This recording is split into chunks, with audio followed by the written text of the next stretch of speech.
We are playing Elden Ring today. It's been like 4 or 5 days. It's way too long to go without playing Elden Ring. Let's get rid of this one. Alex, YB, Trippy, Chainsaw, Tyrell, X, Hello, Andre, how things? Hope everybody is doing well. Hope everybody's doing well. Okay, we're doing a run of which we have to use the Dragonscale blade weapon skill. So that's gonna be pretty cool. That's like one of the few weapon skills that I actually yet to do a playthrough with. I've done a playthrough with like almost every single unique skill. And this is probably like one of like the 4 or 5 that I've yet to do. So we're just adding this one to the list. I've almost beaten the game, guys. I've almost beaten the game. Almost done its entire playthrough with every single spell, Ash of War, and skill. We have like 10 playthroughs left. We've beaten this game hundreds of times. It's kind of sad. Okay, where do you get this thing from again? I think it's a Lake of Rot Dragon Soldier, right? Yeah. Dragon Halberd is the one in the other place. The easier place. Okay, so it looks like we're just going to use Cheat Engine. What's the requirements for this bad boy? 20 dexterity, and it gets a B scaling of dexterity. So it looks like we're going all into good old dex. We don't need anything else, I don't believe. Does it mainly get physical damage? I mean, yeah, it only gets lightning damage when you actually get the buff. That's true. So it actually doesn't get split lightning damage until you buff it. So we might go into a little bit of faith to use Flame Grimy Strength then. That could be a play. Siege, what's going on, man? Wood Chip. Mithril, smoking. How is everybody doing? Okay, we're trying to get some high dexterity and like a decent amount of faith too. Wait, what's the strength requirements? 12. We might start off with the good old Prophet. I don't need 16 faith though, I just need 15. I don't even need that. I can just go with 10, honestly. Because I could just use a 2-finger heirloom. We'll just go with this bad boy. Good old samurai. What are we naming the character?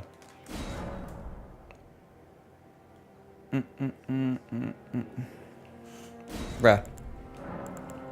Golden Seed. Which guy looks like an ice lightning dude? This one. I mean, ma'am. My bad. Drake? We'll call it Drake. Yeah, it kind of looks like Drake. Close enough. Let's begin the run. Best ER player and content creator. Wow. I agree. I'm just gonna claim it. Who cares? How long did it take you for the farm the curved swords from the Serpent Men? A few hours. I mean, that was like the only weapon that I actually did farm until I decided to, you know, give up and just use Cheat Engine instead. But like my first weapon category review that I did, like one of my first videos that popped off was ranking the curved swords, and actually got all the curved swords and ranked them all up legit. So I had to farm the magma sword, and that took it took like a few hours. But then after that, I came across Cheat Engine because I finally came out the Cheat Engine table, and then I just used that to drop all the weapons. And that's how I made the rest of my videos. Did you beat Orphan? Yes, I did.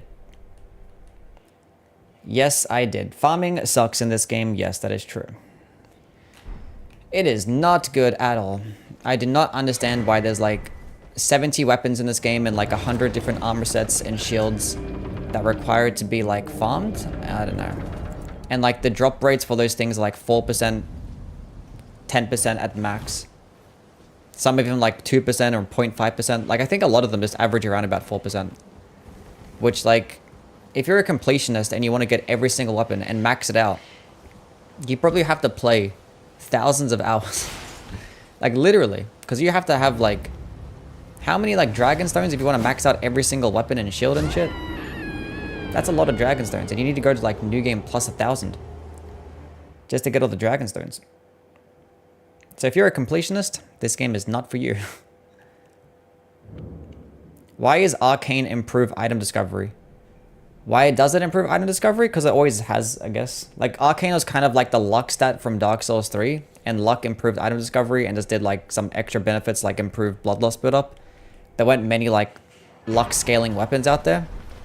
So I guess they just kind of fleshed it out more in Elden Ring, and that has kept it as the item discovery stat too, so yeah. It's just kind of like, it was just built upon from Dark Souls 3's luck stat, that's all it is.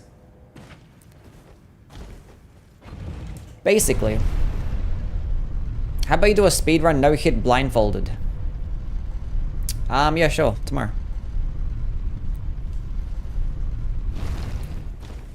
You excited for this run? I don't know. I don't know. What I will do is, because being that you get this thing at the Lake of Rot, we're just going to use good old CE to go acquire it, because obviously we can't really go to the Lake of Rot right now. Dragonscale Blade Gib. Now, with this weapon in particular, I'm not too big of a fan because I think the Dragon Halberd does, like, you know, the same thing but just better because it has a higher damaging weapon skill, gets the better moveset, and it gets, like, the easier to use weapon skill. And, like, in its class, and the Halberd class, it actually performs one of the best because it gets the cool poking attack moveset, still retains the spin to wins. It's just really good. Whereas, like, this one is going to be one of the worst katanas out there because it's still... You only get a status effect after you use the weapon skill. If this thing retained bleed still, and then you could add frost on top of that, it would probably be a lot better. I don't know why it doesn't retain bleed. It's very odd. And its weapon skill is just a reskin of Lightning Slash, which that's not even that cool of a weapon skill anyway. But to be fair, I haven't actually done a full playthrough with Lightning Slash, so this, like, knocks out 2 birds with 1 stone. I get to do, like, this, which is similar to a Lightning Slash run, and actually use the weapon as well, so that's cool. Cheater. Yes, I am. We cheated. Aesthetically, this weapon is 10 out of 10. It is really cool. It does look nice.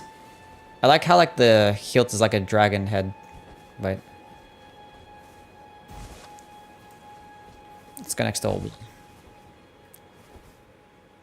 Can you, like... Yeah, look at that. It's pretty cool. It's not letting me zoom in. Now you guys saw it, who cares?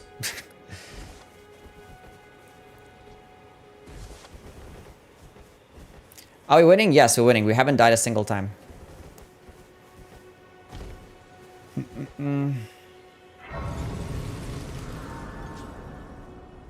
You'll learn about this weapon for a video? I mean, that's the reason why I do all these runs anyway. It is the reason. Have you heard Should I set up a death counter? They serve, Nah, we're not gonna die anyway. but you What's the point of changing it from 0? to energy you need Clearly. Why would I ever die? I bequeath you. It will summon torrent. Treat him with But as soon as I complete a playthrough with every single Ash of War and every single unique skill, then we're gonna make a video ranking them all.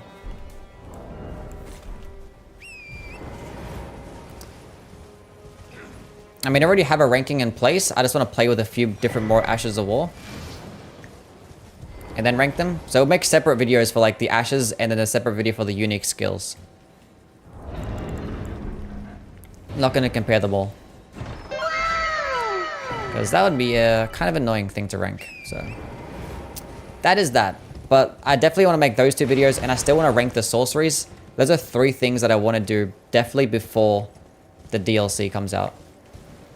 We're going to do a tier list as well, ranking all 250 melee weapons.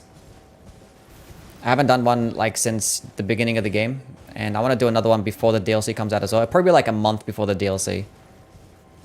I still want to make a couple more, like, top 5 best build videos for Elden Ring. And obviously we've got, like, our marathon rankings and stuff like that across all the other Soulsborne games.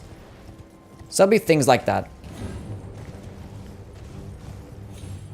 Rank the different versions and patches. I was thinking of doing a patches trap tier list where I rank every single patches trap across all the games. I was like, do I really want to do that? I could probably do that as, like, a short or some shit, but, like, there's a lot of patches traps. There's, like, multiple in each game. When are you going to do best non-summer weapon? Oh, true. I've got to finish the top 10 best weapon series. So next video is going to be top 10 best Dark Souls 3 weapons. And then I'll probably do top 10 best Bloodborne weapons.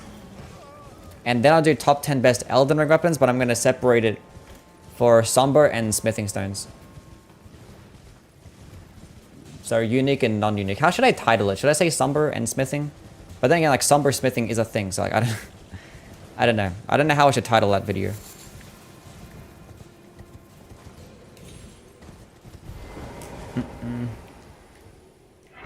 Can't outwit the onion.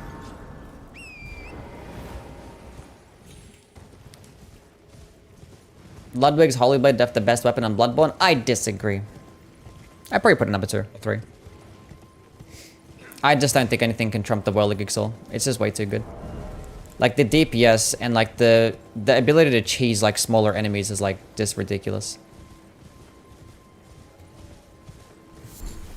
And it's fun as fuck. Hell yeah. I have not done a top 10 emotes, no. I was gonna like do like a gesture tier list, but I was like, I'm not bothered. And after I saw that Rusty did a ranking of all the gestures, I was like, I'm not gonna do that anymore.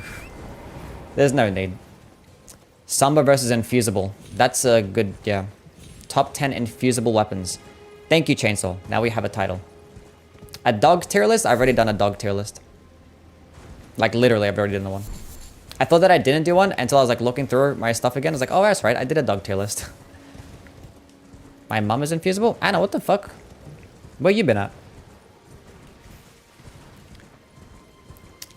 This katana is a somber weapon, yes. Yeah, top 10 infusible weapons and then top 10 unique weapons, I think. Been busy as hell. Moved down to South Carolina 2 weeks ago. Nice. Have you been enjoying it? Sounds like a lovely place. I fucking love it here. Nice. Hell yeah. Hope they add a dragon dagger in the DLC. If you guys were to make the perfect weapon catered to yourself, what would it be? Like your favorite aesthetic combined with your favorite weapon combination or weapon class. What's going on, Yui gang? Always be for Dragonscale blade support. We'll see how it performs. This is like one of the few weapons I haven't played with.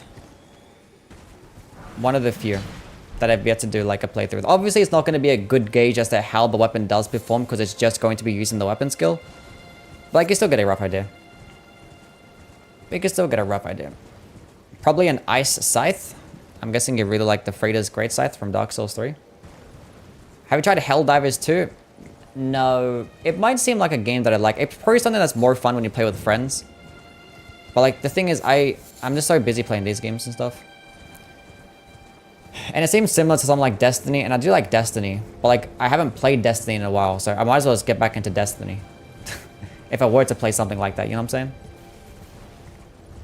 What's the coolest enemy in the FromSoft series? Probably like the Silver Knights or the Black Knights. I don't know, they're kind of cool. They'd be kind of cool. A greatsword with a bleed and a poke. Something like the Demon Scar. I thought you were going to say you didn't have any friends. I have like 2 friends, okay? Did you integrate the chats? I did. I don't know how I did it. I've been grinding Destiny. The Ring City Knights. Yeah, I think Knights in general are just always the most fun enemies to fight. Manslayer is easily my favorite weapon in the series. I did beat the Orphan of Kos yesterday. Yes, I did. After, like, I was close, and then I kind of just, like, gave up, and I had to go result to the Cum Dungeon, and then I went to, like, 80 Arcane. And once I went to 80 Arcane, I literally did it first try. I want a Frost Lightning Spear or a Greatsword. I really hope the Mesmer Spear is a Sword Spear type of halberd. I was, like, one thing that I wanted them to do, it was make, like, a Sword Spear weapon class. Or, like, a glaive weapon class. If you had like a glaive weapon class and they had the same moveset as like the Guardian Sword Spear and stuff, that'd been really cool, but I guess it's too late for a glaive weapon class.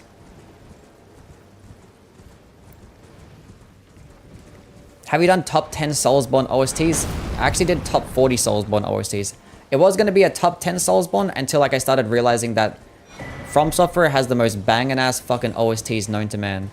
And it's turned into a top 20, then a top 30, and then I just settled on doing a top 40 OSTs. So yeah. That was like a few months ago I made that video. You can go check it out. The Banished Knights, yeah. All the Knights are just really cool. You can't go wrong with any Knight boss fight. The Moonlight and Demon Souls thing is a blast. The Moonlight Greatsword is always fun. Heavy thrusting sword with a Moonlight Greatsword aesthetic would be a weapon I use every time. Clean. Play Destiny? I'll play Destiny again when the expansion comes. Wait, when does the expansion come out? What? I think it's like June or July. Fuck, I can't play it then.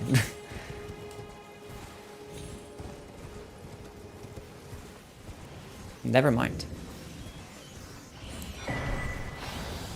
If it's like before Shadow of the Erdtree, then I'll play it, but...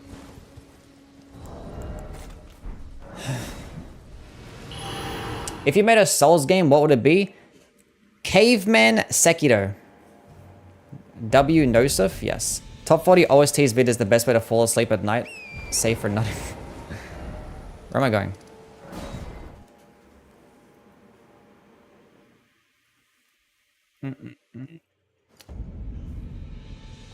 Liza P killed it with the Azura's Glaive? Yes. That Liza P weapon is amazing. I'm actually excited for the Liza P DLC. That'll probably end up being like next year or some shit, but... It's gonna be a classic. Lightning Straight Sword with some unbelievably over-the-top unique Ash War light attack moveset. Sounds cool. Can I pick up the thing? I'm just going on Fern. Simplify. How things? I don't need that stuff. I don't think FromSoft has any bad songs. Probably not, no. Will I try PvP again after the DLC? Yes, I'll try PvP again after the DLC. Out of every weapon you've done a run with, what's been the most... Oh, the most fun weapon that I've done a run with.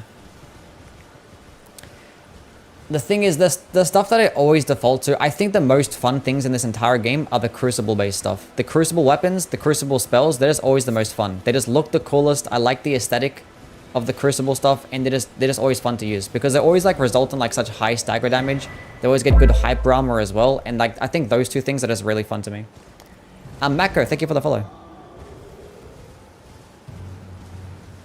Like just staggering enemies and getting hype armor, and just tanking attacks, and just trading out. I think the Crucible things that are so fun. A Berserk Souls game would be really cool. Isn't that just like every Souls game? Isn't every Souls game? Could you do a collab with another Souls YouTuber? I don't know any other Souls YouTubers personally, so... I don't really know what type of content I would make. I'd probably have to get bigger first before I could like reach out to some of the popular Souls YouTubers and be like, hey look, let's do like some challenge run thingy. I don't know. We'll see. Redneck Souls. Parry with a can of Budweiser, and every boss is your father-in-law. Can ride an F-150. Hell yeah, brother. Would you ever do bingo brawlers? If I get invited to do bingo, of course I would do it. Are you hyped for the new Crucible Wings? Of course I'm hyped for the Crucible Wings. Of course I am. The Clean Rod Spear, wish was better. The Clean Rod Spear is okay. I love that blade. I wish I only still had the double slash heavy from the network test. Wait, like this weapon I had... I don't remember, honestly. I don't really remember much from the network test. Outside of the fact that I really enjoyed the PvP. That's because it was balanced.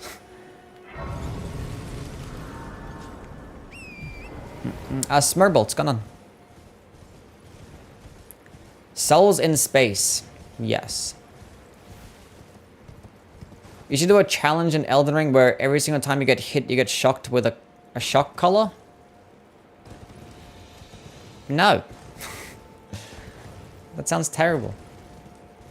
A mace that explodes with every R1. Nice. I think it's so cool that Tanith has a Crucible bodyguard.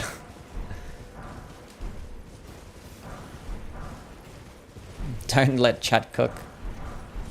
Trying to cook me.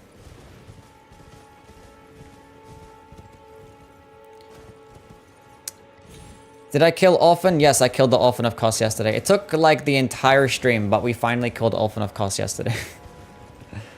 But yeah, we officially did Bloodborne only using hunter tools. All bosses. So that was cool. What should I bring to the DLC? Partisan or Warhawk Talon? Honestly, you go with whatever you want to, because I can guarantee that as soon as you find the first cool weapon or cool spell, you're just going to change up your build anyway. So it doesn't really matter. It literally does not matter.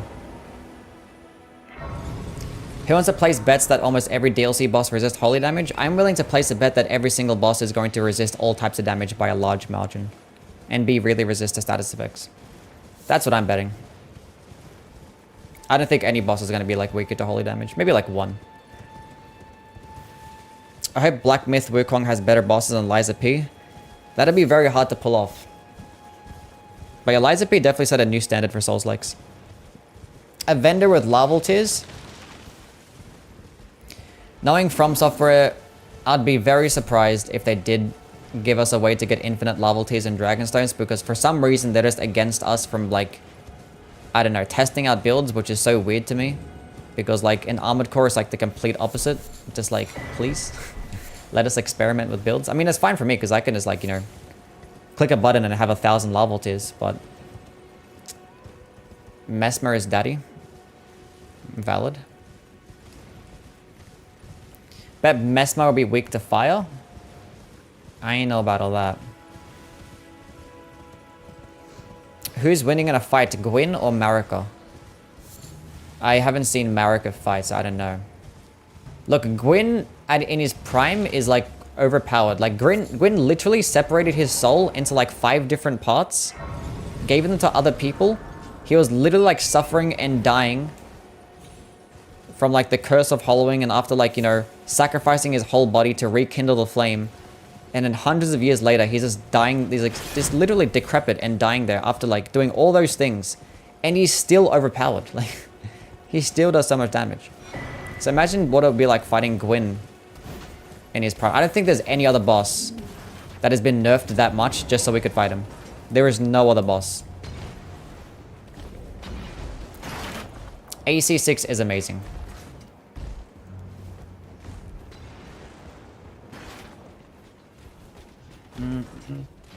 Infinite rot butterflies, that would be cool. I want to get Mesmer's armor set with his weapons. I mean, I definitely think we'll get his armor set and weapons, yeah. I thought Mesmer was a Gwendolyn. Because of the snakes. And the pretty ass face. Do you think that DLC will answer some questions or just raise new ones? I think it will answer some questions, but then raise a lot of new ones, yes. Like, judging on how all the other DLCs work, they probably answered a few questions, but like, they always just leave you with more. That's just the way it is. They always just leave it up for interpretation, which is like good for like the content creators and stuff, and I guess it's like the way that they like it aesthetically. What am I doing? Where am I going? Why am I here?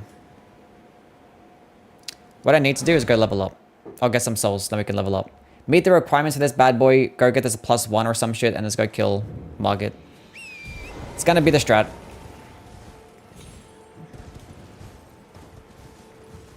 What scaling will Mesmer's weapons have? It just depends. If it's going to be like a great spear, I'm willing to bet that it might be like a strength faith-based one. If it's like a regular spear, then it might be dexterity dexterity faith. I don't know. We need more great spears though, for sure, 100%. Nameless King is kind of is Gwyn closest to his prime? No, I think Gwyn is like separate. I think Gwyn is probably just built different. If it was in his prime. That guy got nerfed way too hard.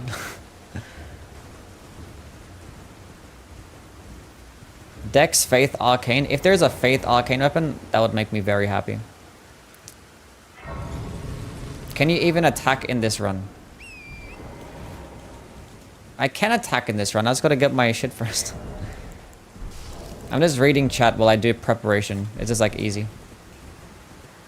Because people are here asking questions, so I might as well just keep doing prep. To answer the questions, and then we can go fight bosses. Power stance with Moog Spear. Like when the game first came out, I really liked power stancing, but ever since then, I haven't really cared much for power stancing. Like in most cases, this is like more optimal to just like two-handed weapon.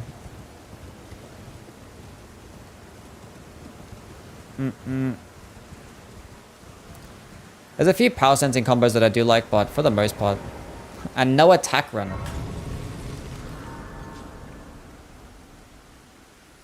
Power sensing is boring? I ain't know about boring. It's pretty cool. It seems torrent, whereas I'm curious, but I can take gathering. Let my hand. I do like how the power sensing works this way compared to what it does in Dark Souls 2. Like, it's more forgiving in this game. You don't have to, like, meet, like, the requirements by, like, 1.5 or some shit just to power stance. But, like, one thing this game is lacking is, like, unique power sensing combos, which I don't know why there wasn't. Like, I feel like if you were to power sense, like, the Guardian Sword Spear, being that it has, like, a unique light attack combo, you'd think it would be a different power sensing combo, too. If I have the game pirated, should I just buy the game just to buy the DLC? I think you should, yeah. I think you should.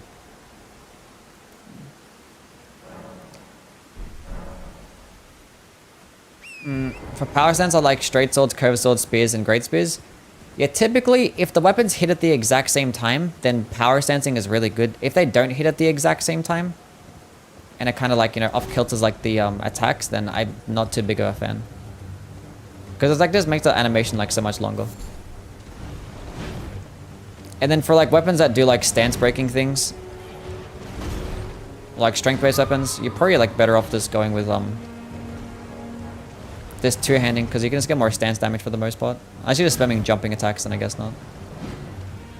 Which could be a viable strategy. Can you be like normal, please? Thank you.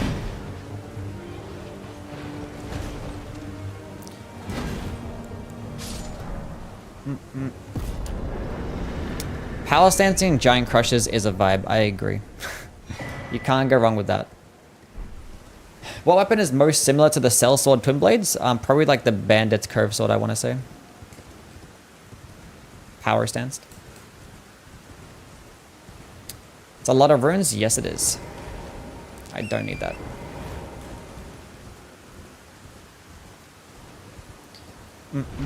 Katanas are probably the only weapons that are good power stance that don't hit at the exact same time. Yeah, maybe them and like maybe like regular thrusting swords. I don't know.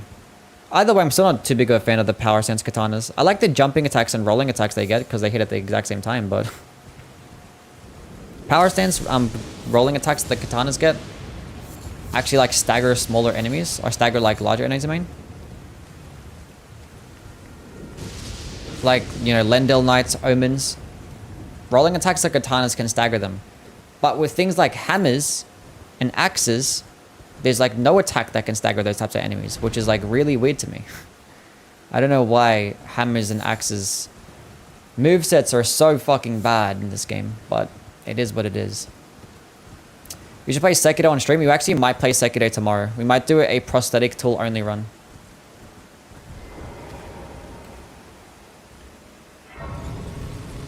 Will there be more Dark Souls 3 content like weapon and build videos? I'm literally going to drop a top 10 best Dark Souls 3 weapons list soon. Because we're going through every single game making top 10 best weapons, and Dark Souls 3 is next, so... I'm gonna go because I've got stuff to do before I start my new job Thursday. Figured I'd stop by while I was doing nothing. I'll see you around. BTW Miyazaki told me Moonveil users pay double for DLC. Oh, good. You have a good one, Anna. Nice seeing you again. Faith. Not faith. Actually, 10. Actually, yeah, whatever. 10 faith. And then dexterity. Got a little bit of endurance, bit of mind, bit of vigor as well. And maybe some more dexterity. Maybe a bit more mind, and that's about it. Good enough. Who cares? Might as well get the medallion system here.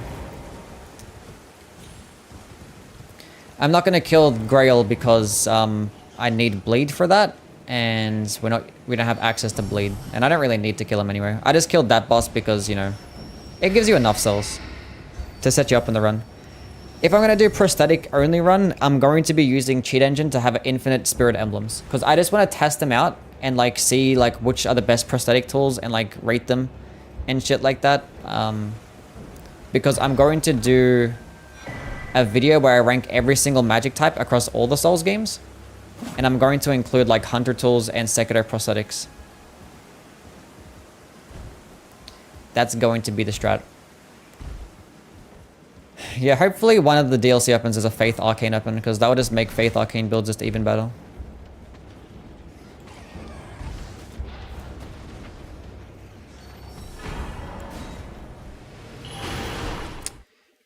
What is it scale of? It scales of dexterity. I think the lightning attack scales of dexterity. Actually, being that it's a unique weapon, it actually might scale of AR, which is just mainly dexterity anyway, so... Actually, you should have went to level up first.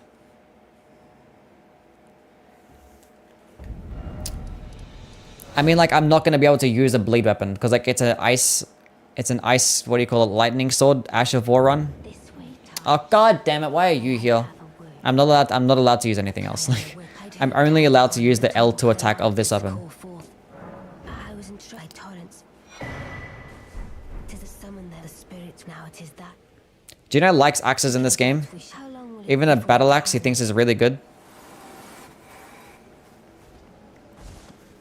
There's no way he thinks the battle axe is good. There's no way.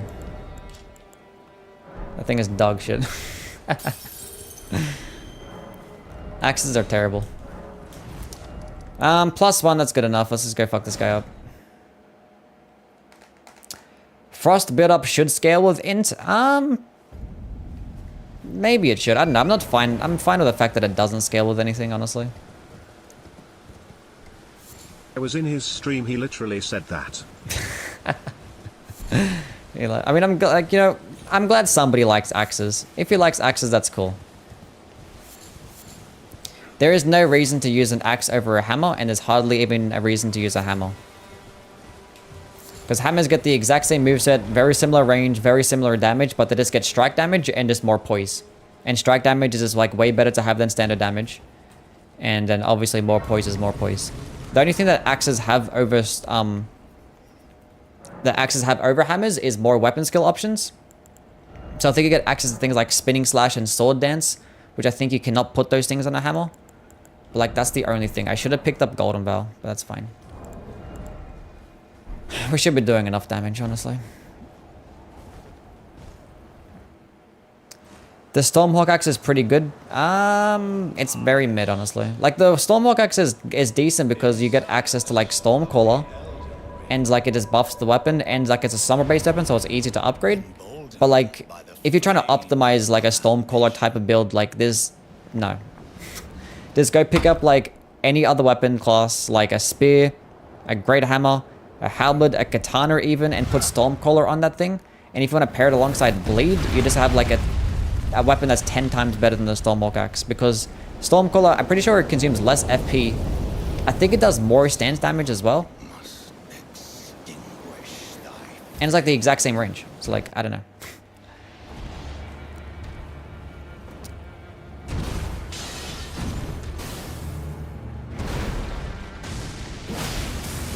That's okay.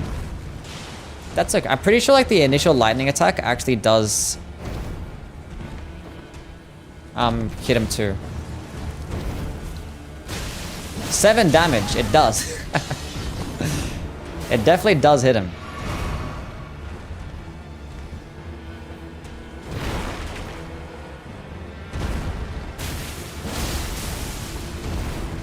At least the recovery frames aren't too bad. 7 damage. Today I learned channel points are holy damage? Yes.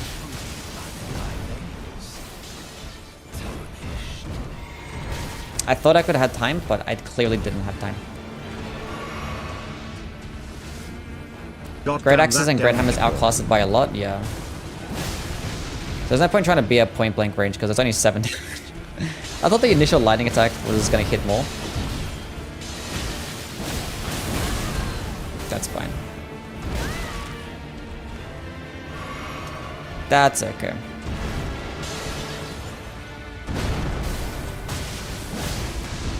Clearly it doesn't do that good of stance damage. What build are you going to use for the DLC? I'll probably just take in like any like random ass build, honestly. Because as soon as I find my first like new weapon or new spell, I'm just going to change my build. I'm going to have like 1,000 lava tiers and just like change up my shit. Bro, can you like... I'm just gonna attack, fuck you. Cool.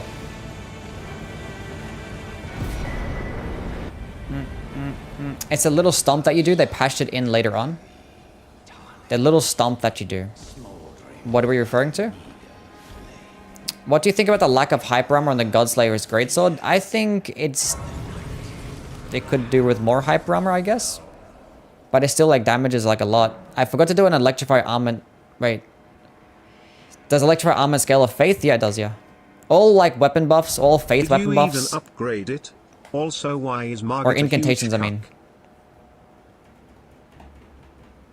Did I upgrade it? That's at +1.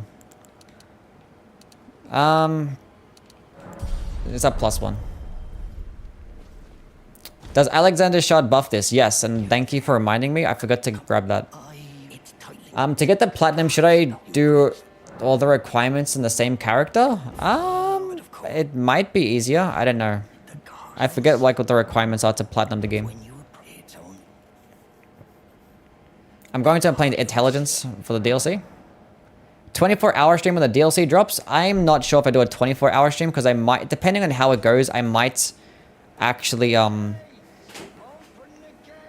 make a video for like day one, like based on the build that I beat it with, assuming that I beat it day one, which it might end up being like a 20-30 hour experience, of which we might do a 24-hour stream if like, I don't know, I've never done one, so. A Yap Intelligence build.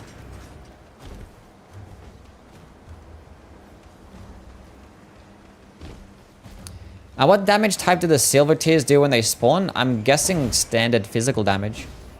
Because like, it might be similar to Knight's Maiden Mist, and Knight's Maiden Mist is a standard damage, so. It's either that or just magic, I'm not too sure actually. I'm not too sure what they do. The weapon art does a little stomp at the start. Oh, we talk about this, yeah. The Ice Lightning Sword, yes. That is true. You're correct. I thought you talked about Stormcaller. I'm like, what? I would pay DLC price for a level tier bell bearing alone. Thoughts on Fire Giant 2.0? He looks cool. I'm not sure if he's going to be like a boss, because he seems like he's like a field type enemy. I'm not sure if he's going to be something similar to like a walking mausoleum. But then again, he was attacking us with like some crazy ass shit. There might be some like type of gimmick that we can actually do to take him down, because like I think fighting something like that is going to be kind of cringe. Do you like the Crescent Axe?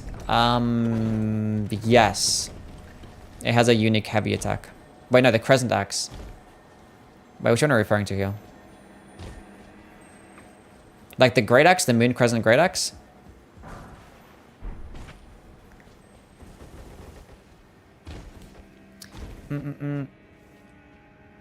See you, Ari. Thank you for stopping by. Appreciate it.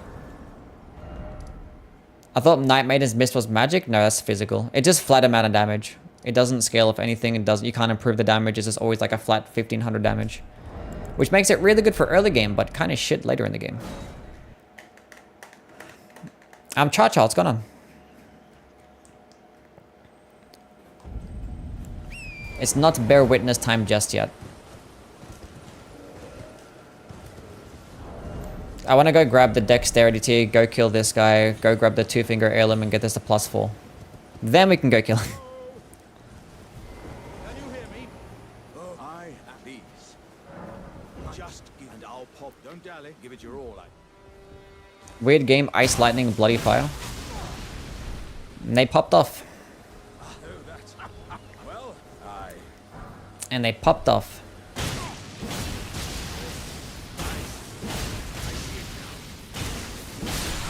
Rip, bozo. Get out of here.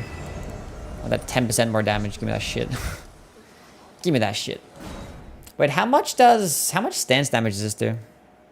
Does the wiki say? 23. That's mid.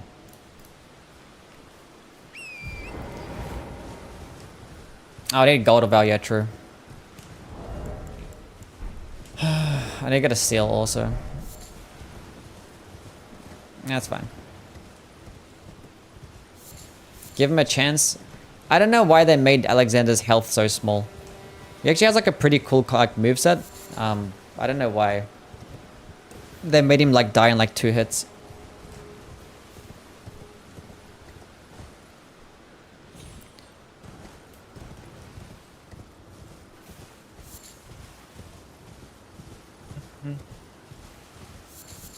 The fire thing is supposed to be a living wicker man. Ancient Celtic people who built those and sacrificed people in them.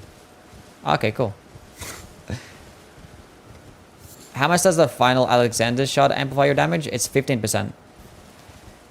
So Shot of Alexander is 15% and Warrior's Jaw Shot is 10%. And like for these type of runs, like I might as well just kill him because, you know, 10% damage for most of the playthrough. I'd just rather have that than 15% right at the end. Kitties, Burnin, how are things? Hope you guys are doing well.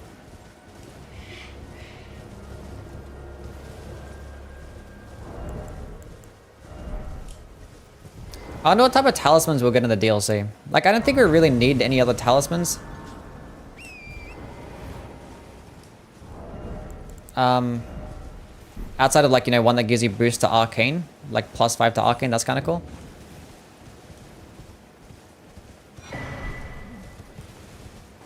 Sleep-related talisman? Maybe something that if you proc sleep, you get bonus damage. That'd be kind of cool. Actually, I wanted something to where like you could just do more damage with lower levels of vigor. I had that idea. It's like if you have like low levels of vigor, you could just do more damage. Just like really make glass cannon builds the thing. Something stupid. I don't know. Ninjas. It's gone, man. How are things? A talisman that boosts stance damage? Oof. Yeah, the stone ring? Yeah. If they're gonna do that, it'd be like +3 to poise damage or some shit. It really doesn't need it.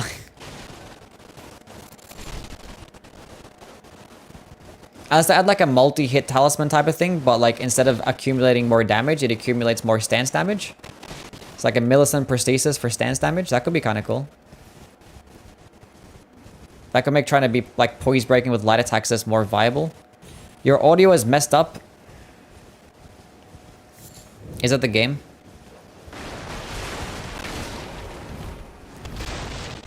Is this every single time I come to Leonia? So, are you playing Dragon's Dogma before the DLC? Maybe. It's crackly.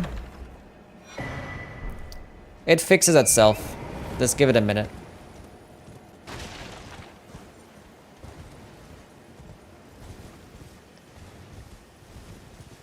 I don't know.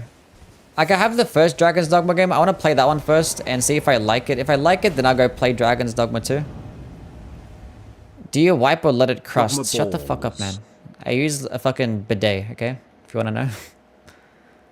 Try hitting your PC. That fixes a lot of issues. I wonder, like, what it is. I wonder if it's, like, a bitrate thing. If it's, like, an upload speed thing. Is it, like, a performance thing on my PC? I don't know what it is that's causing it to do that. Because like, I never used to do that, but I guess ever since I started multicasting, I think it's like more intensive on my PC. Because I'm like streaming to 2 places and I'm recording at the same time while playing a game. I don't know.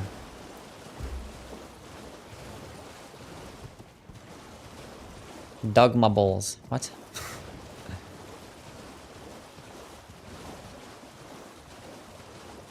I don't know, you guys gonna play Dragon's Dogma? Throw your PC out the window. Did the toilets flush backwards there? What way is backwards? I don't fucking know. I don't think so. I think they would all flush... I don't know. Maybe it's just dependent on the toilet, I guess? I don't know. Would it be dependent on the design of the toilet? I don't fucking know. Why would they flush? I don't know.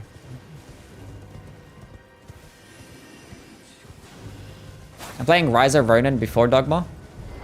Incidental? I don't know. Like, isn't Rise of Ronin just going to be like another Neo game? Are you going to do a walkthrough of the DLC? I don't do walkthrough type videos. I just do ranking videos, so no. I'm going to do like I'm going to play the game on stream, if that's what you're asking. Because I'm in Australia, they go counterclockwise. I think that's not true. I don't think that's true.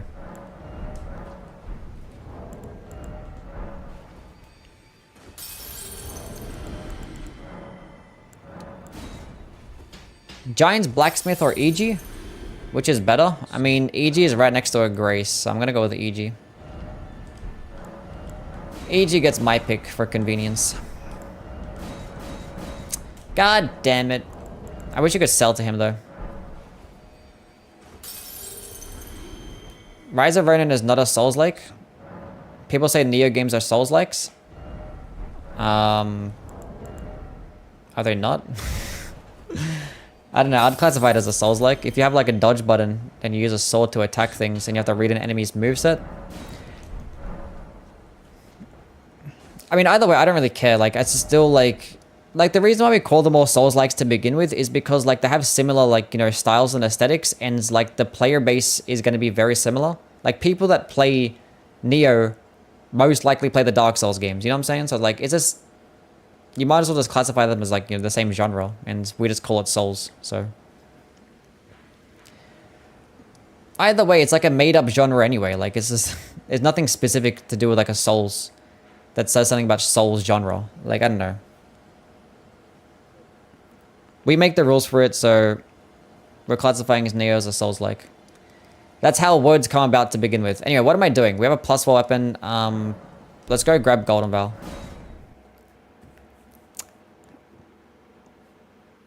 More personality and cuter. Maybe he is cuter. I feel like Rise of Ronin might be similar to Ghost of Tsushima.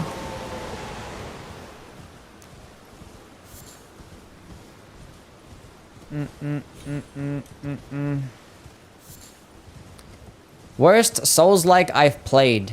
I haven't played many Souls-likes. I played some that I just didn't care for and stopped playing. Like, I played Mortal Shell, and I didn't really care for that. It wasn't like a bad game, I just wasn't bothered to play it.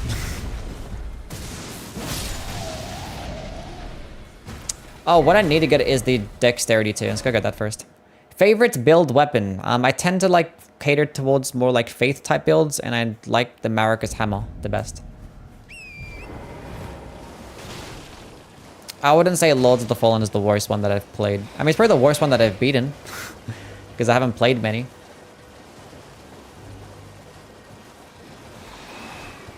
Steel Rising is really lame. Yeah, I haven't played many Souls-likes, so I don't know. Don't really have much in opinion. I've played the new Lords of the Fallen. I haven't played the original one.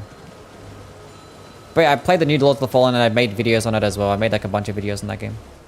By a bunch, I mean like 5 or 6. And I also made a video comparing it to Lies of P. I did like a... Which one is better, Lies of P or Lords of the Fallen? Lies of P is just fucking built different. Shit's amazing. Built different. Lords of the Fallen is like Dark Souls too? Yeah, kinda. Yeah, kinda.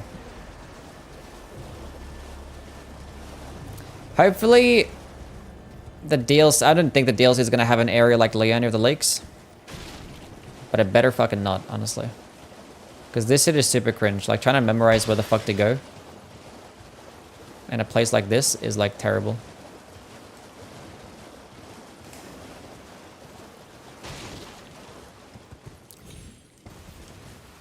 It is not cool at all. It is hard to navigate. God damn it. It's fine. Lords of the Fallen is a Dark Souls 2 like.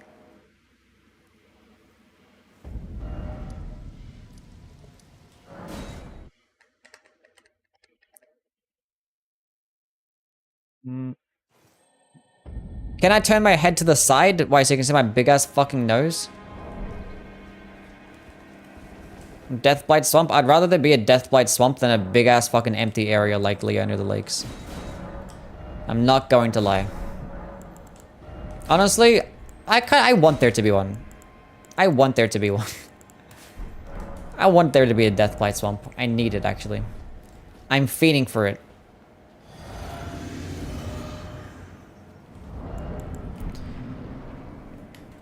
We had the idea.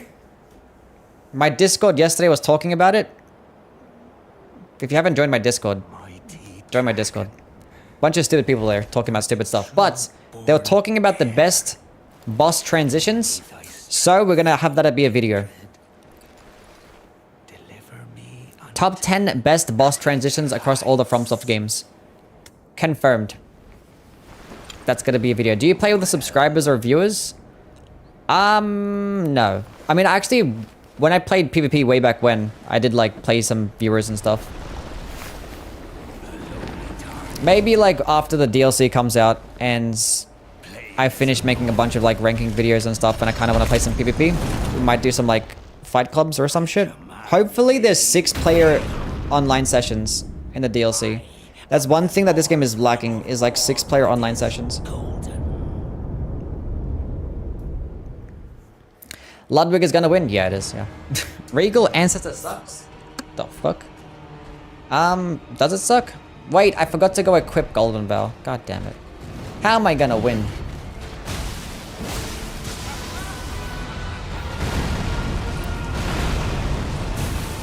Yeah, Ariandel's gonna get pretty high as well. That one's gonna get high, Gale's gonna get high, Divine Dragon's gonna get high, and Malekith. Those are probably gonna be like your top 5. Nice, Frost proc. Why no 12-player sessions? 6 co-op and 6 invaders? I think that would just break the servers that they have. They're dog shit ass peer-to-peer servers. Oh, we actually got a stance break. Nice.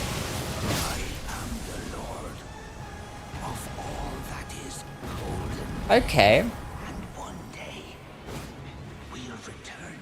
It's not, I don't know, it's short range, you're not gonna get hyper armor. I'll see how it performs against other bosses. That wasn't too bad though. It was like a +4 weapon.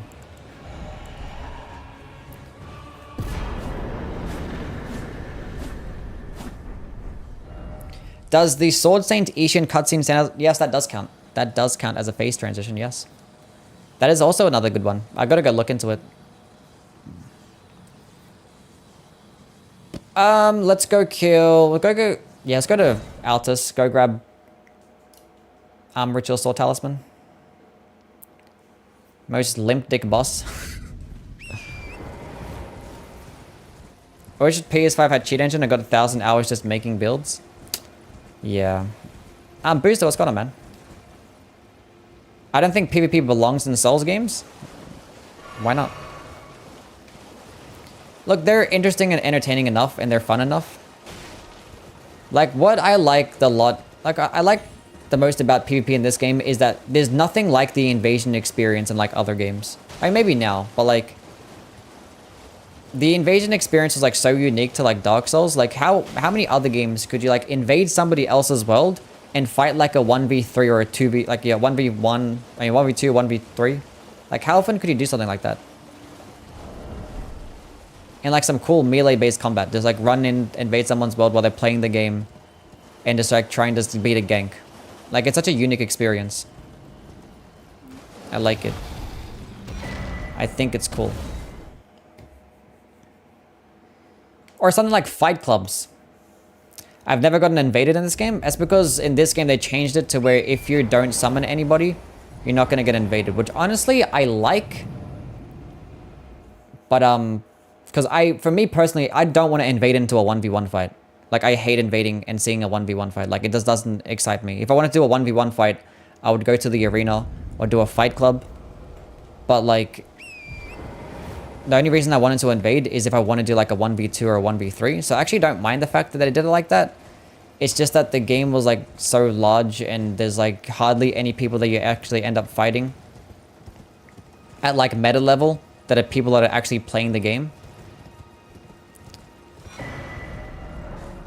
Fuck, I didn't hit up the Grace. And the balancing sucks as well, so yeah.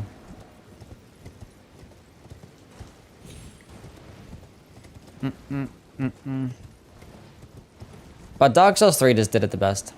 The invasion system in Dark Souls 3 was so good. Such a good invasion system. The Covenants just made it so much more fun. Pontiff invasions were just peak. Peak! Combining PC and PS5 servers would fix a lot of the bunch of the problems with the servers. Yeah, but then you gotta risk the fact that, you know, PlayStation players are gonna have to run into cheaters and stuff. Which doesn't happen much now with, like, you know, the anti-cheat in place, but like it's still going to be a thing. Is Phantom Hitbox? Yeah, it does exist, yeah. Hopefully their next game they actually have dedicated servers, you know? Should I play every Souls game again to prepare for the DLC or a challenge run? Yeah, sure. Might as well. I mean, it has been like, what was like a couple days ago, like Return to Drang Lake. So a lot of people are playing Dark Souls 2 at the moment, so you can go back and play Dark Souls 2.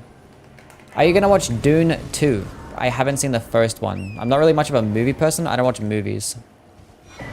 I play video games and stuff. Played Dark Souls 3 for the Wii U.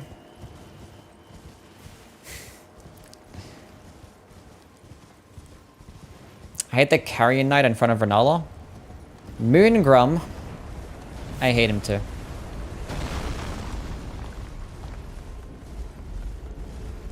You should react to Rusty's shield ranking. Talk about milking. I'm not gonna react to Rusty's shield ranking because I don't really know much about shields anyway, so. He's probably like more knowledgeable in the shields than I am. I mean, except for like the damaging shields and stuff. Like I know some stuff about that, but like this terms like other shields that you block with, like I don't fucking care.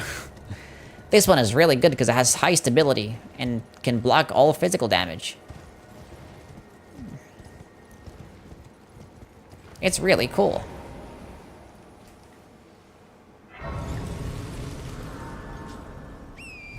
Yeah, the brass shielders is gonna be really good. Like medium shields are just always gonna be good in the games. They're just lights, because like the only thing you want is high stability and the ability to like block all physical damage and have it not weigh that much. And medium shields just kind of always do that. Shields are fashion accessories. There you go. Like they're just gotten like more and more useless over the games. As soon as like they go faster pace, and with like bosses doing like a lot of damage, you're just better off just going into like, you know, just like rolling. Like rolling just opens you up for like more things. It consumes less stamina. You can go into like a rolling attack, but then again, the counter attacks in this game with the shields, I guess, make for a cool gameplay element. I think shields are good if you're trying to learn the moveset for a boss. But once you learn the moveset, I think you're better off just dodging. That's my opinion on it. That is in fact my opinion. Do I have... I don't have a dagger. I need to go back to the round table. Let's put on that for now. Who cares?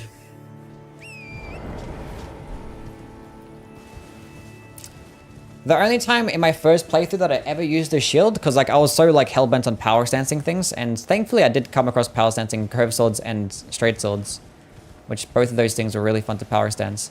Unfortunately, I had them holy infused because I wanted to go with a holy based build, and yeah, that went about as I expected. Well,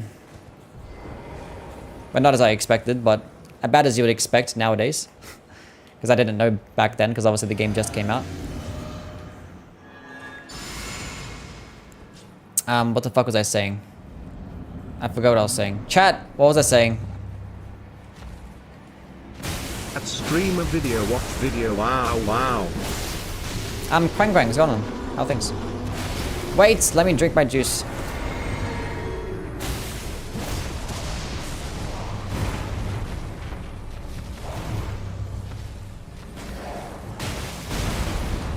Gillica, can you stop? For fuck's sakes.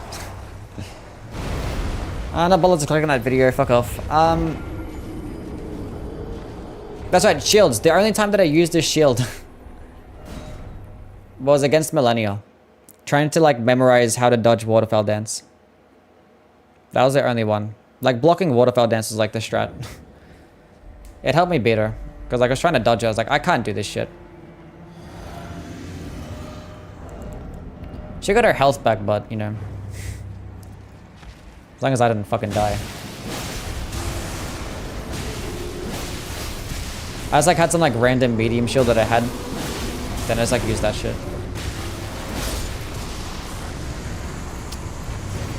What's the name of the sword whip in Elden Ring? The sword whip? What, the Urmi? If this video is trash, you're getting banned. And I'm not watching any more other videos, by the way. Okay.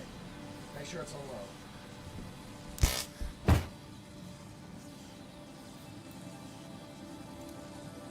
That was whack. That was whack. I turned off TTS? No, I didn't. It's probably just broken. I don't think Holy is going to be more useful in the DLC, no.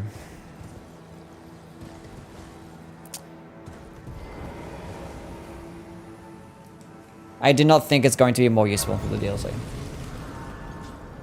I think at best it'll probably be just as useful as all other elements, but which I guess inherently does make it more useful. DS1 with the shield is how I played for the first time.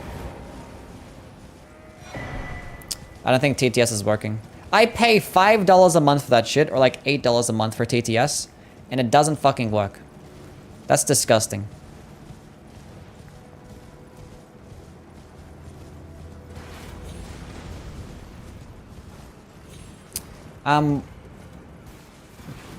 Why is holy damage so underrated? Most bosses are resist, but holy damage sources have big numbers.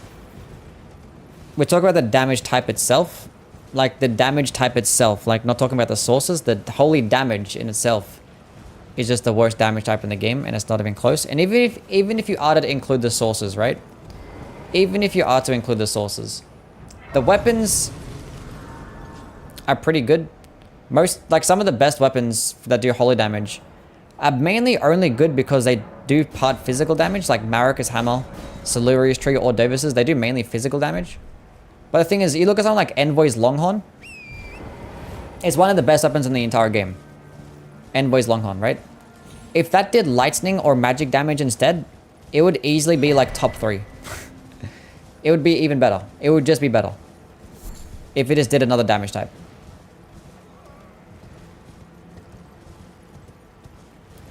What about the Coated Sword? Coated Sword is really good. But if the Coated Sword just did magic damage or lightning damage or some shit, it would just be better.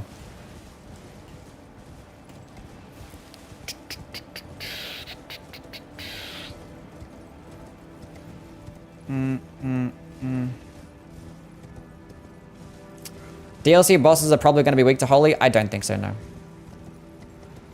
They're not going to make bosses be like weak to a certain element or like be able to get cheese, especially the DLC ones. Like typically they're always going to have like really high resistances and really high HP pulls. Like you're not going to be able to cheese DLC bosses. Because like at this point we've had 2 years to prepare for a DLC. They're not going to like, they're going to have things put in place to make sure that you don't cheese the bosses. 100%. Dark Souls 3 DLC, all the resist to dark? Yeah.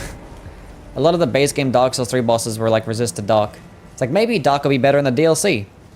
Still resist to dark.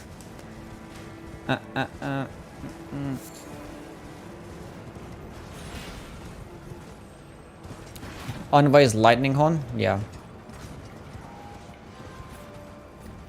If I was a Dark Souls boss, what weapon would you use?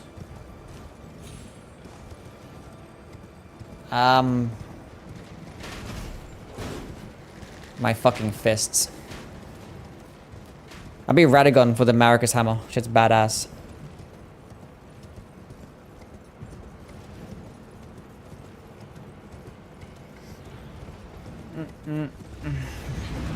Yeah, there's gonna be like the new level up system like Sekiro, but they're still gonna have like high resistances to all elements.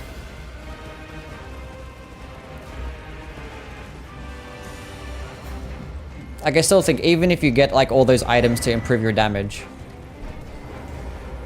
the bosses are still gonna be really resist to all elements. Like I don't doubt it. They haven't taken into account the usefulness of Tibia summons. Messmer's only weakness.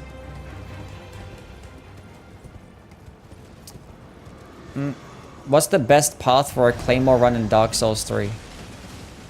The best path? A Sharp Infusion. A Dexterity Claymore is unironically the best. So you're going with a Sharp Claymore and going into Dexterity is the best path for the Claymore.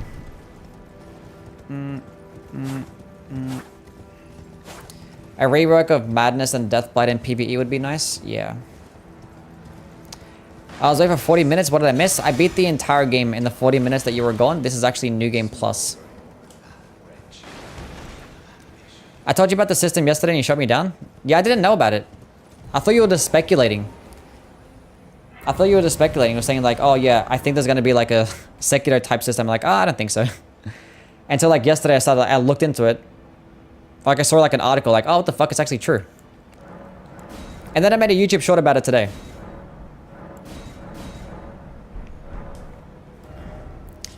Anyway, what am I doing? Why am I here? What's my purpose in life? I don't know what's going on. Let's go kill the dog. Actually, I need to go back. I lie.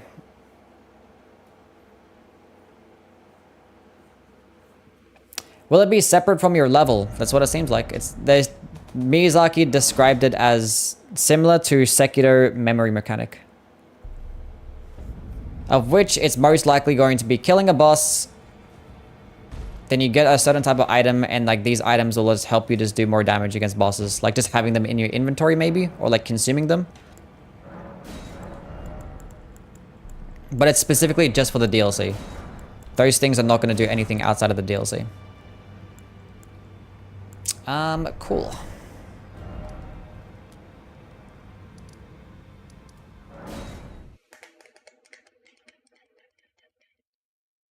So like Moog's Shackle? No, it's not going to be an item that you use. It's more like an item that you'll probably just... It's going to be hard to explain. If you haven't played Sekiro... Have you played Dark Souls 2? Do you like the Seed of the Giant mechanic from Dark Souls 2? How like just having them in your inventory means that you just do more damage against Vendrick? It'd probably be something like that. So you probably kill a boss, and then it'll probably give you like an item in your inventory. Like a great... Let's say like that great runes help you just do more damage in general. You played Sekiro? So it's like the memory of strength. Like when you kill a boss and you consume its memory, it just gives you more damage. It'd be like that. Reflection of strength confirmed. If there is a reflection of strength, I'll be very happy. But like he just said about the memories, like the thing is there was prayer beads and there's memories, because prayer beads help you give you more defenses. And then I'm not sure if it's going to be both combined, like you'll take less damage and do more damage. I'm not sure if they're going to be combined or it's just going to be due to damage. If it's like just about damage, that means the most important things in terms of your levels will just be like your health and your stamina, which is like obviously always going to be the case, but definitely bring at least 60 vigor into the DLC. That's all I'm saying. Don't go into the DLC with anything less than 60 vigor.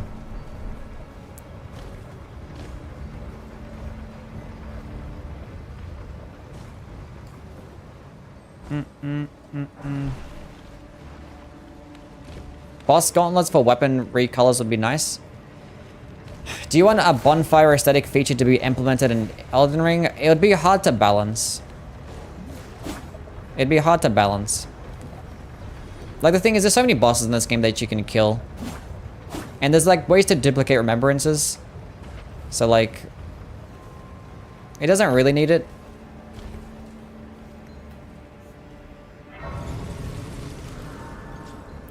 What level do I recommend for the DLC?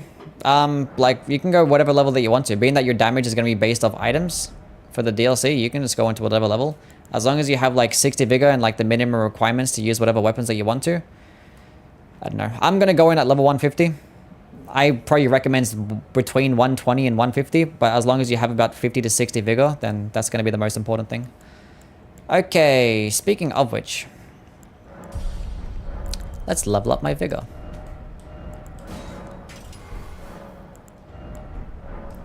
What would be like another... Check out the lightning tier. I need to go grab flame, get me strength. My level 80 build is ready for the DLC. If that's what you want to do, my friend, then go ahead. I'm going in at 110. I'm going to be at 150 and it's going to be like at higher levels so I can test out all the different types of weapons. I was actually planning on doing it at like literally max level so I could just like pick up a weapon and just try it out. But for the sake of like still creating builds after the DLC is done in a video, I'm just going to be at 150. Which is like my main character is at 150. The guy that has like 1,000 hours. Testing out all the things is done with him. My red character. Him. We're going with him.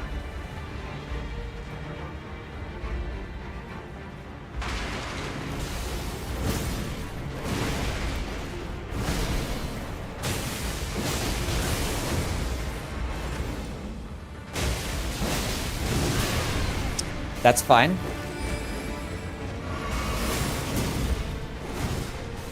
Hold on a second, Dougie. Kind for the FromSoft shared universe theory videos. It's free content.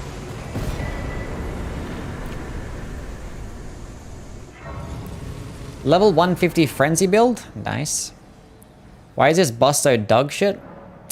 I see what you did there. But yeah, it does suck though. How many hours do you have on Elden Ring on Steam? On this account, I have 2,300 hours, or 2,373 hours to be exact. But the thing is, I had about 3 other accounts because this one got banned for a bit. It got banned for like 6 months. So when I wanted to play PvP, I had to make another account. And I did some like runs on those accounts too. And I think across those other accounts, I probably have at least 200 hours. And then I probably have like another 100 or 2 hours. Like, I think about 100 hours on my PlayStation 5, so. How many times have I killed Steven? Too many. Too many times. Too many times. I haven't killed him much in a while though. Last time I killed him a whole bunch was when I was ranking all the incantations. When I go rank the weapon skills and the unique skills and the Ashes of War and the sorceries, he's going to be dying a bunch. And when the DLC comes out, Steven is going to be clapped even harder. I think, I don't know, what do I typically spell Steven with? I don't know. Chat, use a Steven emote. Where are my subs? Someone use a Steven emote. What is he spelled with? Is he spelled with a V or a PH? I think I spelled Steven with a V. But yeah, my total hours are somewhere between 25 to 2,700 hours. Somewhere around there. It's with a V. Okay. Yeah, Steven is spelled with a V. Do I know any other languages? No. Actually, I speak English, Australian, and I speak American. Steven has no poise. He has like just as much as like a Lendel Knight, honestly. But Steven is like such a good test dummy. He's like decent amount of health. He's like weak to like all types of status effects.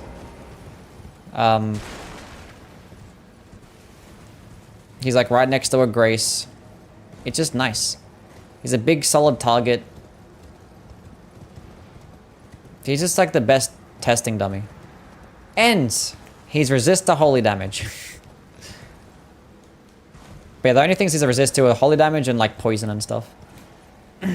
You can't speak American? I'm speaking American fluently, okay? Hell yeah, brother! There you go, you're welcome. Where am I going? I wanted to get flame growing strength. Why the fuck am I here? Steven is a beta male? Talk shit about Steven? Where is Steven? He's in the underground roadside bonfire and the subterranean shunning grounds. As soon as you exit the bonfire or the Grace, as soon as you exit that room, he is to the right.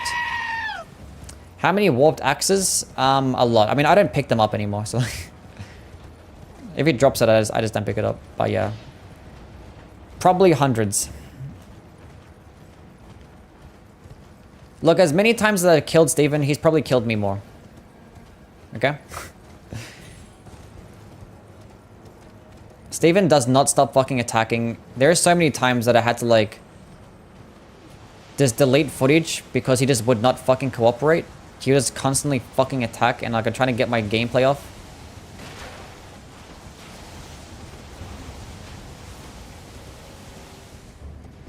Yeah, he's a dick.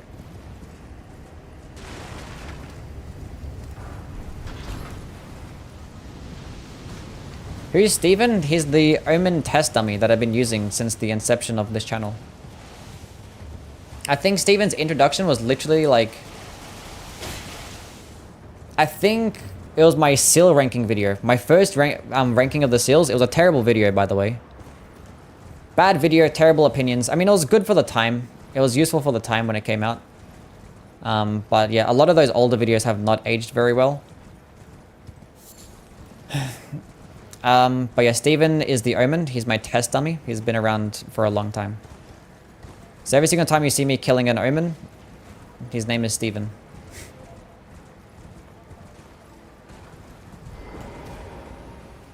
I actually want to know when I made that video. When did I make that video? Yui Seal ranking. Cool. That video has 371,000 views. Damn, this video sucks too. When was this released? March the 16th. We're almost up to the 2-year anniversary for Steven. Yeah, 2-year anniversary for Steven. March the 16th, 2022. It was the introduction of Steven the test dummy. We've been killing him ever since. Nice guy.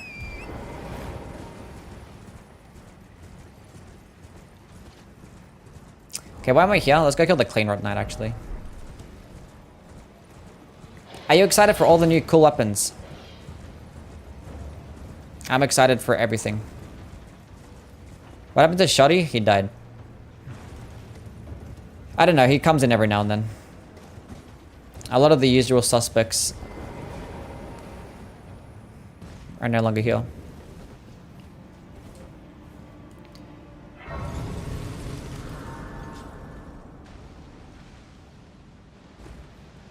Jump! Ew, I took damage. Where's Bells and the others? I do not know. Do I like Elden Ring? Not really, it's a terrible game. I only play it every day. Look, one thing that is true is that these Souls games are not above being hated on. Like, if any game that you play every single day, you'll grow to hate it sometimes, you know?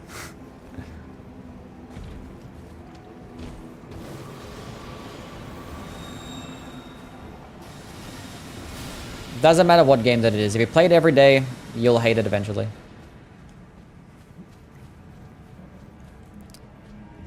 Oh, you'll hate some things about it. You'll definitely like start to nitpick a lot of the things about the game.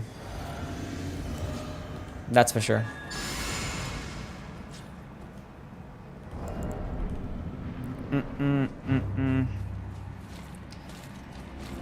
But I still like the game. It's a good game.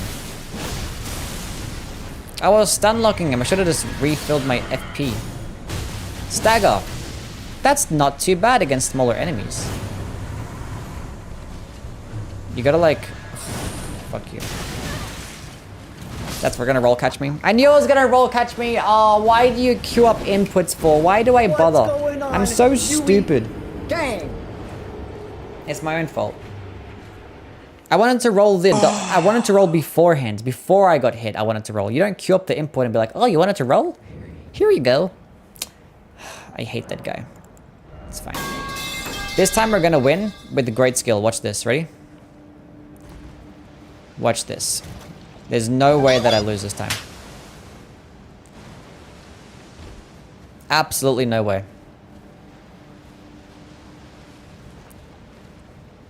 But the thing is, like, with as much as I've been playing this game, I'm still not bored of it. I mean, it's probably because of you guys. I'm, like, playing in front of people, and it's, like, entertaining, I guess. For me.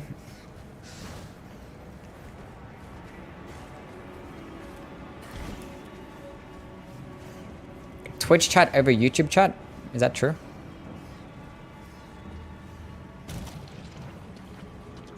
We should all collectively not buy the DLC if no stone golem armor. True. If there's no stone golem armor, we should just all just not buy the DLC. We should boycott it. Just boycott the DLC. Surely everybody will be on board with that one.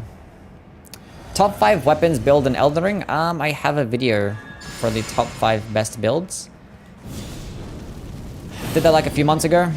For top best weapons, I'm gonna make a top 10 best weapons list sometime soon. Within the next 2 weeks. But like, if you want to know like the best ones, Blasphemous Blade, Darkwing, Greatsword, Bloodhound Fang. I'm such an idiot for like not clicking the stupid FP regen button.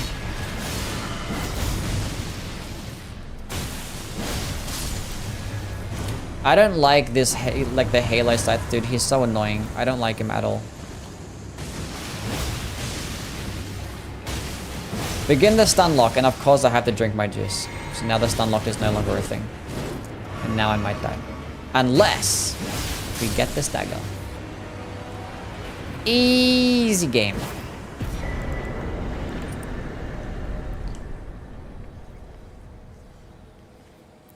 Oh yeah, Moog Spear. I'm not fucking thinking right now. Yeah, Moog Spear, what else? Fucking Bloodhound Fang, did I say that? What else? The Death's Poker is there too. I don't know, there's a bunch of really good weapons. Who fucking cares? What am I doing? I'm getting confused. We're killing Renala.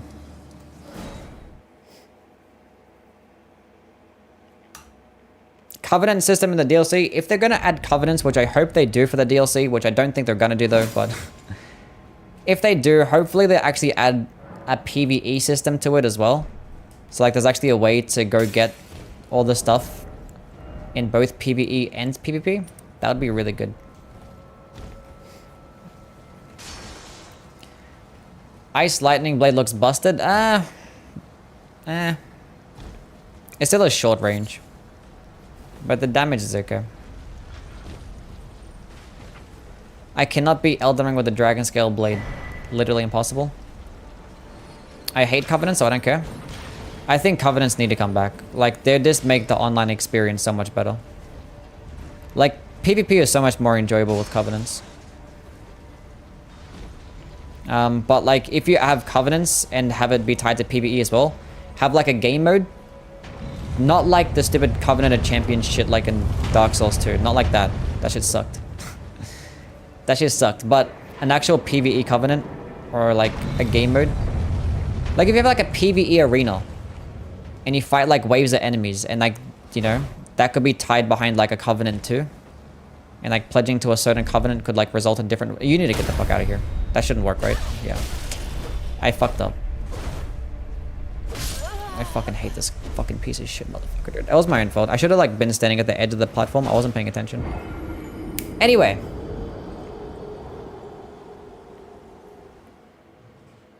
Covenants in the DLC area only will be extremely weird. Yeah. It's probably not going to happen because, yeah. If you're not going to have it in the base game, it's just not going to be a thing.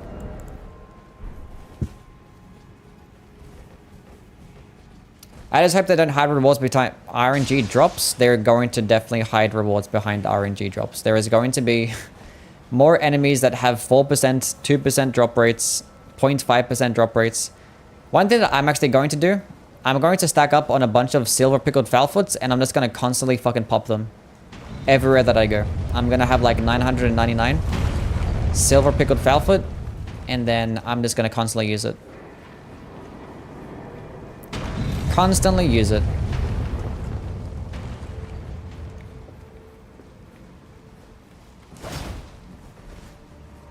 But even if we don't get Covenants, if we just get like a PvE arena, I'd be really happy.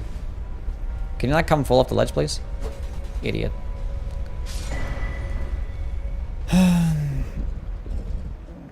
What's the most annoying Souls boss? Centipede Demon. There's like nothing good about that boss fight. Fucking sucks. That one or Better Chaos. Back-to-back bosses. Fucking terrible. The folding monkeys in my first playthrough was like incredibly annoying. Like when you just don't know how to like fucking fight the monkeys blind in Sekiro, that shit was like super annoying. I hated the folding monkeys. A PvE arena? Yeah, like an arena where you fight like waves of enemies, and at the end of like these rounds of enemies you fight like a boss, and like you could have like rewards behind them. Might be a challenging experience. Like it'd be a way to test out like end game builds and stuff. I don't know. Favorite dagger in Elden Ring. Why did I drink that so early? I don't care. I was going to use this to kill these little kids.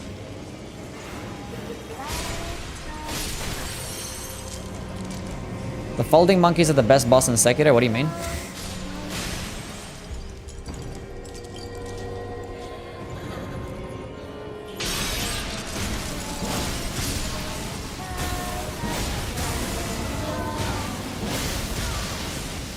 Easy game. Easy game. What spells do you wish for the DLC? Really good ones.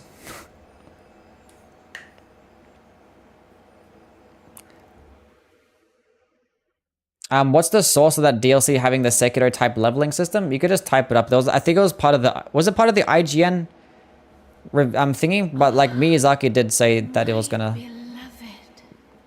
I think it was probably the IGN interview. Or maybe like a separate interview, but something about... I read an article about it. I saw Vardy's video, and Vardy's talked about it too.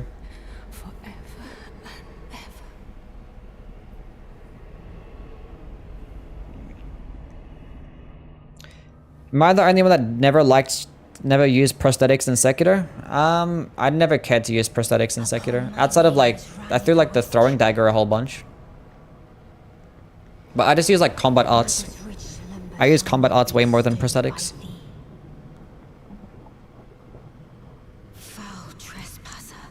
The Famitsu interview too. Send word far and wide. The axe and the umbrella.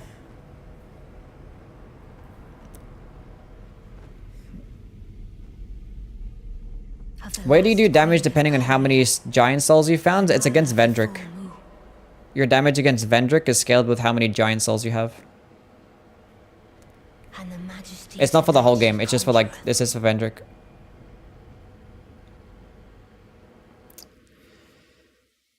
Do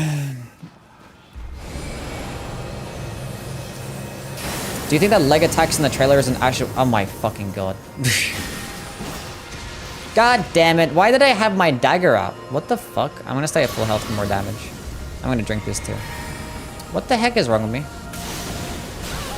Oh, I've just like... I've come to the terms that it's like literally impossible. It's like literally impossible to make a fun sorcery boss. I've come to that conclusion. It's impossible. There is no such thing as a fun sorcery boss fight. I know plenty of people like this boss somehow. I just fucking don't. That's gonna kill me. It didn't kill me.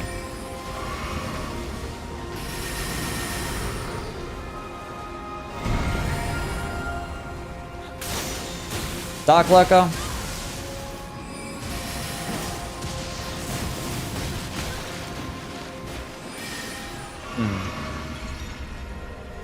The thing is with Dark Lurker, he actually had like a melee based attack as well. Actually, yeah, Dark Lurker wasn't too bad. Yeah, I'll take that back. I actually didn't mind Dark Lurker. But like, I don't know, like, if you're making a boss that spams sorceries and spams summons, it feels like I'm just fighting like an NPC host, you know what I'm saying? Not NPC, like a PvP host. That's what it feels like. Do you like how you're doing like Dark Souls invasions and like the host like ran back to the bonfire to like summon some more people? That's what it feels like. It's like a pure mage build. It's like, fuck, my summon died, run back to the bonfire, summon somebody else. That's what it feels like.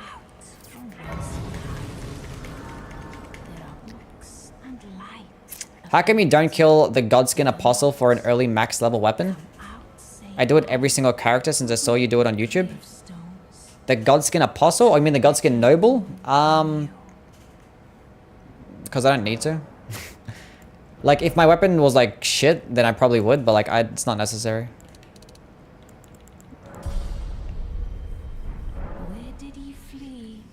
Man, it's like a lot of running and out of your way and stuff. Let's go kill Radahn. I hate the Crystal Sage so much.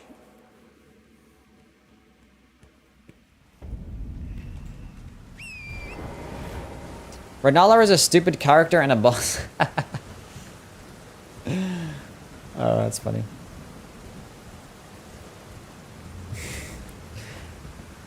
Why do you hate Renala? Why do you hate her character? Is there a lore reason why Renala's head is so small? It's funny how you see like all these posts talking about how like all these like shitty ass games that have like these ugly looking women, and like all like the good games have like these really hot looking women that have big tits. But nobody ever references like Elden Ring at all. Do you see those posts? Like those stupid like degenerate posts? It's like, oh, Western RPGs are so trash. They make their women look realistic. But like not a single one like ever references like the way like Elden Ring weapon look. It's like this game is better than all of those ones. Anyway. If I was Radagon, I'd leave her too. I need to because I suck. That's fair. That's valid, I guess. That's fair. If Renala was the final boss, people would start thinking magic is the mid damage type. You know what? You're probably true. That's probably right. If Leonia of the Lakes was like an end game area, people would say that for sure. Because it's not even just Renala. Like every single boss in Leonia is like resist to magic.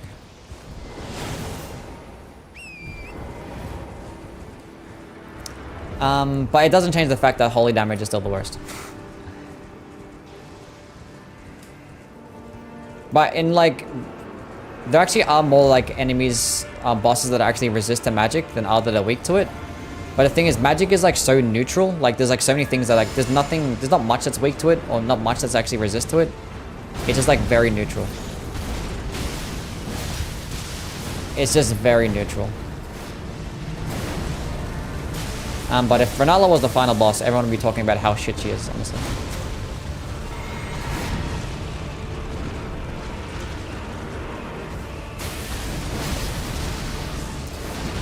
People are like, Renala's a terrible fucking boss fight. If she was the final one. We'll be talking the same way about like Elden Beast. Honestly, I think Elden Beast is a better fucking boss fight than Placid Deus Ex. But like everyone shits on the Elden Beast because it's the final boss.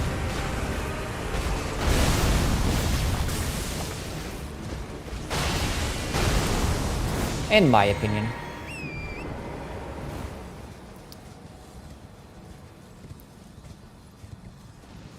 Which way did he go? I wasn't paying attention.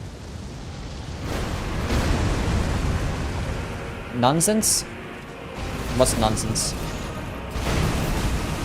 Do you think that like the Elden Beast doesn't get as much hate? Like, I don't know. I don't think the Elden Beast would be hated as much if he wasn't the final boss. If he was like a secret hidden boss like Placid Deus Ex, people would like him a lot more. That's gonna hit me. Oh,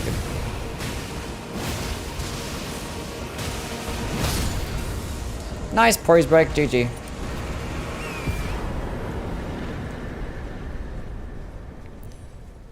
Leonia shrimps with late game stats. And we like the mountaintop ones, right? Most overrated Elden Ring boss. Look, I think Placid Deus Ex is fucking mid mechanically, but like I wouldn't think he's overrated. I think he's properly rated still. Because the thing is, like, the whole purpose of Placid Deus Ex is that he's like a very good spectacle of a boss fight. He's like, your first playthrough is going to be the most enjoyable when fighting him. He's like really cool the first time. Fighting him the second, third, and fourth time is not a fucking fun at all. He's like the one boss fight that I really enjoyed my first playthrough, and like over time, I just started to hate him. That's the only boss fight. Every other boss fight, fine. That's the only one that I like almost every other boss fight I've actually enjoyed over time. But yeah, that's the only one I started like actually disliked. Do you have an editor? No, I don't. Can I click on the thing? Just beat him again an hour ago. The only annoying thing is the one-hit laser attack. I just don't like... It's hard. Like, it's obviously it's a large boss fight, so you have to deal with the fact that the camera, you can't really see much. But like, a lot of his attacks is just like AoE spam, you know? Like, the only attacks that I really like is when he, like, does, like, the melee type combos, when he, like, teleports in and out, and sometimes you can, like, hit him mid-teleport, it could be kind of cool. I like that concept, but like the rest of like stuff is just AoE spam. And like the teleporting is so obnoxious. Like when he goes, teleports, flies up in the sky and comes crashing down. If he did that like once a fight, I would be fine with it. But he does it like 4 times in the fight and it's like, bro. You don't gotta do it that much. Like at least with Elden Beast, when Elden Beast runs away, you can kind of like catch up to him. And you can kind of predict where he's gonna swim towards. But with like Placid Deus Ex, you gotta stand there for like 10 seconds and wait for him to come down.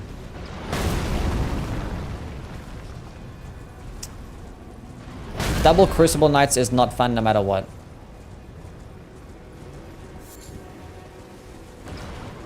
Do you agree that the good daggers are projectile L2 sticks? The good daggers are projectile L2 sticks. What do you mean? Are you talking about like the best daggers in the game are the ones where you spam Ashes of War? I forgot to go get another talisman pouch. Oh, it's raining. More lightning damage for me.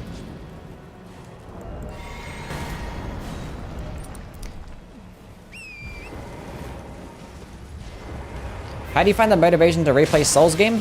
Money. It gives me money. I still like the games though. Actually, I do get excited for when I'm doing like a new marathon. I'm like, oh, I can't wait to see how this performs. It does get me excited, I'm not gonna lie. I'm a fucking loser. What the fuck was I stuck on that I couldn't dodge? Oh, my controller. Hello? I was like, what the fuck was that? I swear I dodged that attack. My controller is broken.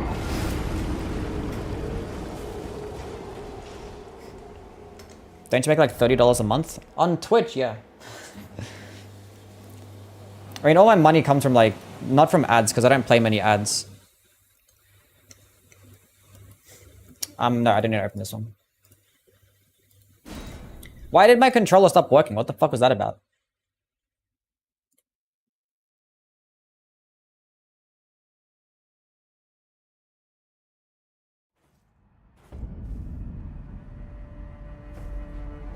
What the heck? It's still broken.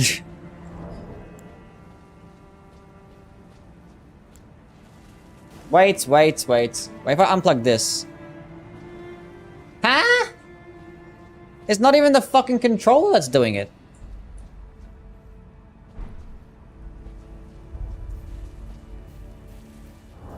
What the heck?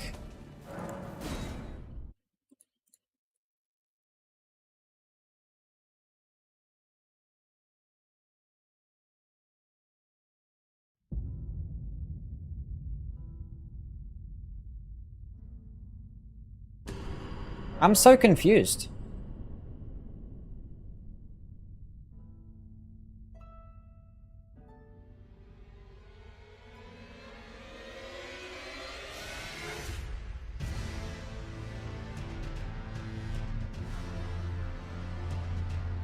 Why does this fucking happen?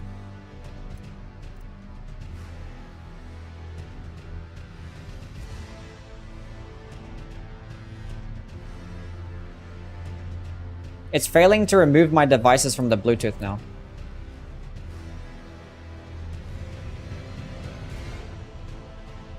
Do I have another fucking controller somewhere?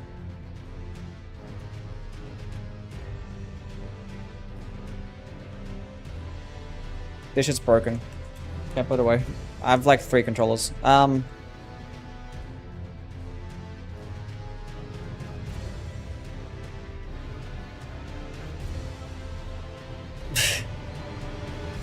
think this one's connected now. Okay, we're good.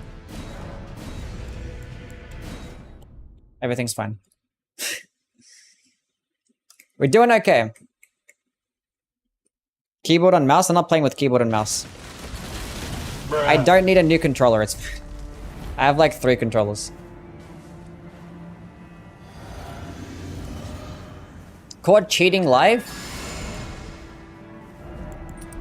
I always cheat. Oh, now it's no longer raining. Now I'm gonna be doing less damage. I cannot believe this.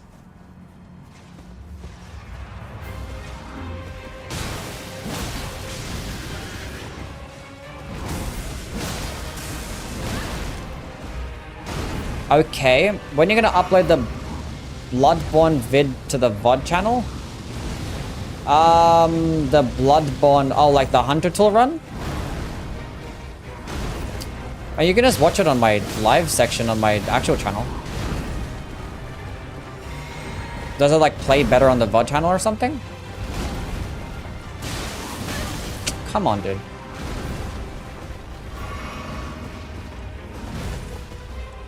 Do you like it when it rains? I mean, it rains. Well, the rain like makes me do more lightning damage, so I like it when I'm doing a lightning-based run. I don't like it when I'm using fire damage. Bro, can you like literally stop with that shit? You're so fucking annoying. Oh my god.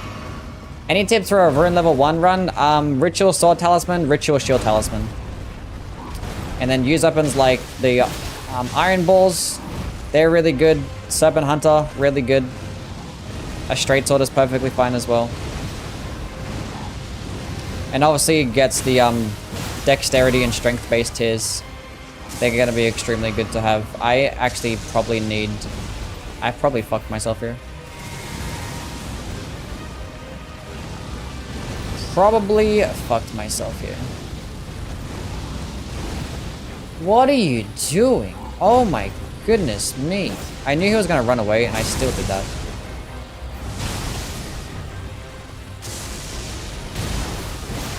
It's not gonna hit me, so it's fine.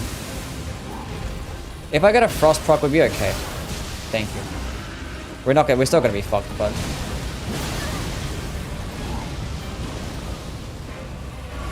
I have no more FP left.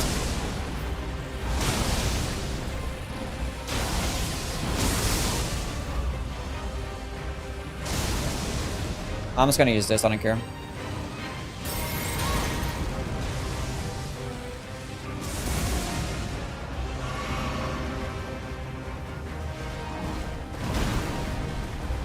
It's like one of the only bosses is actually like weaker to resist to lightning damage.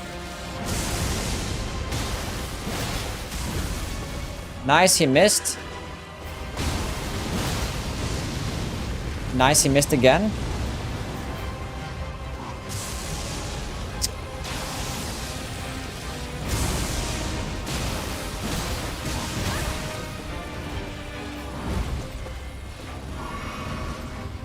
My guy's like literally one shot, kind of.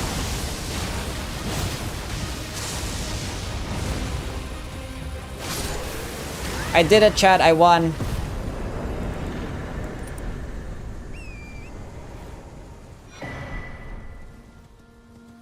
Best early game weapon for stance breaking. Best early game weapon for stance breaking. I mean, you can potentially get the Iron Balls very early on, and you can just get paired that alongside Cragblade, and then you're good. If you get a straight sword with square off, that could be good too. You could put Cragblade on that thingy. A club, yeah, a stone club could do it fine. Put Cragblade on that.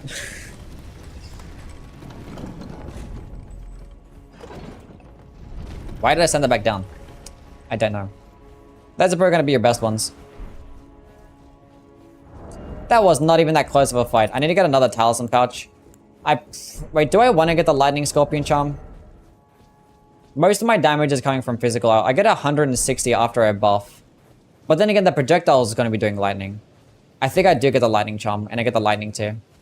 That's probably going to be the strats. I mean, the good thing is these next two bosses are weak to lightning damage, so it's fine. Why Iron Balls when you can Starfist? Because Iron Balls, you get it earlier on. And he said early game. Starfist, you get it at Lendel. So you gotta kill at least 2 Great Rune bosses, unless you're using the wrong warp glitch. Top 5 Soulsborne bosses. Gale. Probably like Ludwig, Saint Ishin. I really like Medea, Freda. Fuck. Maria's really cool too. I don't know. 40 dexterity. Let's go get another talisman pouch. What's your high score in Elden Ring? My high score? Cragblade adds 10% more poise damage to your weapon. It's like not that crazy, but it's still nice. You have now to become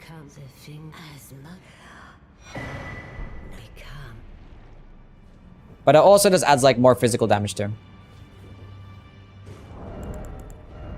Okay, so should I get Lightning Scorpion Charm and Lightning too? I think that's the strat. I think that is the strategy. We'll go get the...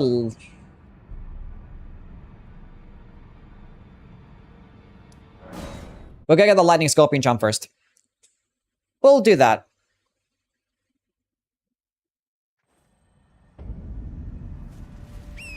Are you gonna see Sonic 3? I haven't seen the second Sonic yet, so... Maybe. After I see the second one.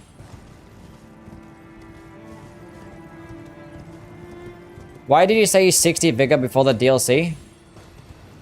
Because Vigor is like the most important stat, and if your damage is going to be scaled off items, then Vigor is just going to be even more important than what it normally is, which is like, you know, crazy. So yeah, 60 Vigor is like very good to have, and especially if you're trying to like learn bosses' movesets, you want to be able to tank attacks, and 60 Vigor is going to be very good for that. And I'm pretty sure the soft cap is at 62, or one of the soft caps is 60. So yes.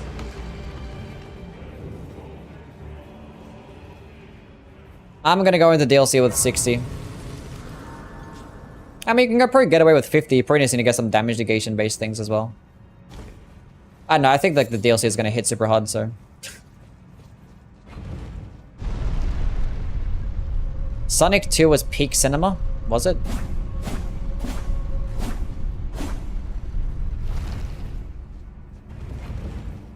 I have stone sword keys. I have 2. I always pick up 2 in my prep phase.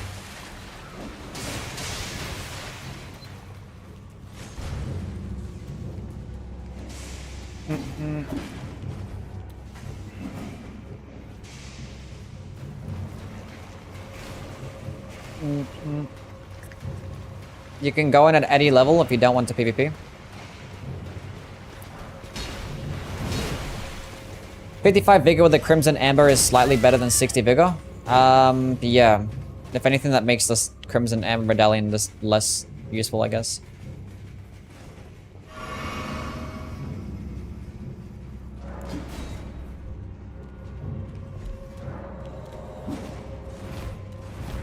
Move, you stupid imp.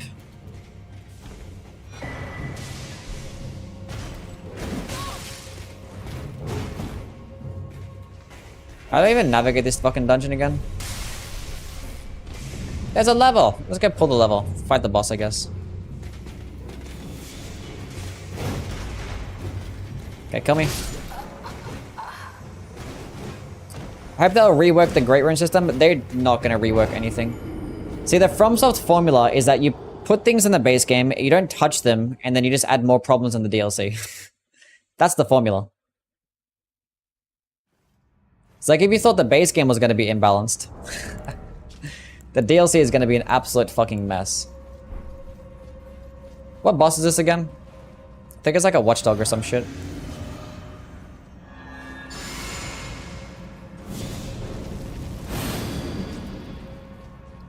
Why did you choose this one? Did you cheat engine it? Yeah, I did. The reason why I'm doing this run in particular is because I've already played through the game with like almost every other weapon, and this is like the one of the ones that I have yet to do, so... If you're asking out of all the weapons why this one, is because this is the last one. One of the last ones. I'm gonna go for it. Dodge!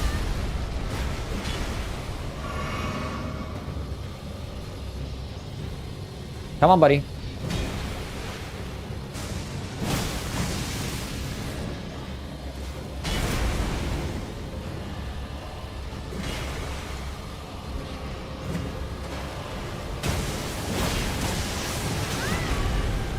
You're not allowed to do that. That's cheating.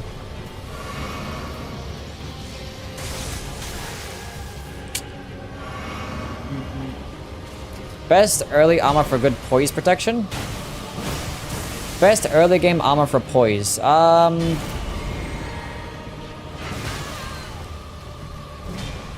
Excuse me?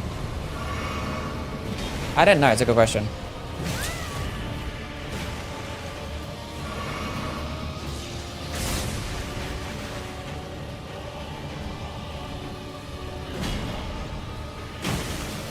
Die, stupid dog. Come on, man. It's fine. I didn't need to kill him anywhere. I just wanted to. Take off my helmet so I can see my beautiful character? Fine. I've done a Serpent Blade only run. Might be the worst weapon I've used so far. A Serpent Blade? The Serpent Bone Blade, like the katana? Okay, what am I doing? Where am I going? We're gonna go get the Lightning Scorpion, Lightning Tier. Video? Holy fucking shit, dude. Donald Trump, if you can hear us, please, Donald Trump, please. I've seen that already. I can't even hear this shit as well, so like... I don't even know why I'm clicking on these videos that you guys are sending me. I can't even hear the fucking game. I never had my audio turned up. I always play the game on mute. Is this weapon good? No. Am I stupid? Am I dumb? Kill Bernal? Yeah, I mean, killing Bernal gets a really good armor set, but I don't recommend it if you want to get later Ash of Wars, but yeah.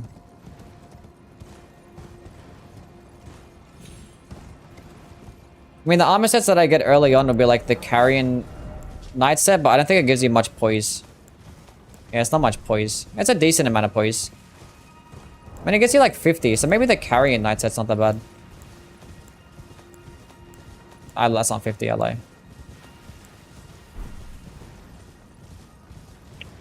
Because you want at least like 50 or 60.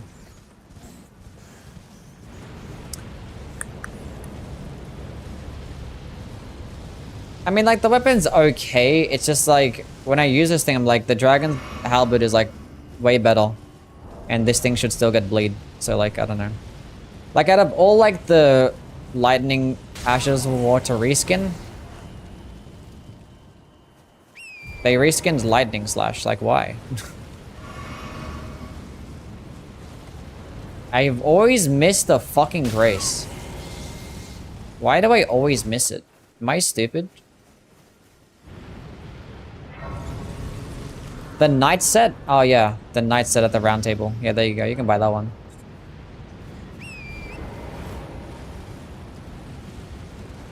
Which of the Souls games do you think has the best areas? Which of the Souls games has the best areas? I think Dark Souls 2 and Dark Souls... Dark Souls only, no. Not Dark Souls 2. Bloodborne and Dark Souls 3 have the best level design. Like, the areas themselves have the best level design. I mean, Elden Ring is good too when you include just the legacy dungeons.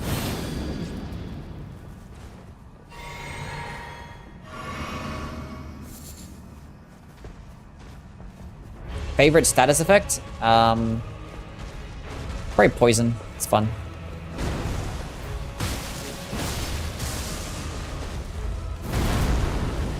I just like, I don't know, something about poison aesthetically. I just like this, the thought of like damage over time. I don't know, it's just funny.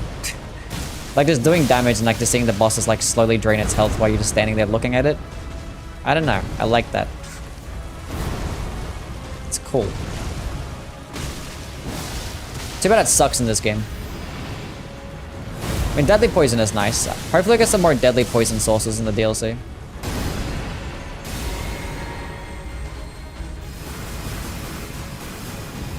But Frost is like definitely the best status effect. Scarlet Rod is better. I mean, Scarlet Rod is definitely better in terms of damage over time. I don't like the fact that it doesn't scale with anything, so it's like doesn't seem fun to me because you can't really proc it fast outside of maybe Scarlet Aeonia or like Rot Pots. But like the weapons don't proc it that quickly. It's kind of annoying.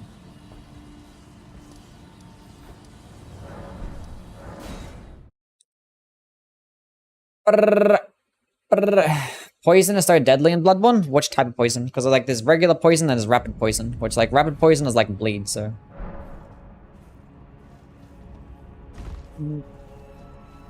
And I think like poison just like looks cooler as well. Like I like the green color. The scarlet rot color like looks kind of shit to me. I don't like the color of it. The aesthetic just doesn't look right. It just looks like way too like murky and like mid. I like a green fog. I don't know. It's a weird thing, but I don't know. When I look at Scarlet Rot, it's like, ugh. That like weird orangey, brown, red fucking color doesn't do it for me. It doesn't like tickle my neuron activators, you know what I'm saying? Poison kind of does. There's something about the color green with poison. It's just nice. Yeah, Dark Souls 2 poison is the best, yeah. Would a Great Sword be better for stance break or the Iron Balls? The Iron Balls is probably going to be one of the best stance breaking weapons in the entire game. You get like just as much stance damage or like just a little bit less stance damage with an Iron Ball as you do with like a Colossal Sword. I think like Fist gets like 33 stance damage or some shit. And I think a Colossal Sword gets like 36 or 37. If you put like Crag Blade on the Iron Ball, it's going to be like more stance damage for a charged heavy attack compared to a Colossal Sword. And the charged heavy attacks of the Iron Balls are like 10 times as fast. So like, it's just going to do it so much faster. Also, Rot looks way better than Poison. L take. How is it a take? It's a preference.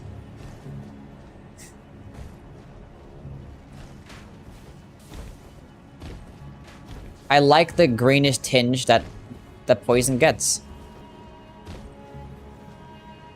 I tend to like the color red more in like most cases, but like that's like more of like a brownish color. I don't know.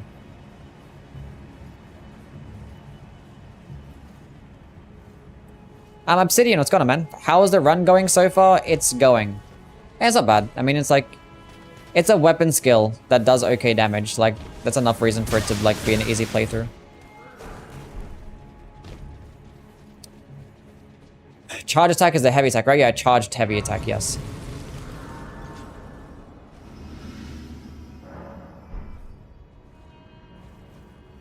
Let's put on my lightning to tier.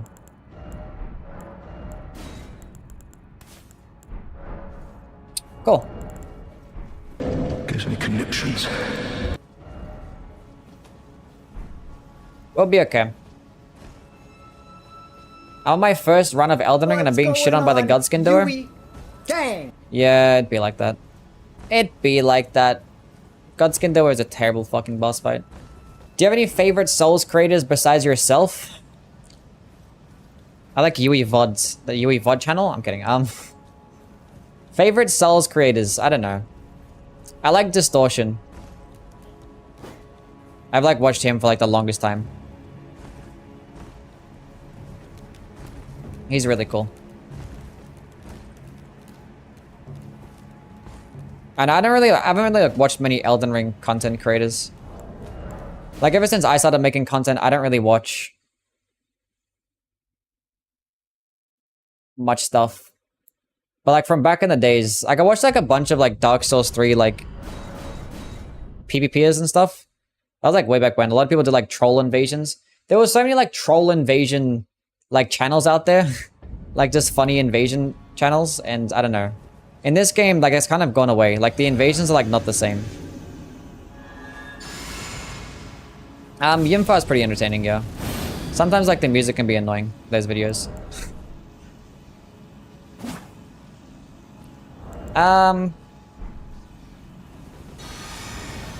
I watch Gino. I don't watch Gino, no. I watch some of his videos. And I've watched one of his no-hit runs for when I wanted to practice my own no-hit runs, but I don't watch his content.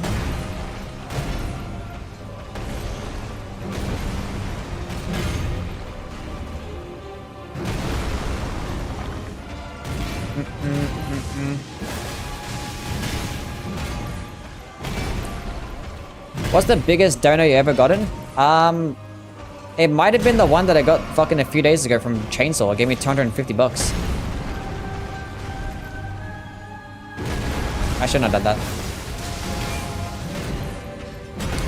Do I play this game on PC? Yes. Yeah, I've watched more Rusty videos, yeah. I've watched more Rusty videos than I have Gino videos. Like, there's not much point to, like, watching, like, other Elden Ring content creators for me. Unless it's, like, I don't know. Because, like, respectfully, I don't think, like, many people have more knowledge in the game than me. Like, I play with this, like, stupid-ass weapons way too many times to, like, I don't know, I don't need to watch any people.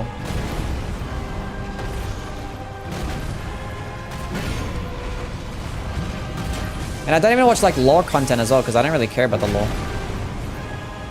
And if I have any questions, I'll just ask you guys, because you guys watch lore videos, so...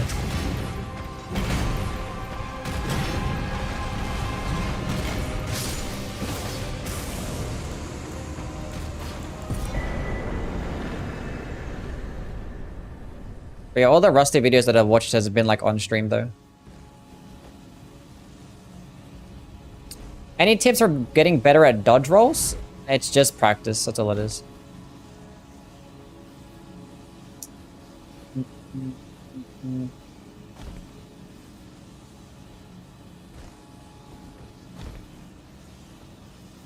Edward, thank you for the 3 whatever that is, the runs. Thank you for the 3 runs. I don't know what currency that is. But thank you, man. Appreciate it.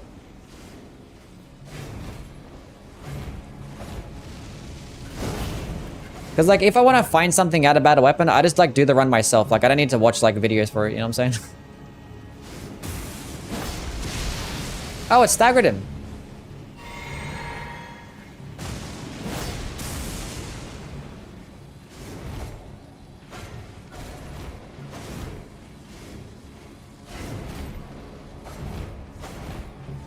God, you don't fucking stop moving, do you? Oh, the tracking is mid. Finally, I hit him. I'm out of FP. Whatever. I don't care anymore. I didn't care anymore. And the thing is, like, I get educated of my viewers sometimes as well. Like, say if I make a video that has, like, a dog shit fucking take, and then my comment section will probably just eat me alive, because they probably watch other people's videos, and then I'll probably just get educated, like, what's the word? Indirectly. Through other people. By my comment section just yelling at me. That is why. Another reason why I don't really do it.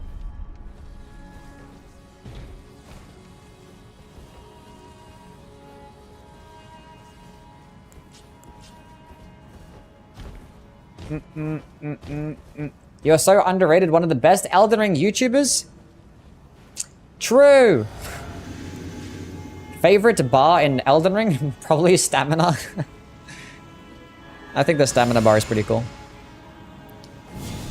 Kreitz is cool. I've seen one of Kreitz videos. He definitely goes in depth. He has better, like, breaking down content in terms of, like, number crunching videos. His, like, number crunching videos are better than mine. Sometimes my number crunching videos can be good, but, like, he's good at math. So, like, the thing is, but my lane of content comes in, like, through practical use. So, like, I will still, like, number crunch things and stuff. But, What is thy business? I do, like, real application. You know, I test it out, and then I do it.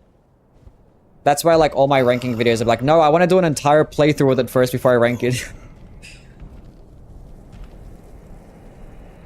The twin prodigies, Mikola and Melania. You ain't quite a good compliment, so you usually wind up agreeing. General. But that's good.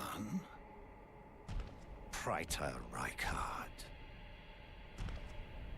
And blue bar motherfuckers rise up.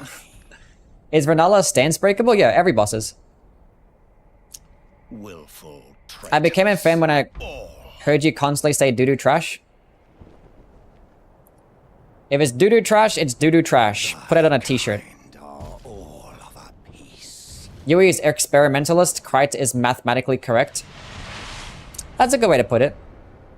Because, like, sometimes when I review things, it's either like we gotta have, like, go into great detail, break down the numbers, and other times like this shit is fucking trash. This is doo-doo. This is mid.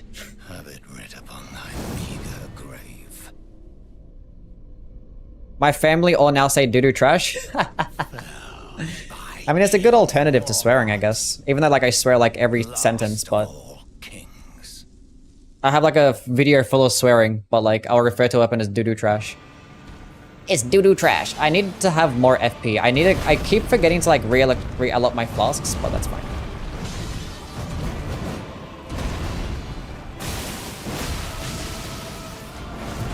I think the one thing that Dragonscale Blade is missing is Bleed. I just don't know why it doesn't still keep Bleed. Because like it only gets a status effect after you use its buff, which is Frost. Which is like okay, but like it should still keep Bleed. Because like the Dragon Halberd is so much better. It wouldn't be broken if it kept Bleed, you know? I'm gonna stay at full health, why not? Do I have my shit on? I do.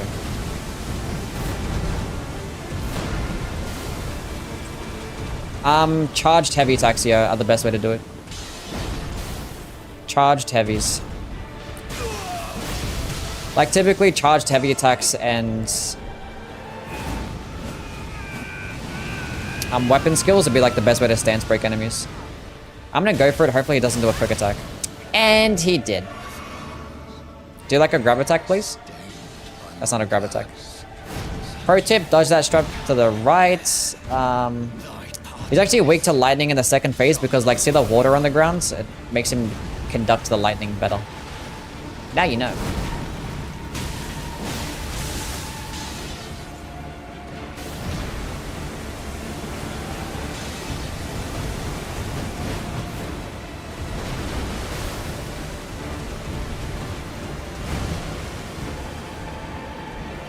Come on, buddy. Thank you. Come on, dude. What weapon class has the lowest stance damage? Whips are fucking horrendous. Whips get like decent stance damage with like the jumping attacks. Or like not decent, like they're not the worst, but whips have like the lowest charged heavy attack stance damage. Like they're really bad. Which is like so odd because like whips can like stagger enemies nicely, but like for some reason like their poise damage sucks. You think like stagger damage and like poise damage would be synonymous, but apparently no. Or poise damage and stance damage. But like no. One of the few reasons, or one of the many reasons actually, why whips are like one of the worst fucking, probably the worst weapon class in the entire game.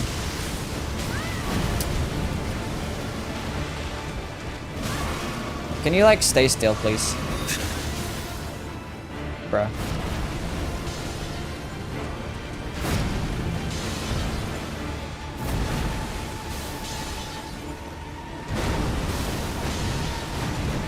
And that is a GG right there. That was a shit fight. But we won.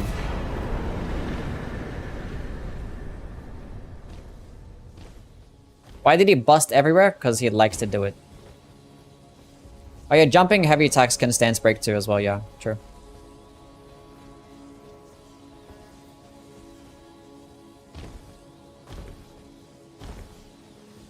How the fuck do Aussies handle being in completely distant English-speaking time zones? These motherfuckers legit living in tomorrow? We're just better than everybody else, clearly. How can whips be the worst class in the game when flails exist? Because at the very least, whips do some nice stance damage. At the very least. And like, their light attacks aren't the slowest things in the world.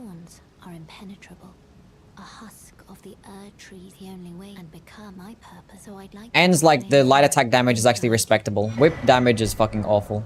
Like, the thing is, the whips have like really good range. But like, the trade-off was like, they're being really slow and dog shit fucking damage. Like, even straight swords get higher damage than whips. For every light attack. And it's like, straight swords do it like 3 times as fast. And if you want something for range, that could be like somewhat quick, then use a spear. And spears could have like just as much range as a fucking, I don't know.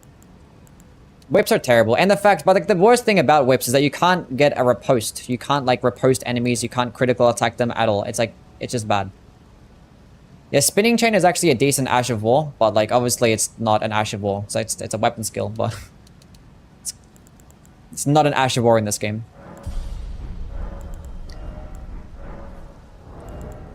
Anyway. Where am I going? What's the best weapon for an Arcane Faith build? If you're going with an Arcane Faith build, you go all into Arcane and have a little bit of Faith, of which you just use any weapon that scales with or gets bleed. So an occult infusion on a Nagakiba, cross Naginata, Scavenger's Curve Sword, like anything like that. Venomous Fang because of the poison. Like, I don't know. Personal favorite Scarlet Rot weapon? I mean, there's like 5 Scarlet Rot weapons in the game. I know the... What's it called? The thrusting sword. How am I forgetting the name? How am I forgetting the name?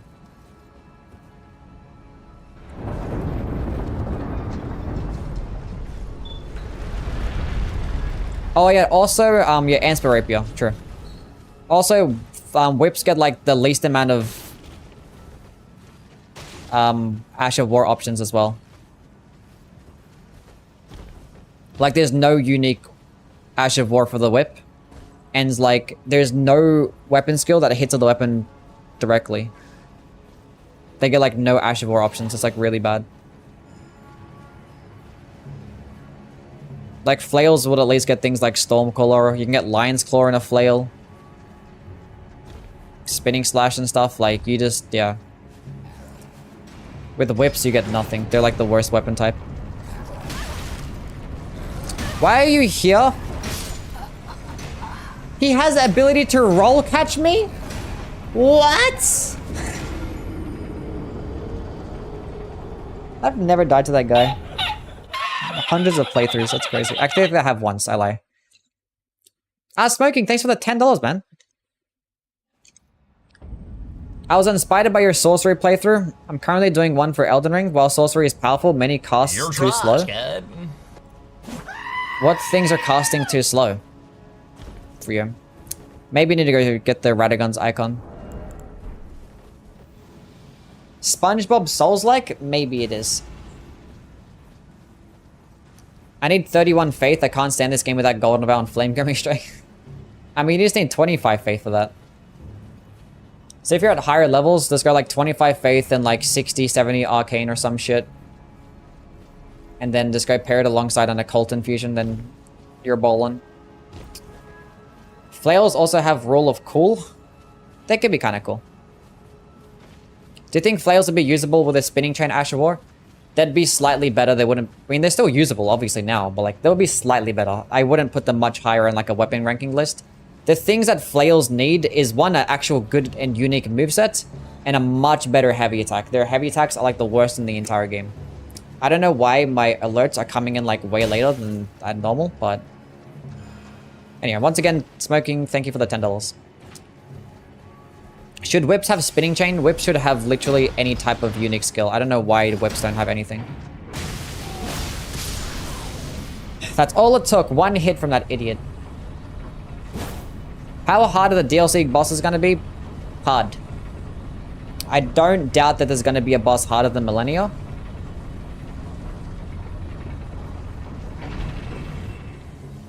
Peeper Rat's gone, man. But yeah, flails need a whole rework. Because at the moment they get the exact same movesets as hammers, but like just a much worse heavy attack because it's so fucking slow.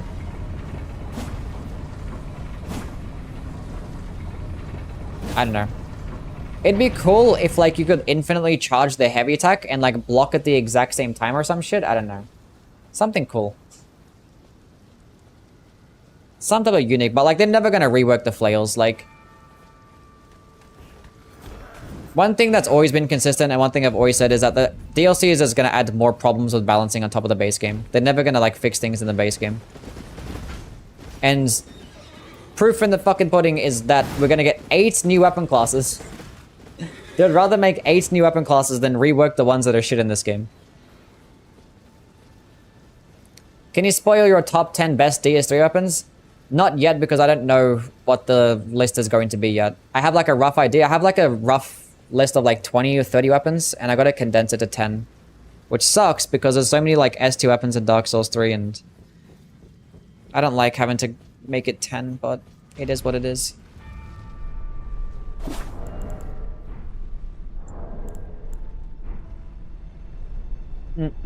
All I'm from the DLC is a dragon fight as good as Medea. I mean, like, every DLC has had a dragon boss fight, if you don't include Bloodborne. If that means anything. They make a flail hybrid weapon. Yeah, I don't think they're gonna make a dragon fight better than Medea, nor do I think they're gonna make a better boss fight than Gale. I think it's like very hard. I mean, I think it's most likely they end up making... I don't know. I don't know. But I don't doubt that the best boss fights are going to be in the DLC. I'm willing to bet that my favorite boss for Elden Ring is going to be in the DLC. I don't know who it's gonna be, but I'm willing to bet one of them is going to be my favorite boss.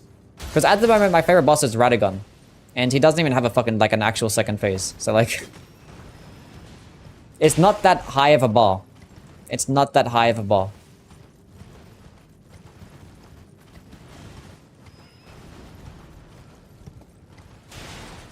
I think Mesmer has the potential.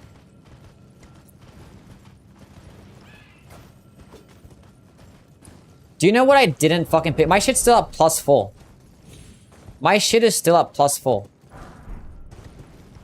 Bro. My weapon is still at +4. I'm normally at +6 at this point. I don't think it's impossible to make a better dragon boss fight than Medea. I definitely think they can do it. Like, they literally made Medea. Like, I'm pretty sure they can make better. But it would be very hard.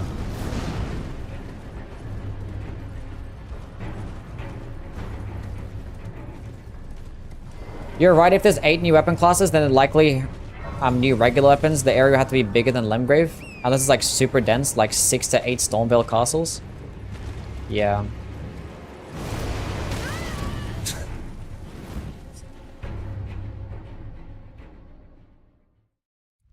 Do you prefer Gale as a fight to Radagon? I think Gale is the best boss fight ever made, yeah.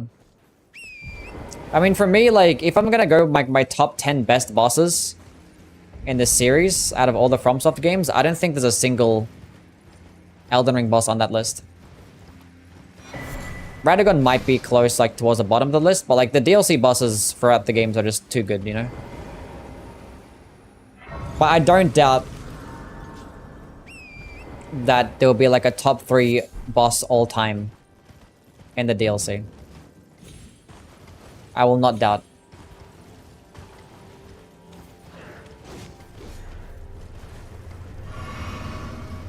And like the secondary bosses are good as well. Like even there's no secondary DLC, but like the bosses in the base game are just so fucking good.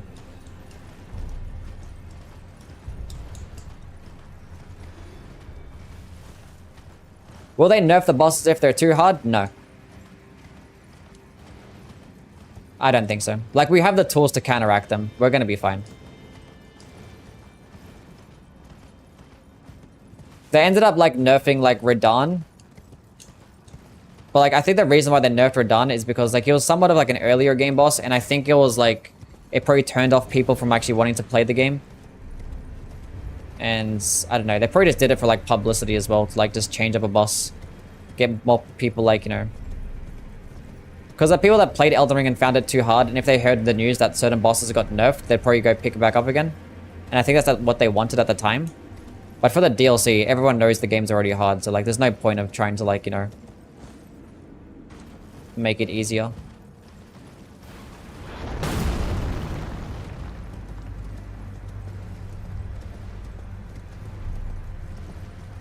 I mean, he did say it's going to be bigger than Limgrave, but he said slightly bigger. It's probably going to be, I don't know, I think the area which he's talking about is actually going to be slightly bigger than Limgrave, but I don't doubt there's going to be a second area. Surely there's a second area.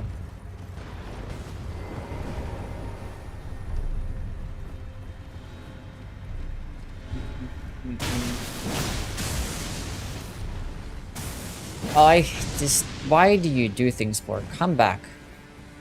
Oh my goodness me, you run so fast. I think this one's bigger, so it runs further. Or faster. How reliable is frost build up on the katana? I mean, it's reliable enough. I think it adds like 80 frost, which is decent. Like hitting with the weapon skill like a couple times will like instantly proc it on like most bosses. Probably not the fire giant because he has like very high resistances to frost. What do you think about Moog? I think Moog is cool. I don't like him that much. I don't think he's like top 5 boss for me in this game. He's probably like top 7 boss. He's okay though.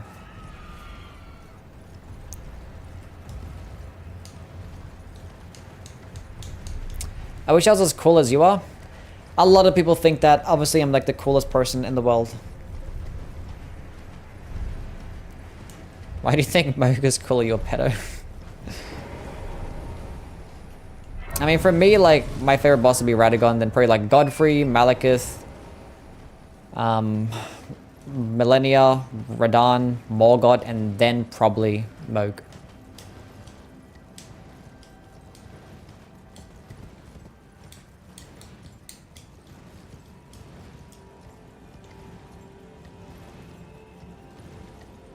I just don't like the second phase when, like, I don't, Nihil is kind of stupid, and I don't like the whole, like, littering the entire arena with the blood flame attacks. It's super annoying. It ruins my ritual sword talisman buff. I don't like it.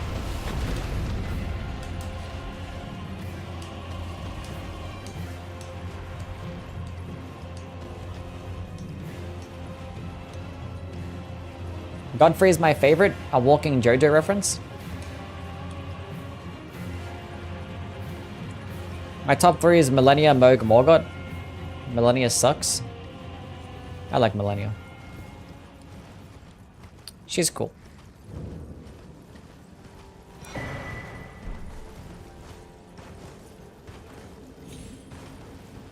I don't need those smithing stones. Okay, what am I... Okay. This playthrough has been terrible. Okay.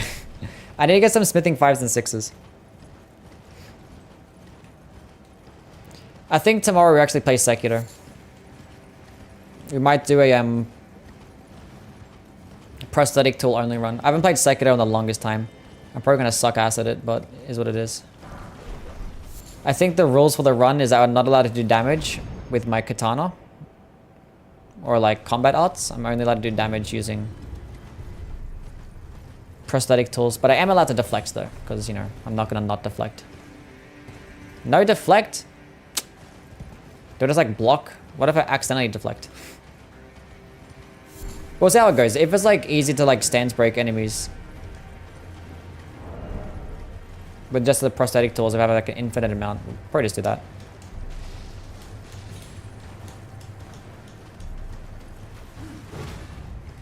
Have you seen those AI vids with Millennia, Marika, Melina, and Rani? Those AI vids with... No. I cannot say that I have.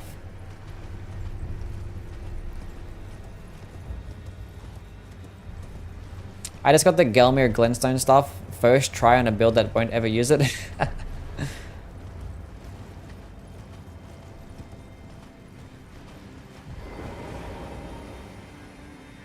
Sekiro deflect only run? Only deflecting in Sekiro. Is it possible?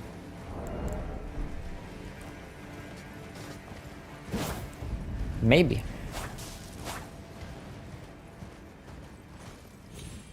They use AI to make them say things. Oh, like, I don't know, I haven't seen AI videos. I don't watch many AI... I don't know, I don't watch many Elden Ring videos in general.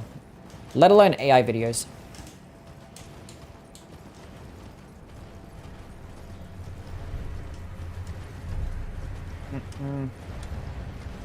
Thoughts on the Demon of Hatred? Top 3 boss in Sekiro.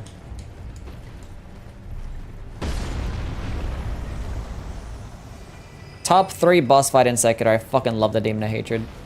What a fantastic boss fight.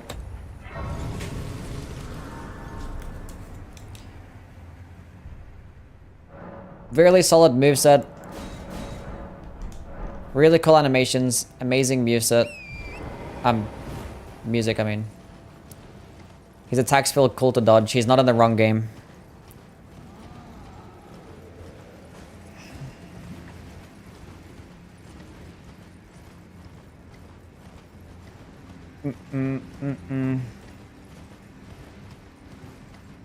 He's absolutely not in the wrong. If he's in the wrong game, then like the fucking giant ape, the guardian ape is in the wrong game too. Like, you fight the first phase of that boss and like Demon of Hatred like the same way.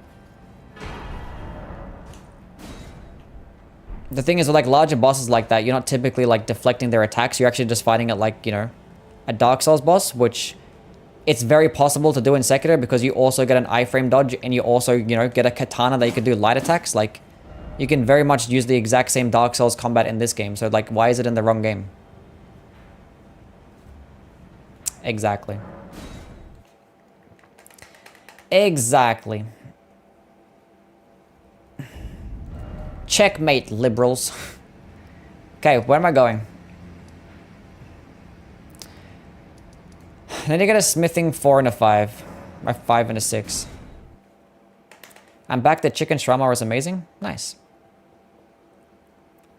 Demon of Hatred punishes you for deflecting his fire attacks. That's why I don't like him.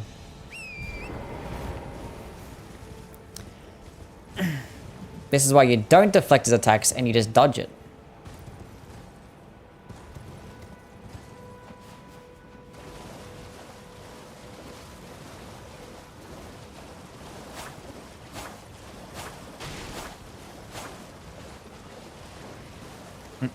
Because Sekiro also gets an iframe dodge, and it works perfectly fine. What kind of music do I listen to? Hip-hop mainly. I mean, primarily. Could have went to the Volcano Man on, but this works too. This works too.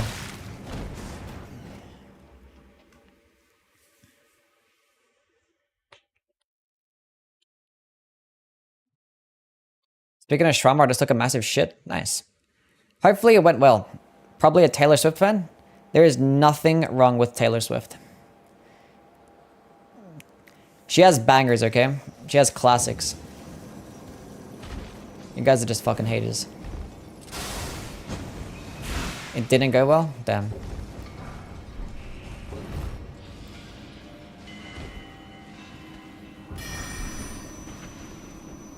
Mediterranean food is my weakness? Damn. You really listen to her? I don't listen to her, no. But if somebody did, I wouldn't judge.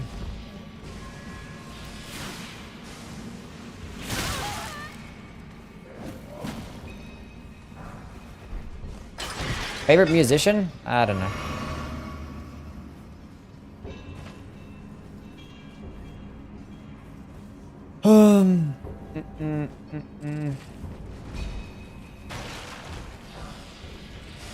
I just listen to a lot of hip hop. That's it.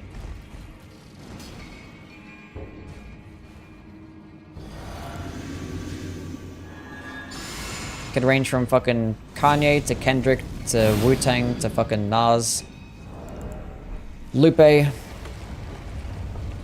all them cats.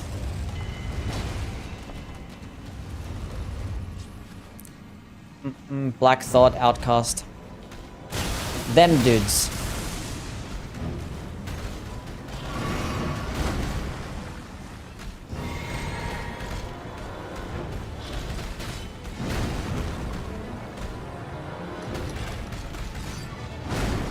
Is Vultures a good album? It was okay. Ty Dolla $ign kind of carried, I'm not gonna lie. There were some songs I didn't like on there. And some of Kanye's raps were kind of just fucking mid.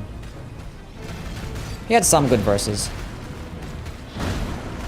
But the beats and the hooks were nice. Catchy enough. And then Freddie Gibbs killed that verse as well on one of them songs.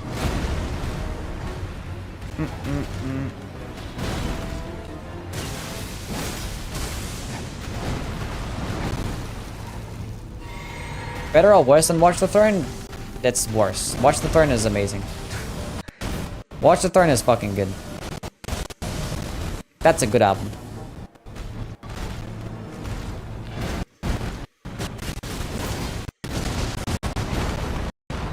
Stay still, you stupid cow. That missed? Can you just die already? Thank you. Drake or Kanye? Kanye? The fuck? The fuck? His first 5 albums are untouched. You can't... There's no run in like hip hop history that was as good as the first 5 albums as Kanye. No run ever.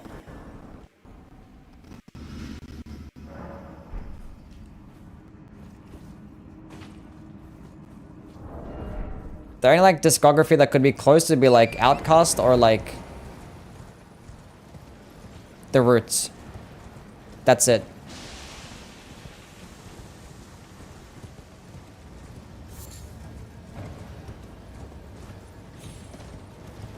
Right now I listen to like 2 songs of Kanye. What makes him so good?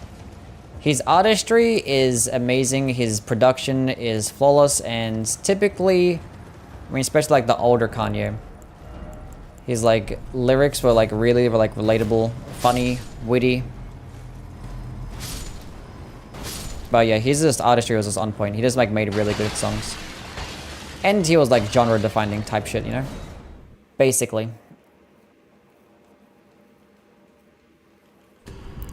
Yeezus is low-key a pretty good album. I'm not a fan of Yeezus. There's a few songs I like on it, but I'm just not a fan of experimental rap like that. Not an experimental rap fan. It's just not for me. Not for me. I need to go get a Somber 9.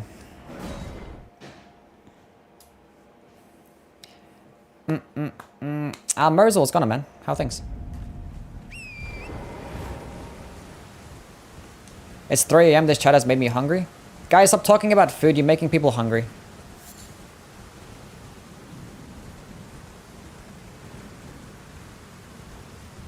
I'm a food nerd. Understandable. What's the most Kanye West weapon in Elden Ring? The most Kanye West weapon. That's a funny one.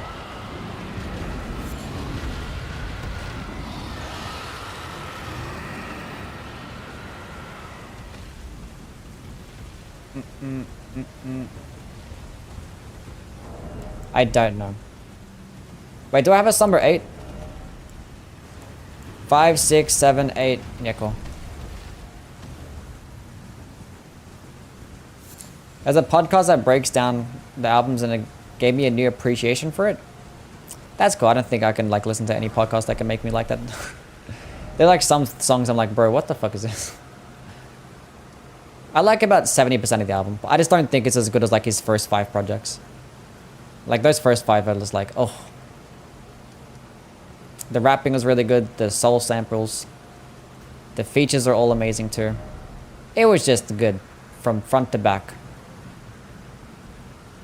Okay, what am I doing? We're gonna go upgrade this bad boy to +9. Maverick, what's going on, man? Loving your vids, my first time catching you live. Nice, welcome in. You're a real Yui fan? Name every single video. Well, then I presume. What's your favorite one?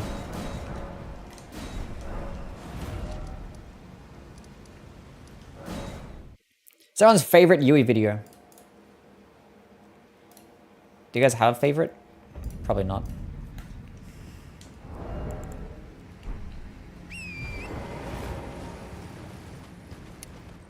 "808s is slept on?" Is it? I don't think 808s is slept on. That's like one of his most popular ones, right? I think it's one of his most popular albums.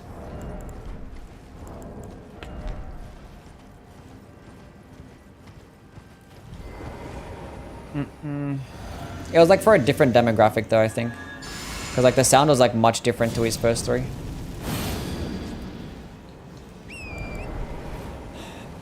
No, no, no. Go back. I keep forgetting to keep reloading my flasks. I need more than 3 FP flasks. What's the best small shield? I like, I don't know, if you want to parry, then the buckler, I guess.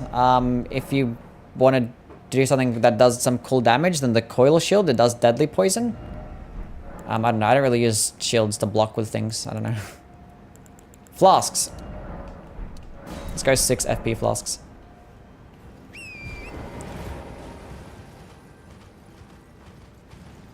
Is Scholar's Armament, you mean Scholar's Shield, worth using on a small or medium shield? Yeah, it's worth using, I guess.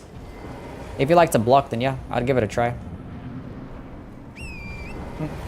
the one where you got plus 10 blasphemous in like 90 minutes. That was a good video. Getting overpowered in like 90 minutes or 2 hours, whatever it was. Where is a laser golem boss?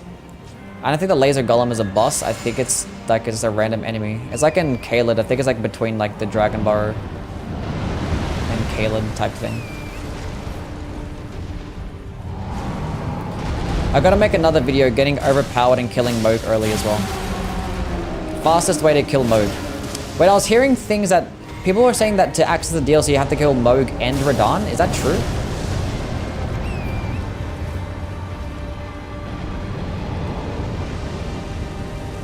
I'm not gonna react to Rusty's new video. I don't care for shields.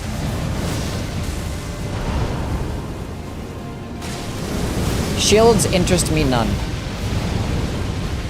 Is it going back to back? Good RNG.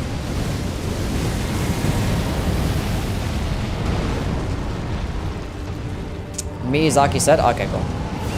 So why Radahn as well? Did you say why Radahn? Is that to like gatekeep it, I guess? It's probably just like gatekeep it difficulty.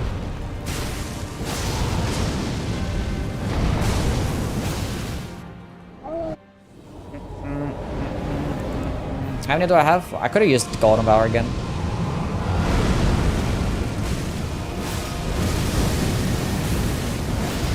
Holding back the stars. Maybe. Holding back the stars. And stars having something to do with dreams? Maybe. Maybe you're onto something. I have no idea about the lore in this game, but maybe you're onto something. DLC Area 2 and Nokron confirmed? Maybe. I mean, it could just be like a gatekeeping thing. But then again, Moog is pretty much a gatekeeper himself, so I don't know why. It has to be a lore reason. If you're gonna have to kill Radahn, it has to be a lore reason. There's probably some theories out there. Some things that I'm not qualified to talk about, clearly.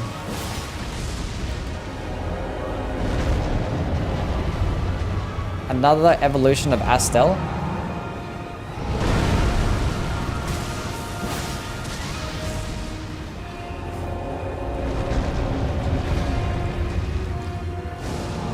Okay, so now if I'm gonna make a video on killing Moog quickly, I might have to include Radahn as well.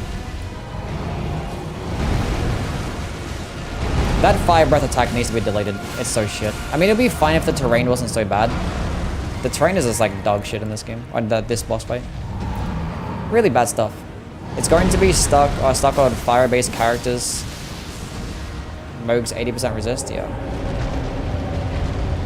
I mean, the thing is, if you have fire-based character, most likely you have access to faith-type builds, of which you could use things like Destined Death, or you could use lightning and shit like that. I don't know. You have like a lot of access to different damage types, even physical damage. You'll be okay. Getting to the DLC as fast as possible video, yeah.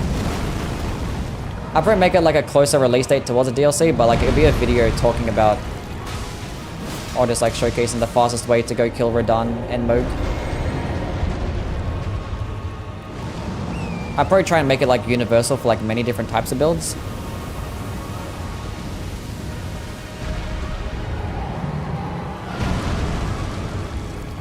It might include something like the Bloodhound thing. That's probably like one of the best ones to do it with. And yeah, that's how you know hit the Fire Giant.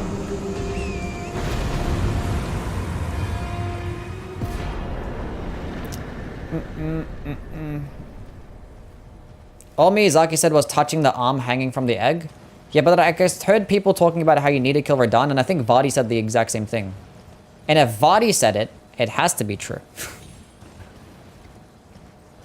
Bloody Hellas is really fun.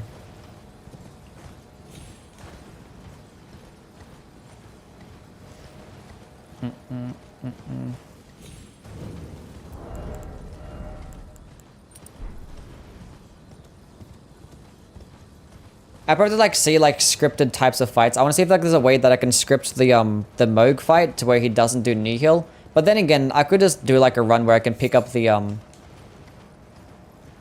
Purifying Tier, and if I do the Purifying Tier strats, it's probably gonna be perfectly fine. I could probably make a video just talking about how to fight Moog as well. How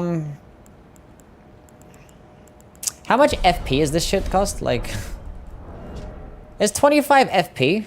That's actually a decent amount. How much is the Dragon Halberd? Is the Dragon Halberd the same? It's actually a decent amount. Okay, the Dragon Halberd is 17 on the first, but the follow-up attack is 11. So that's more FP for the entire combo. But like, to buff it, it's cheaper. So if you just want to buff it, it's only 17 FP for the Dragon Halberd. So, because I just don't like this weapon skill in general. Because like, it's a longer animation, you can get staggered out of it. That first initial lightning attack does like no damage. The slam does most of the damage. And the follow-up lightning attack comes out like afterwards that like in some cases it just like misses. I don't know. Not a fan. They could have reskinned like another lightning type of attack. Imagine if they reskinned lightning ram instead. And you had like a frost lightning ram attack. That'd have been cool.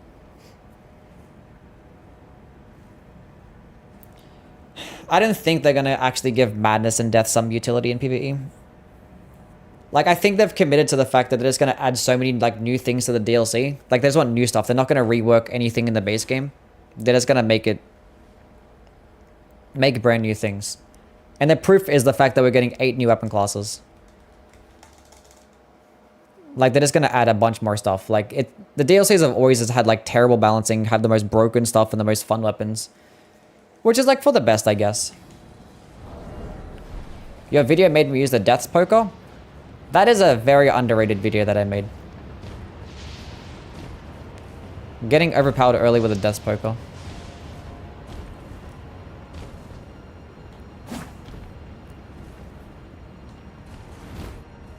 Do you think they'll bring back trick weapons? Potentially. I feel like if they did, they probably would have included it to the DLC, like showcasing like a trick weapon or some shit.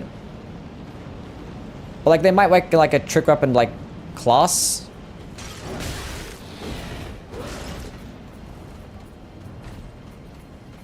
And they probably have like 4 or 5 trick weapons. Maybe. It could happen. They won't be as complicated as like the Bloodborne trick weapons. But they might have like some use. Like you click like a button, like a weapon skill to like transform back and forth.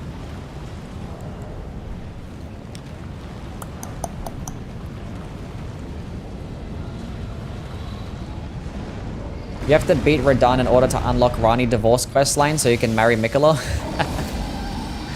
Rani divorce questline. Nice. They did show off what looked like a dueling shield in the fight against Mesma. Maybe that'll be a shield melee trick weapon. I don't know. Maybe.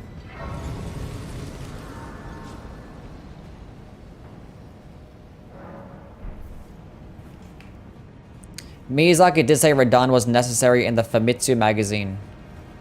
Interesting. So confirmed we must kill Radahn as well. Can I get a higher? Higher? Okay, we would have more fun weapons if it wasn't for PvP. No, we're gonna get... No. The PvP doesn't stop them from making crazy-ass weapons. 100%, it does not. Like, Dark Souls 3 was proof of that. Like, they added the most wild-ass shit that was just groundbreakingly broken in PvP. Like, the Rings Knight weapons, the doors, the Frayed Blade. I mean, the Frayed Blade wasn't broken. But, like, it didn't stop them from making crazy-ass shit, so no. And in this game, like, the most underrated update, like, in the history of From Software, was making it so that you have separate PvP and PvE balancing. Because that's what you have in this game.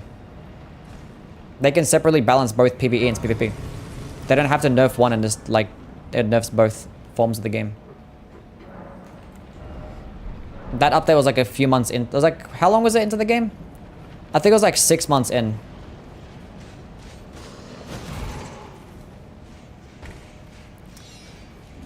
What do you think of Letter's Great Hammer? Letter's Great Hammer is extremely high damaging, but it's like really fucking heavy. And like for its weight, and like it can be the highest damaging Great Hammer in Dark Souls 3. I think you can get more damage out of the Great Mace because you can buff it. And putting things like maybe like lightning blade or some shit on the great mace could maybe make it do more damage, and it's like way lighter. But the Letter's Hammer does have a pretty cool weapon skill that can like stun lock smaller enemies.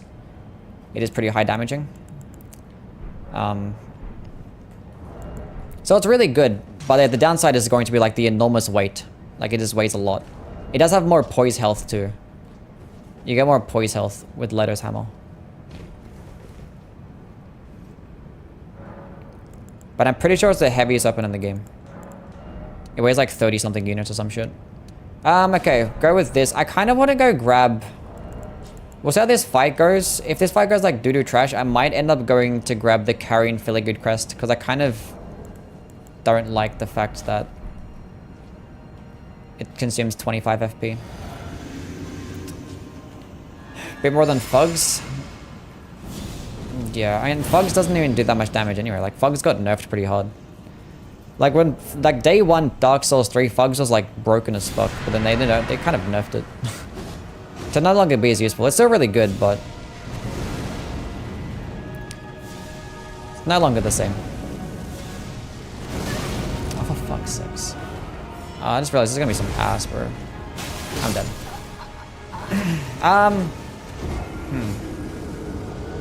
I just realized this is gonna be really not good. This is gonna take a while. Yeah, I'm gonna go get the Carrion Filigree Crest.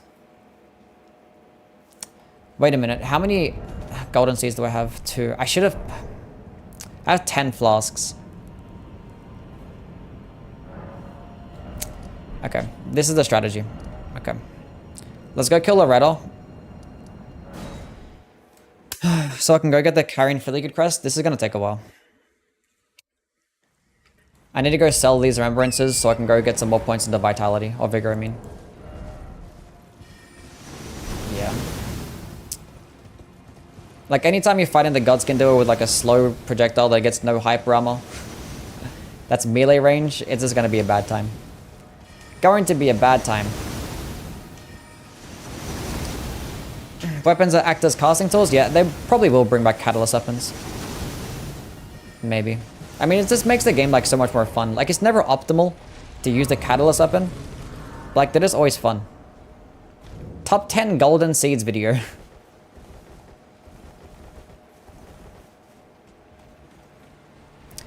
You're kicking ass? I'm doing alright. Yeah. I mean, Godskin Duel is probably about to kick my ass, but...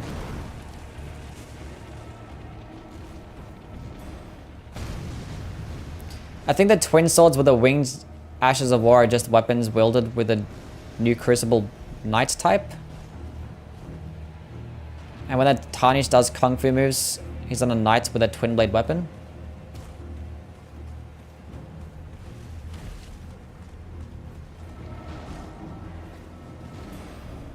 I'm excited for like the feat weapons. It's probably like a martial art weapon class. But it sounds pretty cool.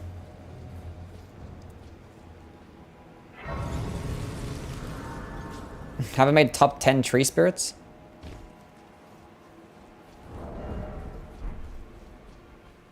Top 5 streams?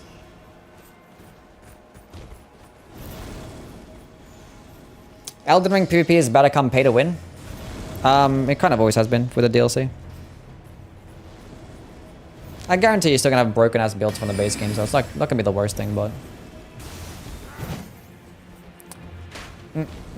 I guess the pay to win talks are gonna start back up again. Because there was plenty of pay to win talks about Dark Souls 3 PvP.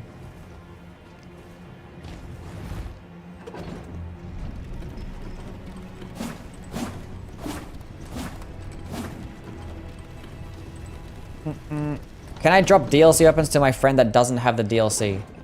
I think you can. Wait. I think you can. Maybe? I don't know now.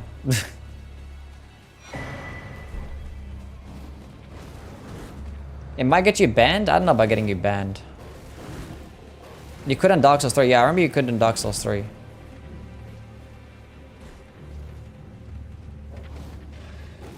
I wasn't sure if you could do it in Dark Souls 1 though. You probably could in Dark Souls 1 as well. I forget.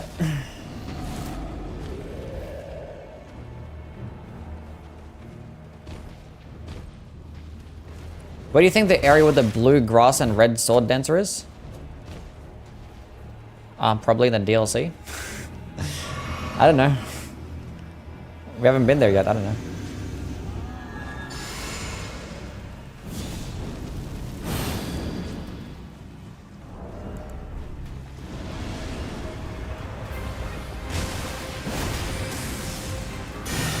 Very nice. Wait a minute, she's actually weak to lightning damage and we're standing in the water. That's even more boosted lightning damage. Nice. Ultra mega cool lightning damage.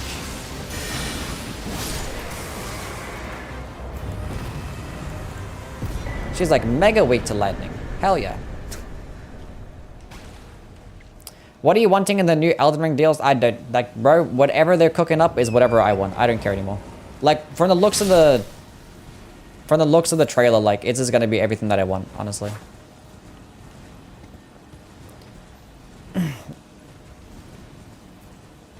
Everything that I want. Like, the one thing, if I were to have one thing, it would be like an end game PvE game mode. I need a game mode to where we can like test out end game weapons and have like some type of replayability for the PvE, because like at the moment like the replayability in this game is New Game Plus, and the New Game Plus isn't anything special. So like you need to have like a game mode. So yeah, that would be like the one thing, and if potentially like those things, the rewards for those things give us stuff like ancient dragon stones and lava tears, that will make me very happy. Because if there's like more replayability and like a game mode, a boss rush mode would be cool, but I want like an actual additional game mode on top of that. Like something interesting, you know? But there'll be more people playing the PvE and like just doing certain types of builds, and then my build videos of course pop off even more.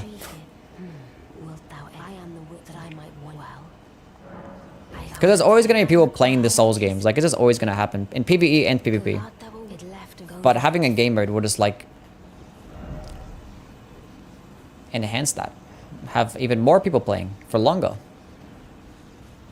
Why did I send the elevator back down? Am I stupid? Not a New Game Plus fan. I just make a new character. Way more fun to start with nothing. I mean, it's funny if you want to try out, like, late game stuff and see how it performs throughout most of the game. Like, that's about it. I bought a battle royale mode with a battle pass. Hell yeah. Example of a game mode that I want. An example of a game mode that I want. I mean, like, the way I've been describing game modes have been like an arena. You fight like rounds of enemies, and at the end of those rounds of enemies you fight like a boss or some shit like that, and then like probably doing certain challenges to where like doing it without dying, or doing it at a certain type of speed will like result in like some cool rewards, and then maybe like completing it enough times or like doing certain types of things or completing it with certain types of builds will result in us more different types of like, you know, items. I don't fucking know, something like that.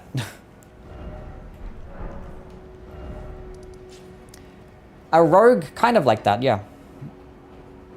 A rogue-like minigame. Have you guys played Ratchet and Clank? Do you guys play Ratchet and Clank Up Your Arsenal? Do you guys remember the Annihilation Nation? That's like the first thing that comes to mind. When I started describing that, that's the first thing that came to my mind.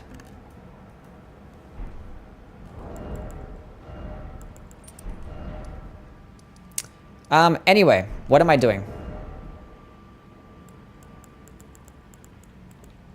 We're going back to EG.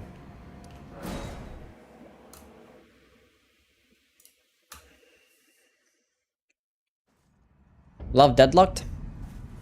Yeah, the original trilogy of Ratchet and Clank was really good. Greeting. I send and make it so that link.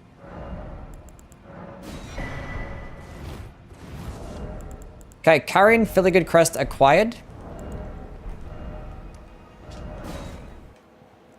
Let's go sell some remembrances and then go fight. But for immersion, it's breaking the illusion to demolish a group of nobles patrolling in Limgrave with Godfrey's axe, for example.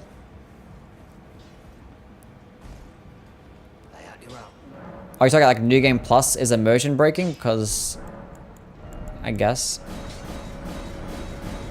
Actually, I want to get a plus 10 weapon as well. Fuck. God damn it. God damn it. It's fine.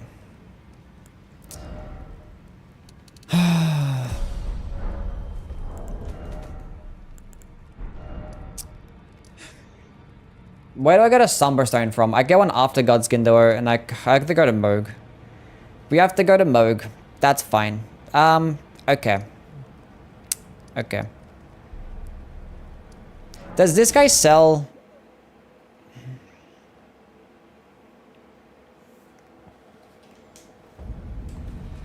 those bloody fingers? He doesn't. I think the NPC on the other side does. Does this NPC sell them? Have you done a Knight's Twin Blade playthrough to see how they are? I mean, I haven't done a playthrough with a Knight's Twin Blade, no. I mean, Knight's Twin Blade is going to be like your best... Are they these strength-based ones? No, I think they're dexterity-based. No, I think they are strength-based. I forget now. I think they are strength-based. I think the Gargoyles just does more damage. I know Vare gives you one. But like, it's closer to run to an NPC to buy one than it is to run to Vare to pick one up. You know what I'm saying? So when I'm gonna do my Moog video, I might just incorporate like picking up one of those things from the NPC. I just need to figure out which one. Say bloody hell with a British accent. Bloody hell.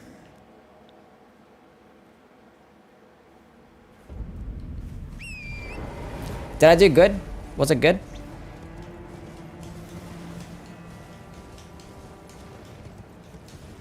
Chalice Dungeons and Gauntlets of Strength in the DLC? I mean, Gauntlet of Strength, yes. Chalice Dungeon? No. Unless you just make it like more focused and like actually good. Because like Chalice Dungeons can be very repetitive and boring because like obviously like the way they're set up. It's like AI generated type shit, you know what I'm saying?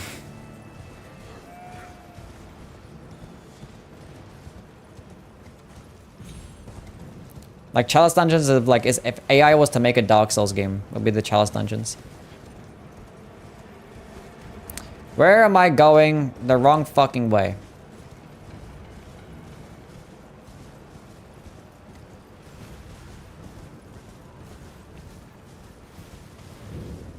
An arcane bleed character using a Naga Kibo? No, you'll be perfectly fine.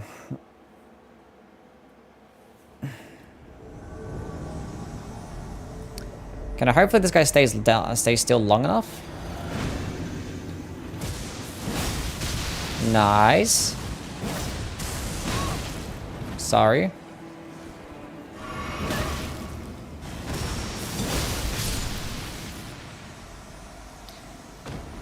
See you, buddy.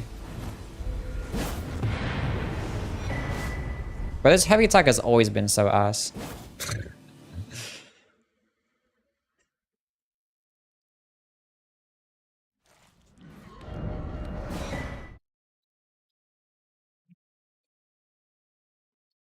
Poking attacks are so much better for a heavy. Okay. This is not where I'm supposed to go. I'm supposed to go to Vare.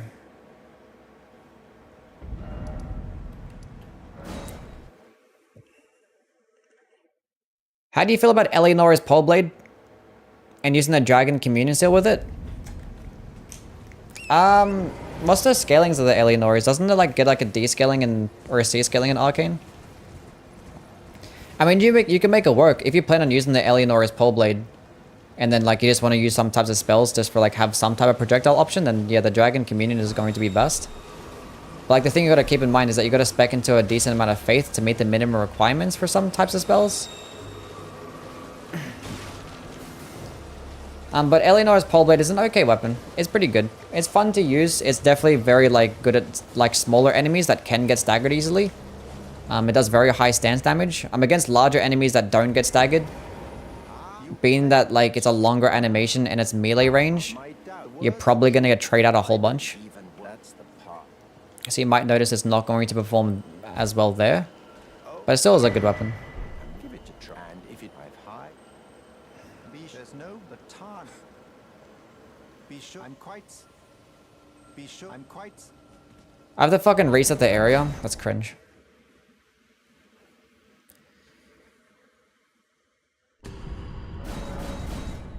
What's the best straight sword for a bleed build? There's praying the DLC actually has a bleed straight sword. You have a. I wish to a knight luminary. So. For normally that. Basically. That or the Lord Swan straight sword. Lord Swan, Noble Slender Sword. Actually maybe the the broadsword gets some good scalings. Maybe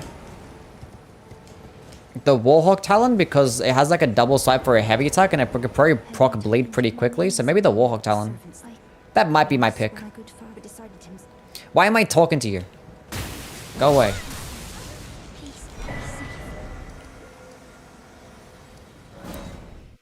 Lord Swan does have 110 crit. I think the Noble Slender Sword also gets 110.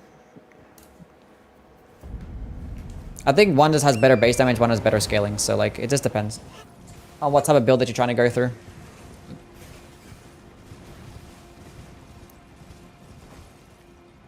One thing I don't like about the broadsword is that dog shit has heavy attack. The broadsword heavy attack was so much better in Dark Souls 3.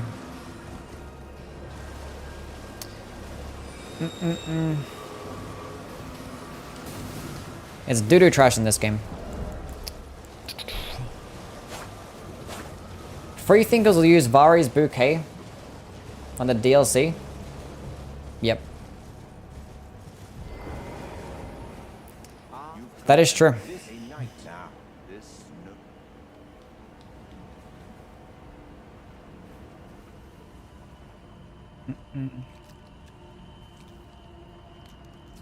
Straight swords are just superior class in Dark Souls 3? Yeah, straight swords in Dark Souls 3 are just stupid. Like, they're the most brain dead. Just brain dead weapon class. You can just spam R1 for days. But like, it's just so good. I like Impaling Thrust better than Piercing Fang. I just like having a faster animation. And like, the stance damage is really good on Impaling Thrust. It's cheaper, it's quicker, like it's just, I don't know. Like, Piercing Fang might have like more specific uses, but like against like a majority of bosses, Impaling Thrust is just going to be better because it's faster.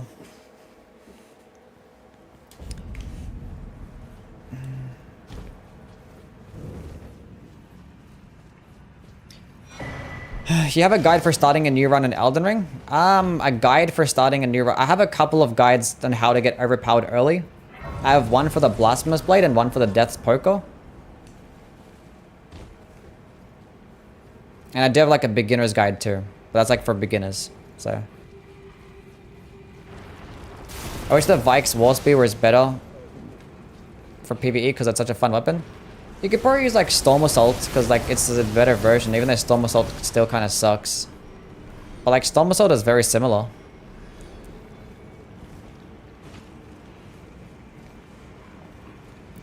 You could put that on like a Knight Rider's Glaive or something, or a Lance.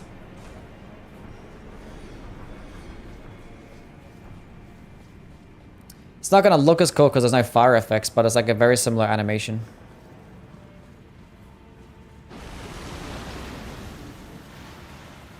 How far can I smell? Very far. God has blessed me with the ability to smell. Doesn't Storm Assault always stagger though? In PvP, yeah. It doesn't even stagger Millennia though. Like the Storm attack doesn't even stagger Millennia on like the initial attack. It sucks ass. It's kind of mid.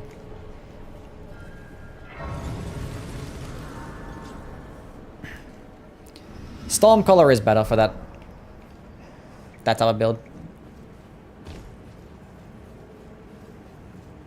Bro still smells yesterday.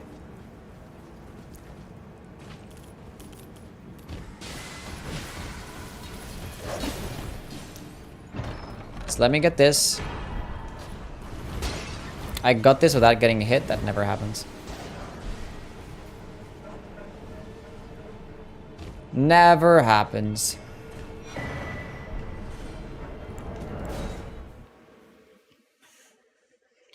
But yeah, no, Storm Assault is kind of ass.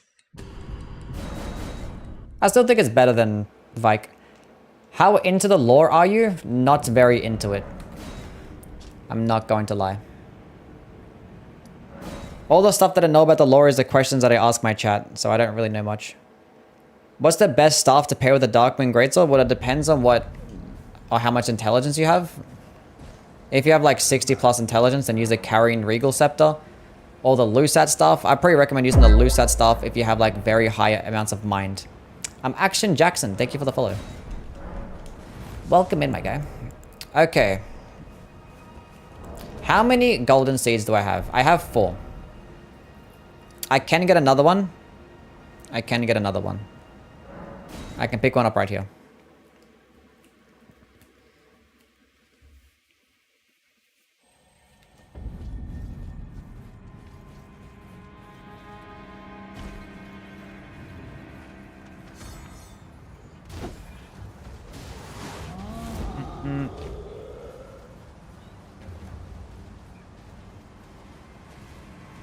Could have just killed those guys. See, it doesn't like stagger them. I don't get a hyper armor on me. Look at the hit detection.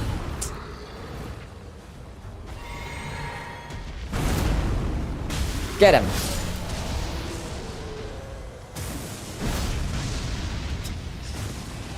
Like, it's just used to buff the weapon. Like, the buff is actually really good. Like, 160 lightning damage and 80 frost is actually really good. But, like, the skill is like, ugh. That's okay. Let's go kill the Godskin Doer now. Vike's War Spear resembles the Guardian Soul Spear more than anything else. Why is it a Great Spear? I don't know. Better question is, why is the Guardian Soul Spear a halberd? I think that's the better question.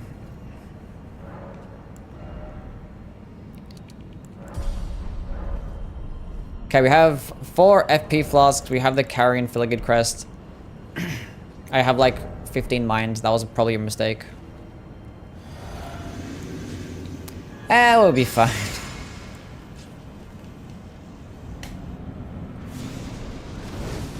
Analog of the Sellsword Twin Blades in this game? Probably the Bandits. Bandits Curve Swords. Okay, so where is my opening going to be?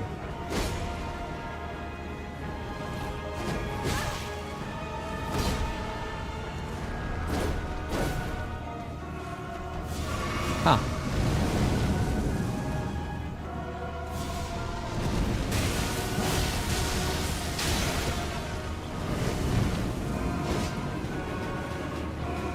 Huh. I mean, it's not doing bad damage, and these guys are weaker to slash damage, which is nice, and they can be frostbitten. So if I can proc frost, please don't hit. Oh, it might be okay. No, it's not okay. Thank God they're weak to slash damage.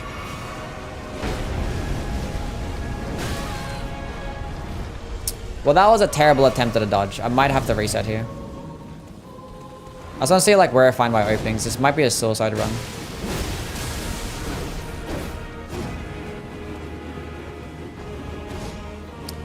Might be a suicide run.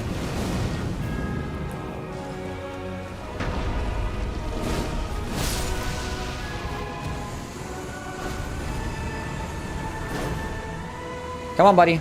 This is not what I want. You have to give me an opening. That kind of works. Nice. Oh, don't do that. That works. Thank you. Nice. And I fucked up my roll.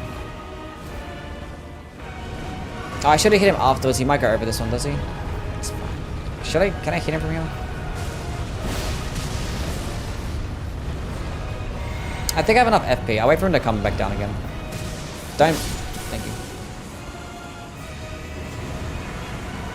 We should be okay. Imagine that a Faith scaling. Hopefully we get at least like one lightning weapon with a Faith scaling. That'd be kind of cool. Do they follow up? Hopefully I can punish this. Oh, it went over my head. Oh. Oh. Oh, at least I still hit him. Oh, why are you doing that for? He's gonna go for the transformation. I get a free attack up here. We'll be fine. We're okay. It wasn't as bad as I thought, honestly. The slashing damage was clutch.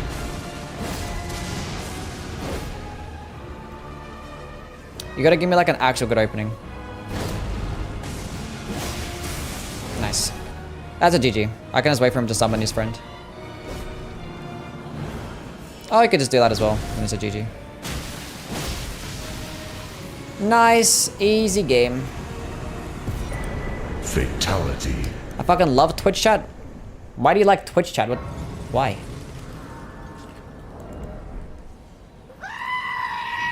We did it. Does it really matter what seal you're going with if you're only going to use buffs like Flame Gary Strength? No. Up.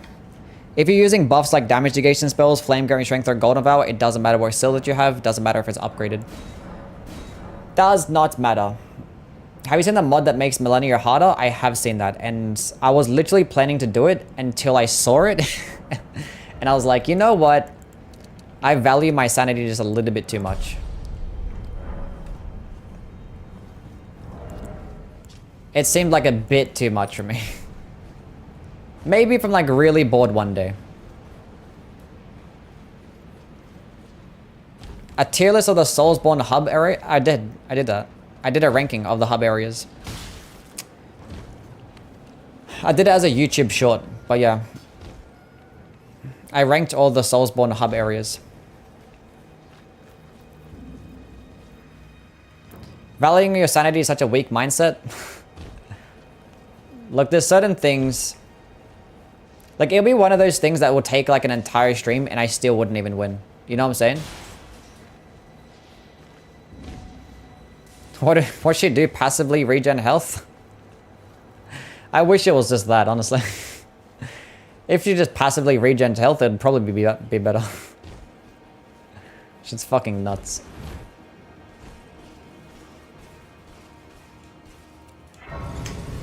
I'll show you guys. See if like it actually starts to load and not like glitch the fuck out because my YouTube sucks sometimes. Millennia, the Analloid.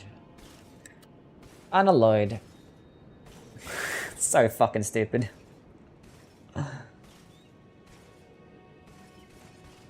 Ongbal did it hitless. Bro, he's fucking insane. This guy is fucking cracked, man. I want to know like how long it took him to actually do this.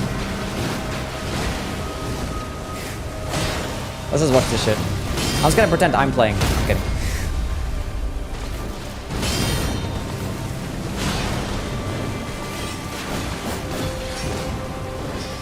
Like, it'll be so crazy because, like,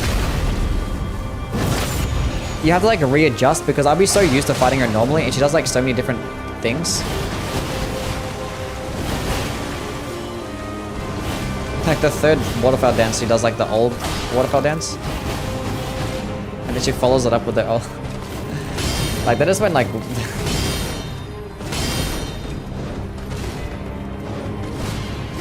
This guy's, like, actually insane. This motherfucker's built different, bro.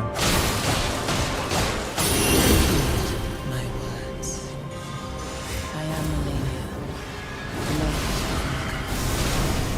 It does look very cool, though. Like, if it was just this, I'd be like, okay, that's cool. I could do that. And then you see, like, the other phases, and it's like, oh my god.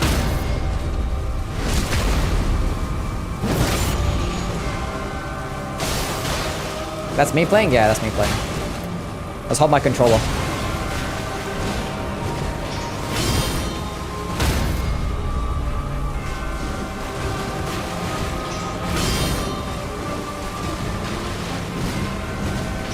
The fact that they parry her like 3 times to actually parry her is crazy.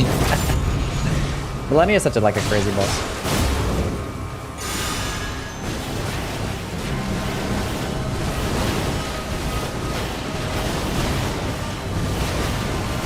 That's balanced. That's really balanced. And he just dodges it like nothing happens. Need an Ishin Glock in the DLC?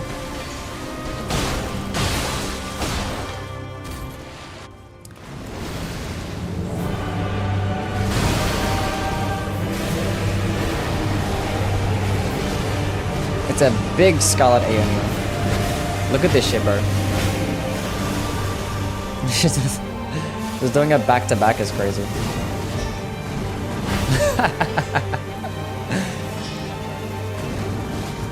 And the funny thing is, that Scarlet Aeonia pool, that actually stays there the entire fight. It stays there the entire fight. You actually can't get rid of it. And she does it multiple times. Look, he hasn't even done any damage in the second phase yet.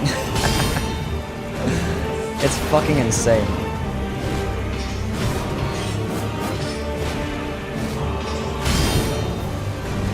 So like, okay, so what can we really do with this boss fight to make it be even more bullshit? Is he really a human? I don't know how he's doing this.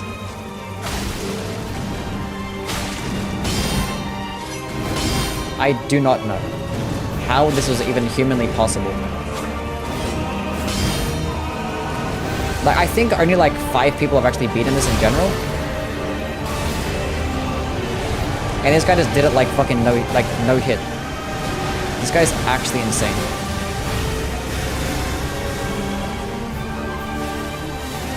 And you gotta like position the fight in certain types of the arena.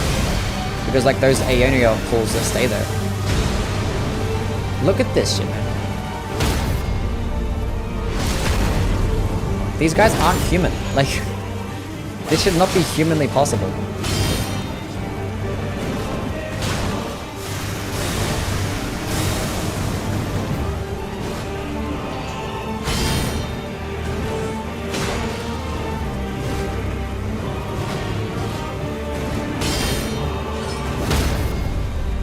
Yeah, I don't know. Yeah, I'm not doing that, chat. That's not happening. Look! Man, she's doing waterfowl dance. She comboed both in together.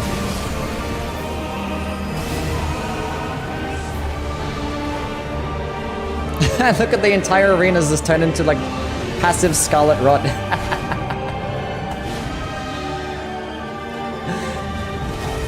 So you could see why like I wanted to do this until I saw the gameplay and I was like, bro.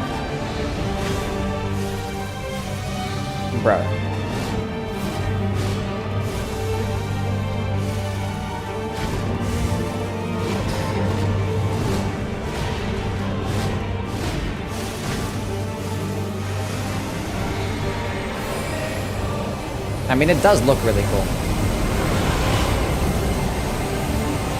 That's a good strategy though. It's nice to look at. It would not be fun to play. And he's like hitting these with parries as well, bro. Like, come on, man. Oh no, he's hot!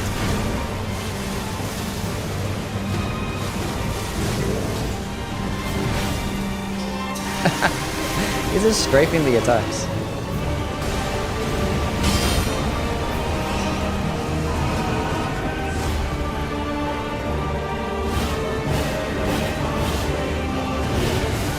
Obviously the stream has gone well. I mean, I haven't finished the run yet. People were just talking about like the Millennia mod, and I was like, I'm not gonna do it. And like, why aren't you gonna do it?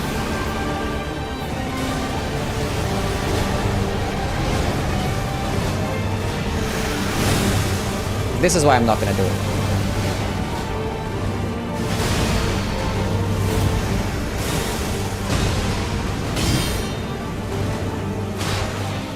I did beat the Orphan last night, yes. I think this is probably like the Your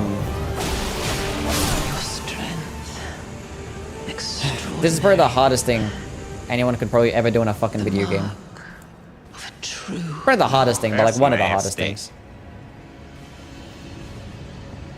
Like out of everything that I've seen, this is probably the most impressive like thing I've ever seen in Soulsborne. I'm not gonna lie. Defeat That's actually insane. Anyway, back to my dog shit gameplay.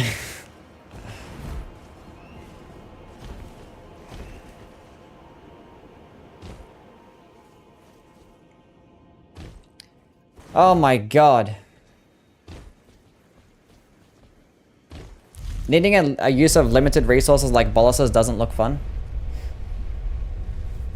He's the best Souls player? Yeah. I mean, I'm not sure if he's done like no-hit runs throughout all the games. Like, that's more like streaming type content. He probably doesn't do those things.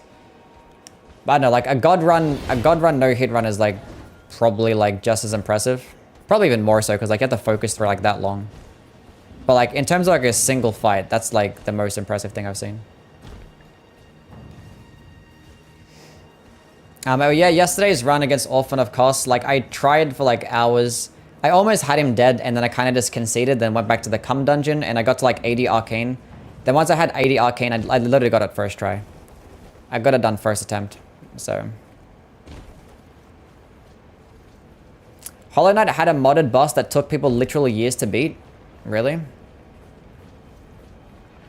Hollow Knight is a fantastic game. Favorite armor set in Elden Ring, looks-wise? I liked the Nox armor, because, I don't know, it just looks cool to me. The Nox armor set looks nice. It just looks like different to like most of the other stuff in the game. How many months should I go... What? How many months should I don't go to shower to do it? What do you mean? Glad you did it? Thank you. I'm glad I did it too. The Vike set. Ice Lightning Sword is super fun, but it's short ass range. Shields have better range? Yeah. It's like a solid like B tier weapon. Like it's still a katana. It still does frost. Like the weapon skill still adds a decent amount of damage. It's nice. But it's like a lower B tier. If it like, I don't know, if they reskinned like another lightning attack, or like gave it like a different type of skill, not like this short range thingy. If they gave it like a lightning version of Flaming Strike, that'd have been so cool. A lightning version of Flaming Strike would have went super hard. I'm not gonna lie.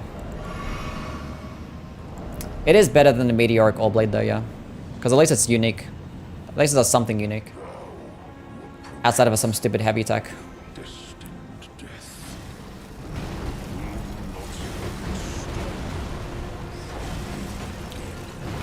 The scaled armor looks nice. Ice, Lightning, Transient, Moonlight.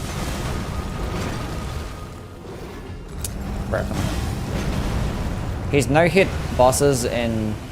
Well, the bosses Elden Ring, Bloodborne, DS3, Liza P, Prince of Persia, God of War, Jedi Survivor. Damn, he's done all those games.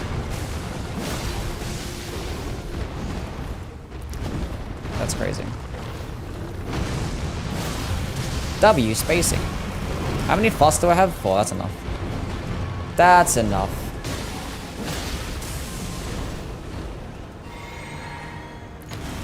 It's probably gonna proc frost on him soon anyway.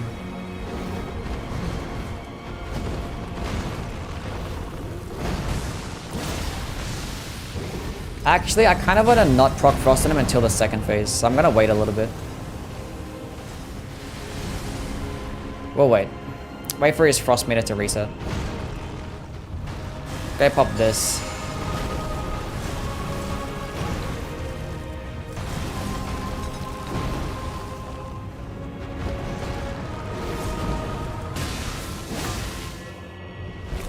Now that should be good. I might have waited too long. Proc frost. Oh, I have no FP. Fuck. Wait. Really? Do you like the double swiping attack? Thank you.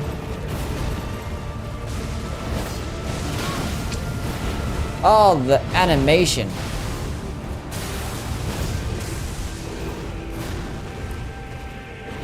I probably should have attacked him in the first phase.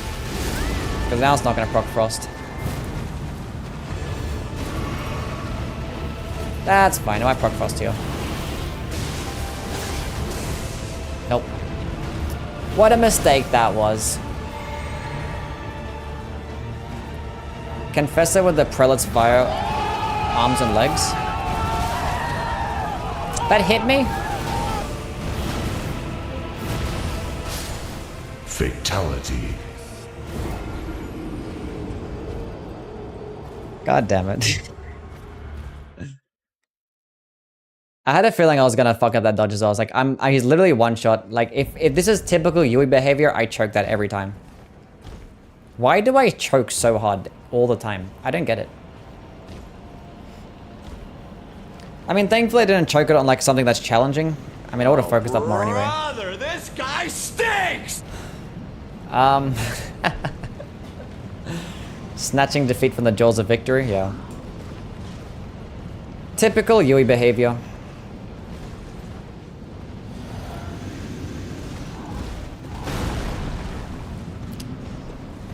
See that? Iframes when entering a fog door. Something that's actually good, unlike a certain game that we need not mention.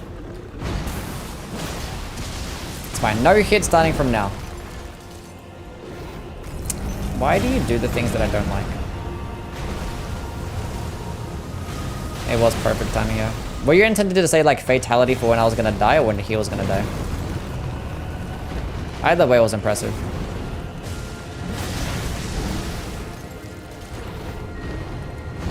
Thank you.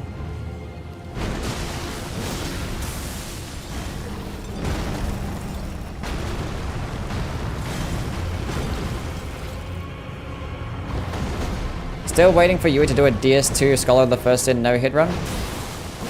Well, you'll be waiting a long time, buddy. Because I will never do something like that in my life. And it didn't proc Frost. Surely it procs Frost now, right?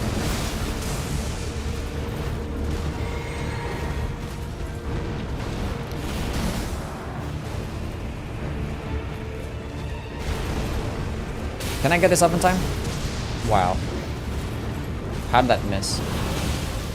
Proc Frost.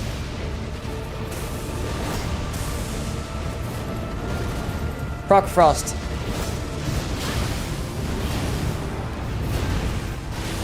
Why ain't you procking Frost?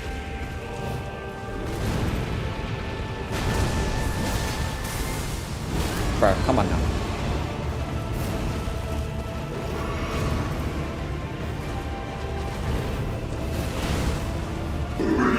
That's fine.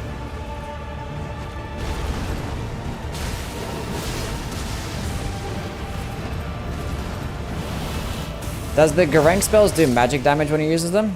No, it's definitely holy Fatality. damage. Wait, Garank or You time it twice in a row? I mean, Garank's like rock attacks are definitely physical. Definitely physical damage, and then that boss is definitely holy damage.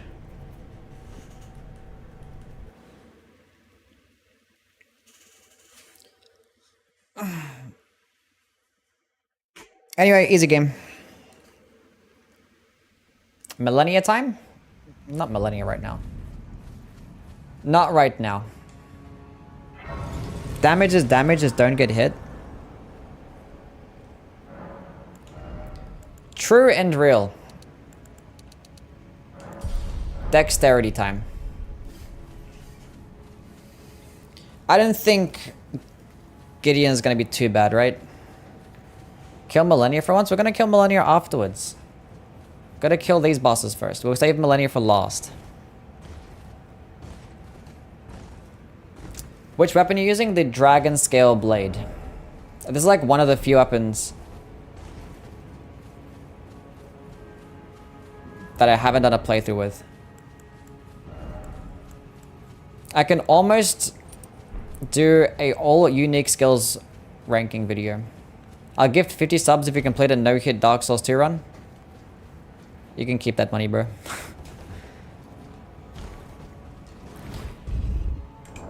You can keep that. The only game that I might potentially do a no-hit run on would be like something easy. Like Demon Souls or some shit. Surely Demon Souls no-hit running would be too bad. Surely not. I don't know.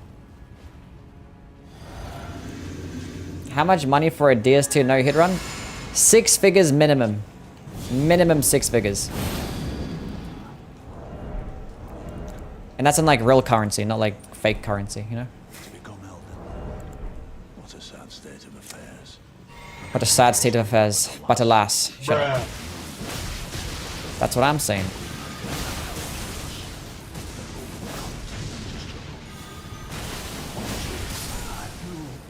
Fatality. Easy game. How are you timing this so well?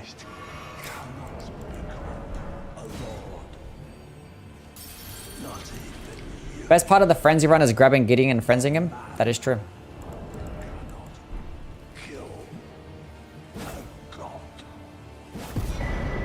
A man cannot kill a god. 10 minutes later, kills a god.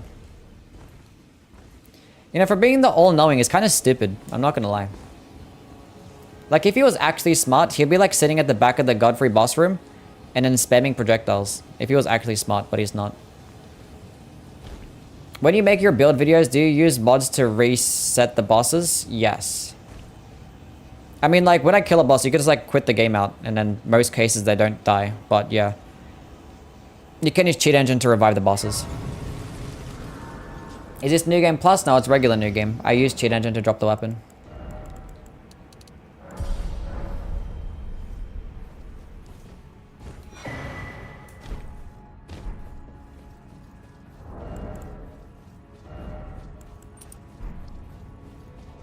Gideon Schmidian. No hit Godfrey. If I was using anything else, I probably could, but this might be too slow. Might be too slow for something like that. Actually, I'll go use Flame Going Strength as well. We have enough FP.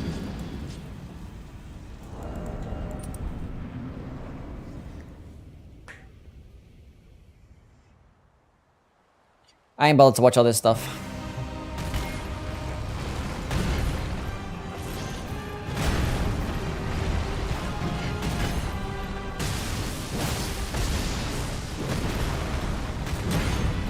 Do the spin? Why don't you do the spin? Do the spin.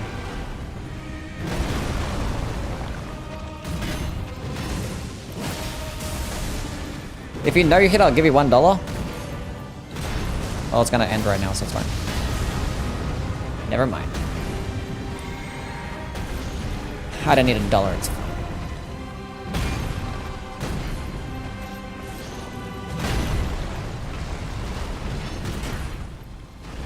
See, I was gonna do it there, but now I'm scared to get hit.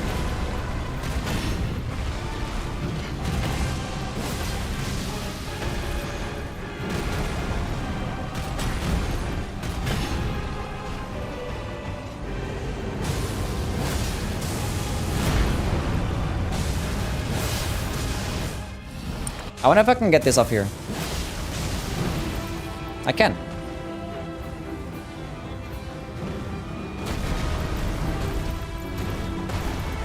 Now, I might get hit after this. That does count as a hit and a no-hit run. But I didn't take damage, but... does count as a hit. So I guess it's GG, it's game over. I wonder if I could have got it off there. Oh, the poise break? Damn. Well, it was a no damage run, not a no hit run. Close enough.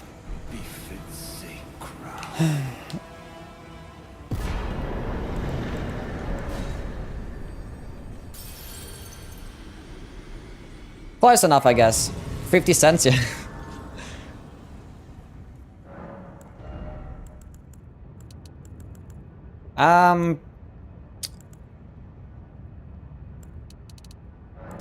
Dexterity. He actually gave me $1 still. Thank you, Smoking, for the $1. Appreciate it, man. But like, no, actually, in a no-hit run, that actually counts as a hit. Because it's not a no damage run. Close enough? Yeah, close enough. Near enough is good enough.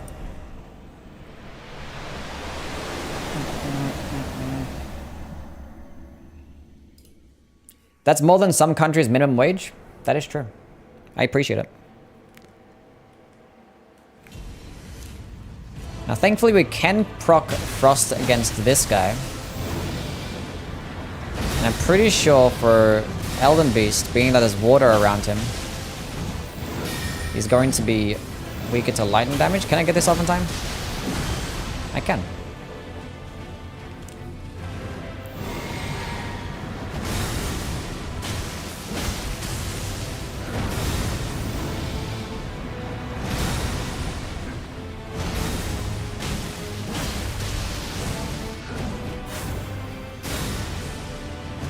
Do the spin?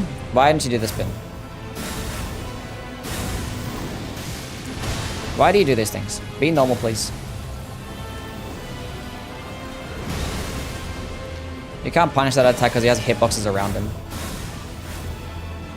Bro, what are you doing?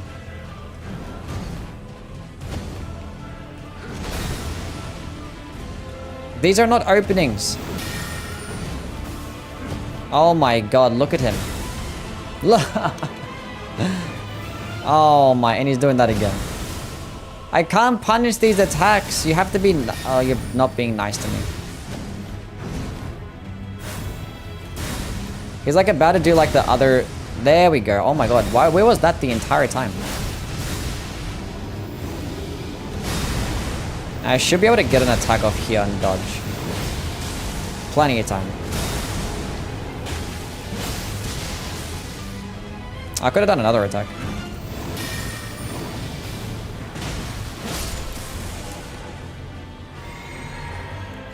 Nice. We no-hit Radagon. We have 2 flasks left. That should be enough.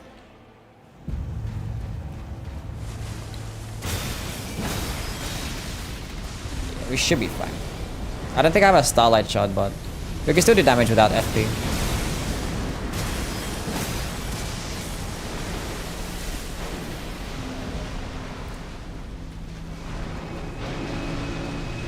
Best boss moveset?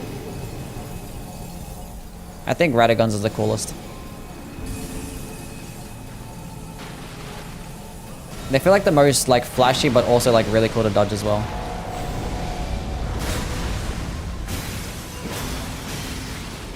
Like very cinematic. I could offer another attack. Unalloyed Elden Beast.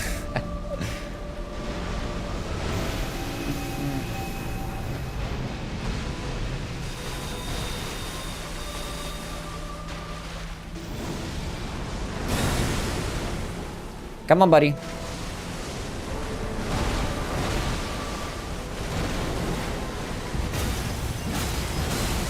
Oh, I have no FP. I still does decent damage without it. Good enough damage, I guess. 1 flask left. I did not need 7 healing flasks. Is 40 vigor enough for the DLC? I recommend going to 60. I don't think it's gonna be enough. I'm not gonna lie.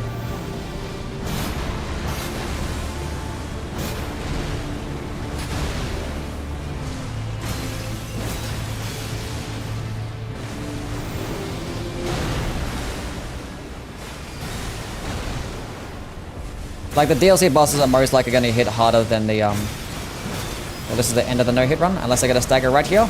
No. End of the no-hit run. I don't know how to dodge Elden Stars. I know like there's a way to dodge it, I just don't know how to dodge it, like without getting hit. I mean, I never had to because I'm not a no-hit runner, but I would like to learn it. Gotta look up some strats.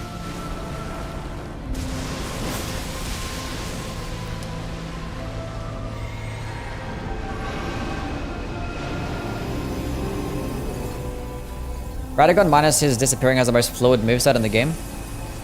The teleport spam can be kind of cringe, and like the projectile spam. Like the second phase of Radagon can be kind of annoying. But I still like him the best. Because he has like the mix of like the coolest like moveset. Has like cinematics and like just fluidity. And he has like really good delayed attacks. Like, he has a good example of like a boss with some good delayed attacks. Look at that. The edge of the arena is right here. You just never know where the edge of the arena is.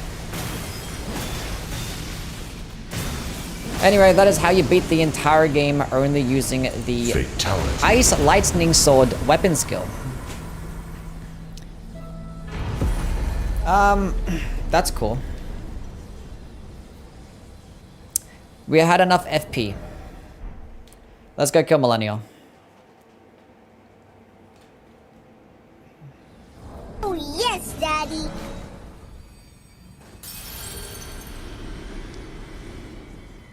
Kill Millennia.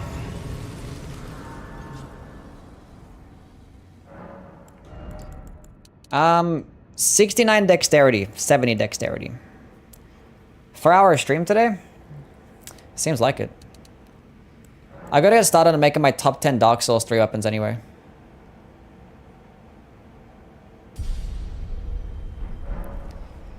Actually, no, let's go to, let's go kill Loretta as well. Might as well go, like, a legit way. We're gonna skip the Consecrated Snowfield because I don't hate my life. Actually, you know what?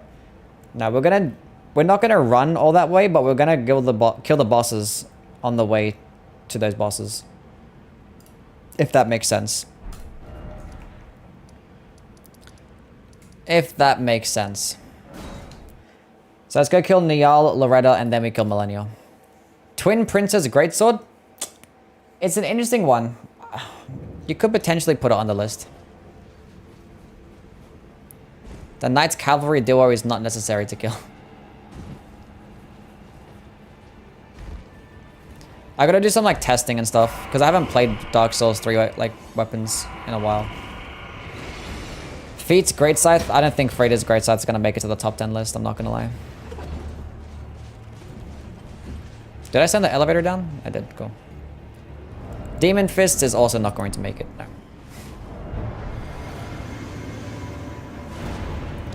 Now, thankfully, these enemies are weaker to lightning damage. Lightning damage is always just like the best element in like all the games. But it's the best element in this game because like anything that has an armor set is weak to lightning damage. And there's a lot of things that have an armor set. And if it's raining as well.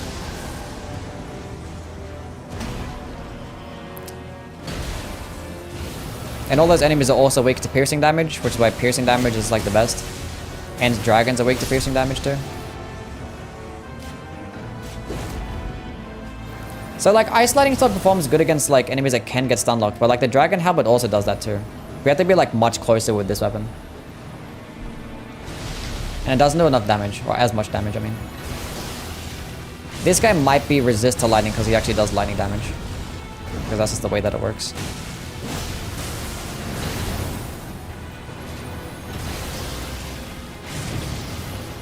Explaining why Bolter Grand Tex is OP. I mean, it's OP for reasons outside of lightning damage, but lightning damage is one of them. This guy, I think you can frostbite him, but he has like very high frost resist.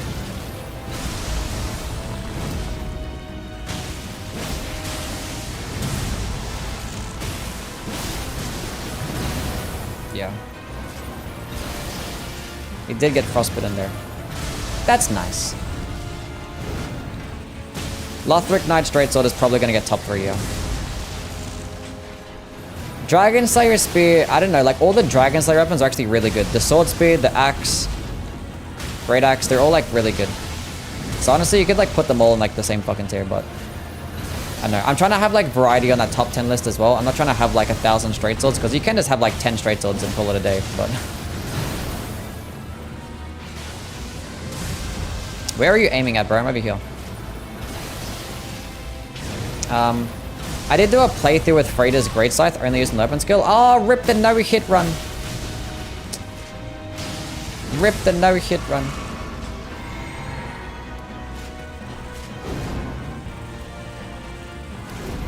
Yeah, the Great Axe is really good too, like the regular Great Axe. It gets more damage than the Dragon Slayer's Great Axe, but the Dragon Slayer's Great Axe gets like the really cool weapon skill. It's like really high damaging. The Demon's Great Axe is nice, but I think it's outclassed by the Dragon Slayer's Great Axe. Because fire damage is like not as good, and the weapon skill... It's cool looking though. I think it's really cool. The demon weapons are actually really cool in that game. I did do a fist run, and like the demon fist was okay. The weapon skill for the demon fists is like not that good. The Kestis performs like way better in terms of like damage as well. Wait, why am I getting this? I don't need this shit. Let's just go fucking teleport to like Laredo. I'm not running through the consecrated snowfield. I'm not doing that shit.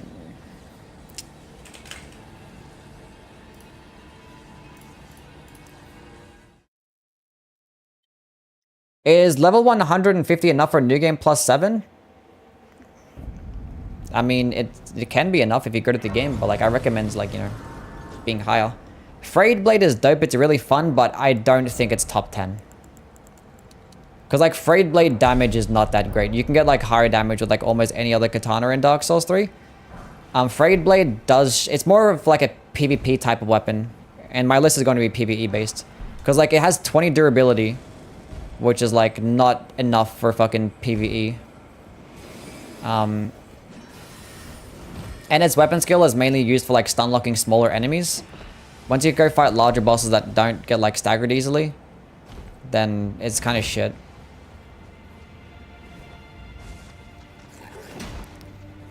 But it is like the most edgiest sword in like all the Souls games, yeah. Edgy anime. Washing pole is good. Honestly, I think katanas are actually worse in Dark Souls 3. I mean, the katanas are still good in every game, but like they're probably worse than Dark Souls 3 because like they're like outclassed by straight swords and curved swords because they can just get like much higher DPS. Fugs, I mean, since the nerf, I haven't really used it much, honestly. Because you can get more damage with other ultra great swords. Ends as well with the other ultra great swords, they can do thrusting damage with a poking attack. The poking attack that the Fugs gets strike damage. Which strike damage is good, but it's not thrusting damage, you know?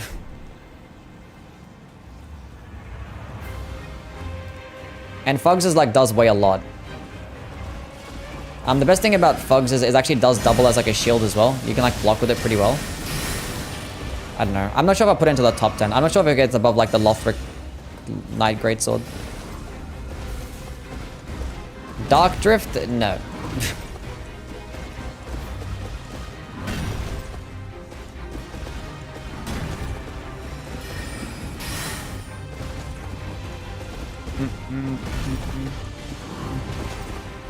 Wait, Dark Drift, that's the one that's the invisible one, right? Or is that the other one?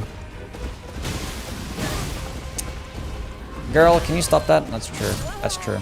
That's also true. That's very true.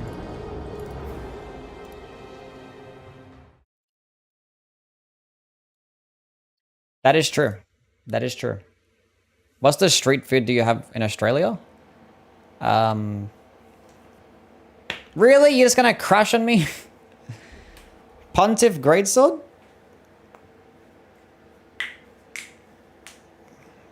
What about it?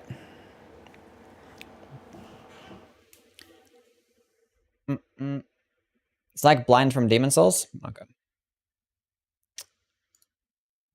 Pontiff, I mean the Pontiff Knight Curved Sword, that's better for PvP because it's really quick.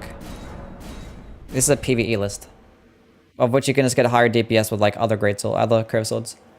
I'm dead nasty, what's going on, man? Happy Pokemon Day, yes.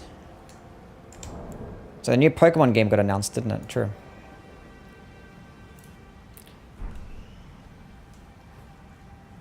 Are bugs really 5 foot long in Australia? Some bugs can be pretty big. I don't know about 5 foot, but they can be pretty large.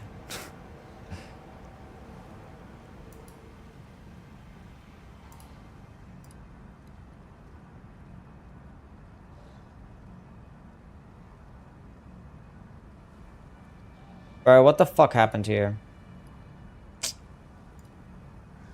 Oh, my cheat engine is fucking up. I clicked the wrong button. Oh, can you fuck off, please?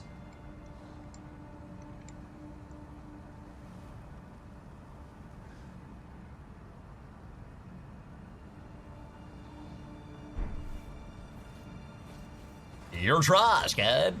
I know. The game crashed and the cheat engine was like, what the fuck is going on? The twin axe, yeah, the twinged wind axes are really good. They might make it to the top 10. I'm kind of considering those ones. mean, all like the power sensing options are pretty good. But could I continue running up top there? I don't know. Oh, Pontiff Ultra Greatsword. Oh, what's it called again? The Oh yes, Daddy. Wait. Is it the Profanes? Oh, I forgot what it's called.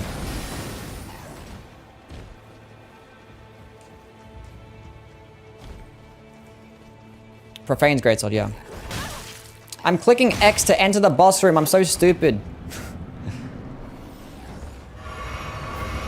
I thought it was like the Pontiff Knight Curve Sword. I'm like, what?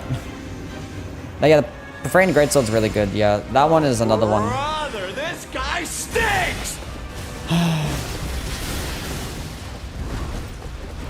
There's so many good weapons in the game. TTS doesn't work today? Yeah, I know. The Exile Greatsword is definitely going to be on the list. Exile Greatsword is way too good. You get it very early on, high damaging. It's like one of the best strength weapons in the entire game. That does a lot of fucking damage, holy shit. Is Sellsword number 1? Yeah, it's going to be number 1. Too much DPS to pass up. I think in terms of easy use, Lothric Knight Straight Sword might get number 1, because like straight swords are just like built different. And like having them one-handed is perfectly fine, and it frees up a slot to use a shield if you want to do that, but I don't know.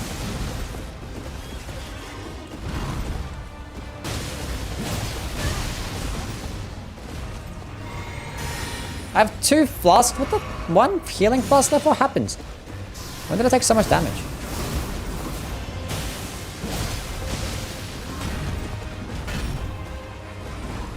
Bro, Loretta is broken.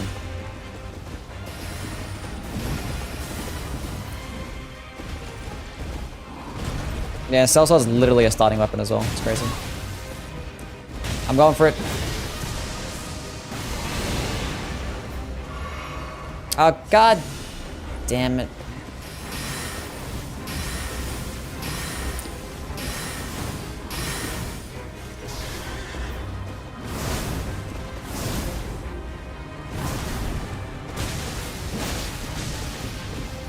No. Come on. You gotta give me like a, oh, that works. That works. That works. That works.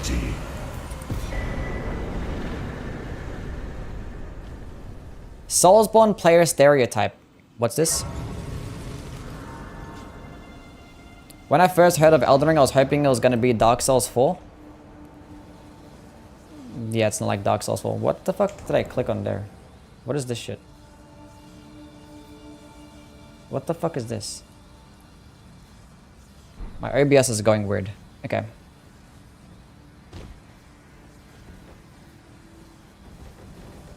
Let's go make a trip to Millennium.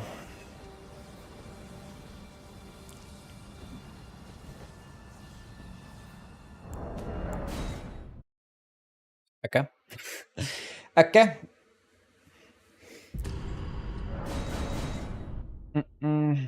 It's easy use compared to Lothric because of the LT masher? I guess, yeah. Oh, that's what I'm doing. I'm clicking X. It's click. You have to click Y in this game. Or triangle, I mean. Oh, that's what I did. I moved my fucking... Oh, what the fuck did I do? There we go. I moved my chat. That's what I did wrong.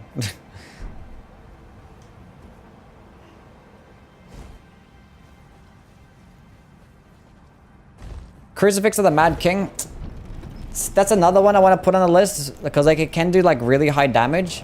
But like it is like pretty RNG heavy, you know?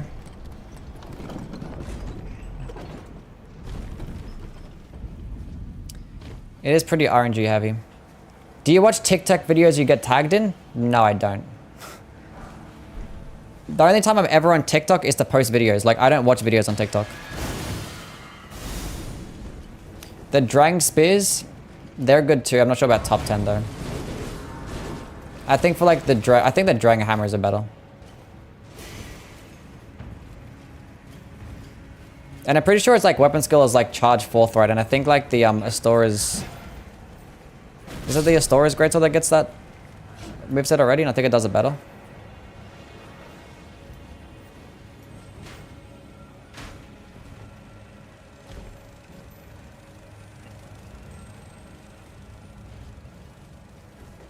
What are you ranking? The top 10 Dark Souls 3 weapons. That's what we're talking about right now.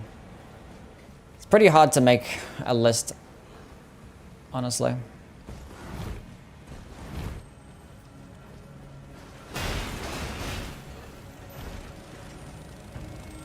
Consider doing the top 10 most fun weapons list. I mean, I've made a video talking about the most fun weapon in every single game. The thing is, like, nobody cares to, like, see fun stuff, you know? Like, people talk about wanting to see, like, lists of fun weapons. The Hollow Slayer Greatsword is gonna get to the top 10. The Hollow Slayer Greatsword is too good. It's like the Claymore. But, like, it gets poking attacks with its two-handed heavy instead, and it gets the better light attack combo. And it does, like, you know, bonus damage to, like, everything in the game. I didn't need this much vigor, but it's fine.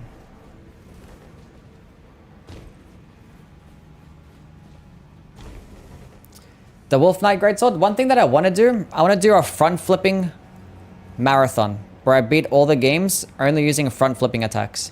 It would obviously be really easy in Elden Ring, but I want to do it for all the games. I don't think there's a front flipping attack in Demon Souls, so that's gonna have to get scratched from the list.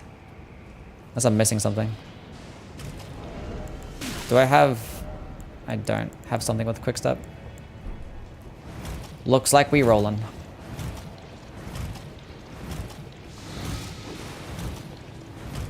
For a smaller game, Dark Souls 3 weapons felt more varied and different compared to Elden Ring. I mean, that's probably because of the DLC. Like, you look at base game weapons for Dark Souls 3, they're pretty basic. But I see, like, a lot of complaints about that, especially, like, on the Fextra. Being like, oh, why aren't these cool weapons in Elden Ring? It's like, because the DLC hasn't come out yet. Like, it's always, like, religiously, they always put the most craziest things. Why didn't I backstep? I don't know. Rolling was fine, I guess. They always put, like, the craziest and most amazing weapons and spells in the DLC, so... And, like, the trailer is proof of that. There you go. Dragonslayer's Great Axe is godly. We talked about the Dragonslayer's Great Axe, didn't we? Yeah, Dragonslayer's Great Axe is gonna get top 10. I think the regular Great Axe gets more damage, but, like, it's synergy with the weapon skill and being how good lightning damage is. I'm probably gonna put it above the Great Axe. Because, like, the weapon skill is, like, one of the few, like, weapon arts that are actually, like, pretty good damaging. The Split Leaf Greatsword is probably gonna be top 10 as well. Earthshaker? No. Not the Earthshaker. It's like a slightly bit better version on, like, the Godric's Great Axe in this game. But it still has, like, close range and, like, a longer animation. Thug Shaker?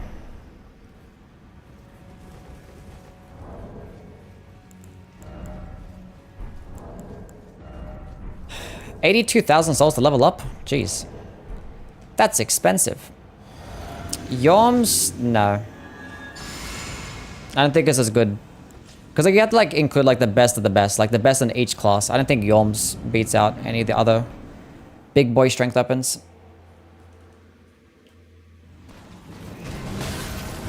Fuck. The Beast Claw Great Hammer is a better comparison? Ah, yeah, maybe.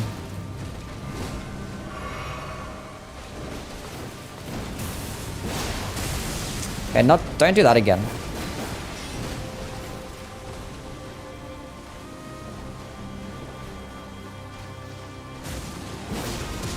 Yeah. As long as we stay in the water, then it's fine. I'm gonna do it again after I said not to, but... Okay, don't do it again for real this time. Because if she does a follow-up, I'm just basically dead there.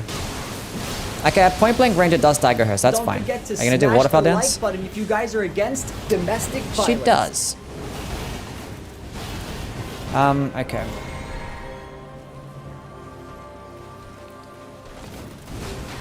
Lothric Knight Greatsword with a lightning infusion smacks, yeah.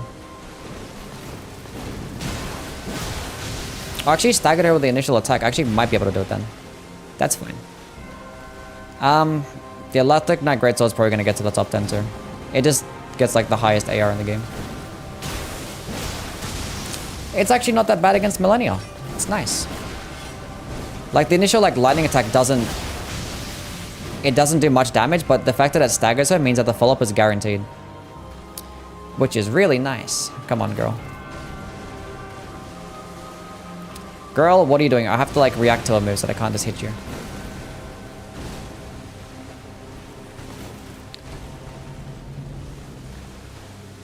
Even a dagger staggers this bitch? Not a light attack dagger, no. A heavy attack dagger would.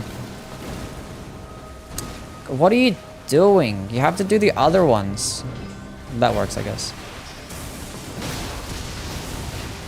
Thank God for the water that's in this arena. Thank you. Do you think the reason they put water here was to like counteract the fire weakness that she has? That was probably the play. They probably put water there to counteract the fire weakness.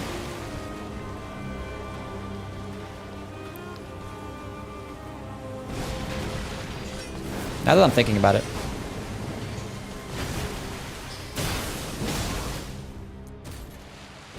Blasphemous still melts. Oh, she still gets melted to fire damage, you know? It's not like it's that big of a difference, but like, I think that's the reason why they put water in the arena to begin with.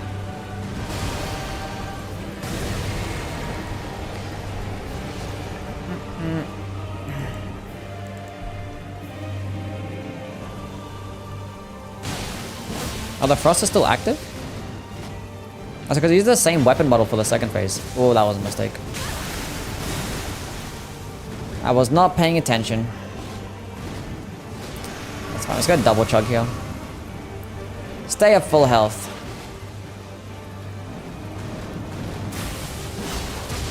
Nice. That might still hit me. Now we're good. Scarlet Rot is my #1 enemy in this game.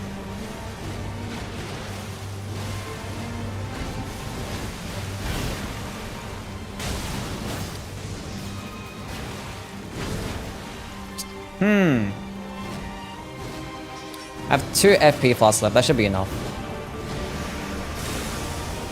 This might... Okay, thank God she did that attack. We're fine. We're fine. Oh, I wanted to use it again, but I had no FP. Wait, let me do this. Do the jump. Thank you. Yeah, Blasphemous does melt everything, unless, you know...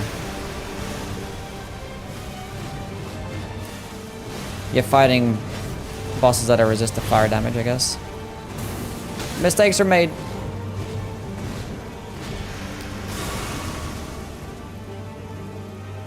Wait, come back to the water. Come here. I want to do bonus damage. Come this way.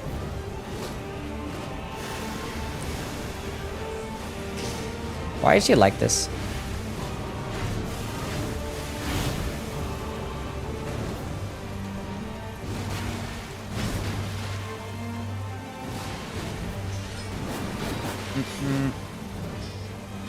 Jump up. Thank you.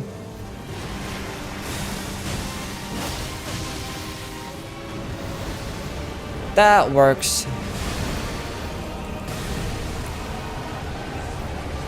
How long did it take you to get used to the waterfowl dance dodge consistently? I don't know, honestly. A little bit, I guess. I mean, it's pretty easy. What we could do is just run backwards with that attack, and this one you just dodge forward once, and then the last one you just like walk backwards. You just like walk backwards with a locked on. It's only hard to dodge at point blank range, of which you have to like walk around her, then like dodge at the last second. Like once you know what to do, like trying to perfect it is not the hardest thing in the world.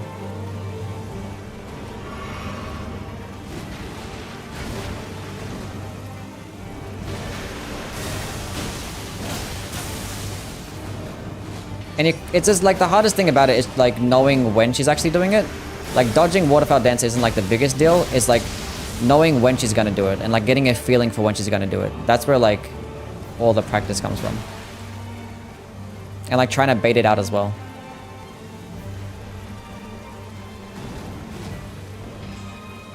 Jump up. Thank you.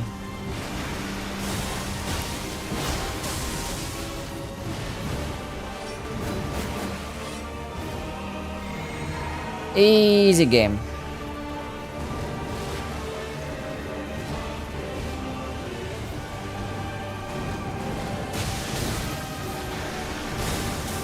Am I gonna die here?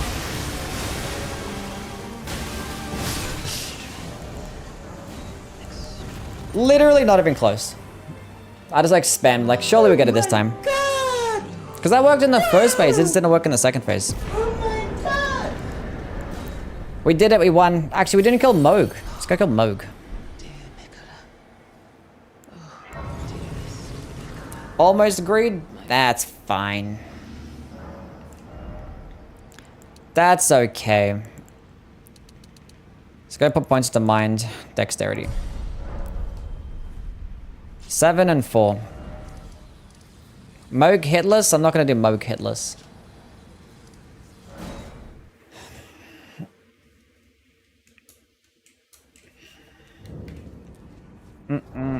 Almost throwing like always. It's fine. If I did it again, it wasn't going to be the worst thing in the world. It wasn't that bad of a run. I think overall, my opinions on the Dragonscale blade haven't changed much. It's still a B tier. A comfortable B tier weapon. The weapon skill isn't all that. Like, it's still a katana, so it's still gonna be okay. You still get frostbite up, which is nice. And the damage is not too bad as well. But like, you know, the fact that it's just dexterity means you're not gonna get synergy with other spells. The weapon skill is still close range and somewhat situational.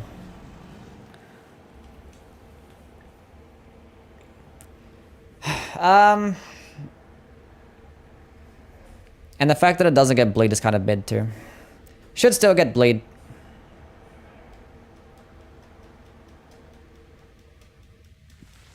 I just realized that Millennia is naked in the second phase. You just realized Millennia is naked in the second phase. What do you think the new weapon types are going to be? I mean, like, 6 are already confirmed, right? Are they confirmed, or like, is it still just speculation? I don't know. But like, there was like a dueling shields one. There's like a throwable one where you, like, you throw objects.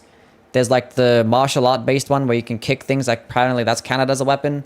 Apparently there's reverse grip swords as well. There's going to be like large katanas, I think that's confirmed. And in terms of the rest of the things, there'll probably be like a weapon category one. I mean, a weapon catalyst one. I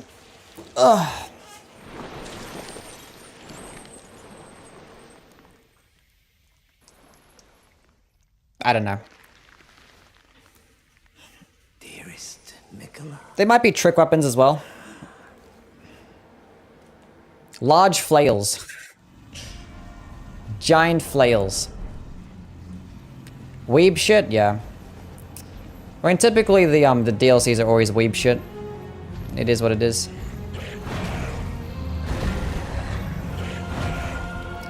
Okay, just let me get this off. That's not bad damage. You buff so early?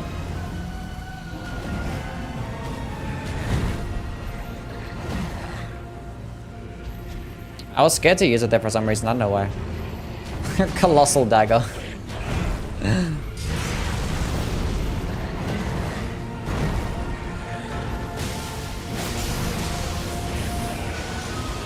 Ew, that hit me.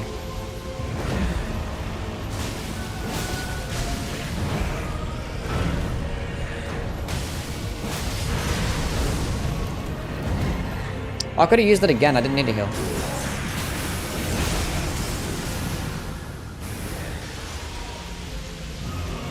Three flasks left. That might be a problem.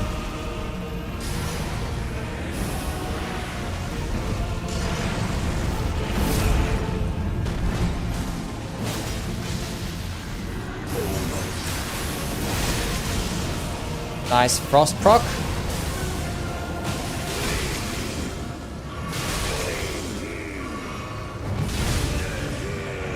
Thank you for wasting all my flasks. Could use it again.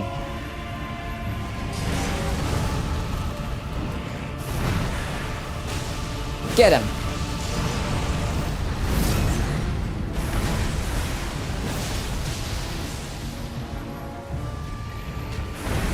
Okay, bro, you're gonna have to like let me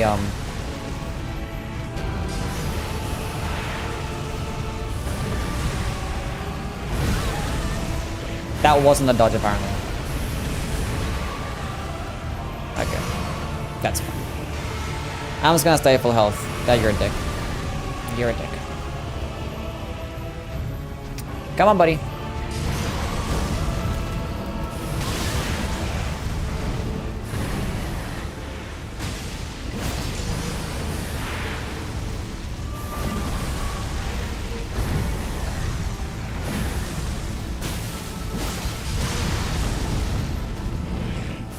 That works fine.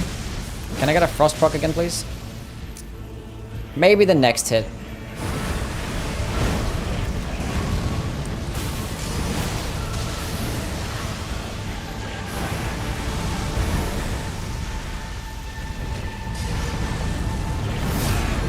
There's no way that hit me. We're going for the greed kill. I have not killed Flaccid Sex, no. I mean, we couldn't try and kill Flaccid Sex because he's like weak to like this type of shit, right? What's the stagger potential for this weapon? It does 23 stance damage, which is kind of shit.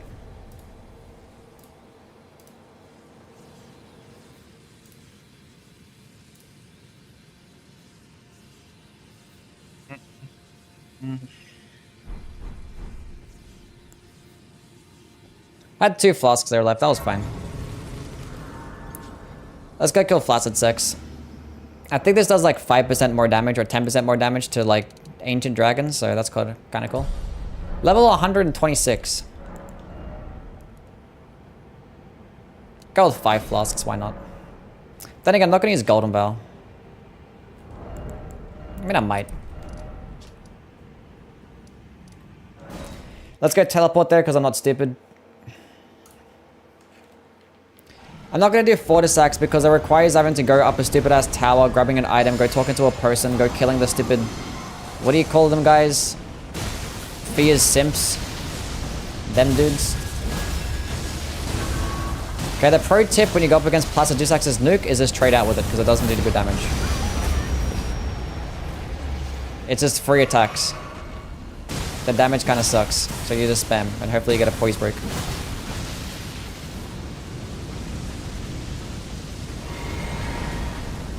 That's the strategy. And there's your poise break, and then you can just keep attacking. You can't skip the Fortis Axe with Cheat Engine, you still need to actually go grab the items in the tower, and you still need to kill Fear Sims. That's why I don't bother doing it. And either way, Fortis Axe is still scaled for like mid-game, so if I were to fight him, it would be going like twice as easy as this. He would die in like 3 hits. It would not be a challenge at all.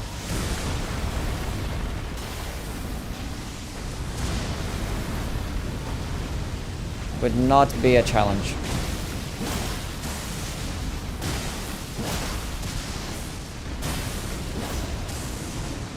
Why do you stupid... That's fine.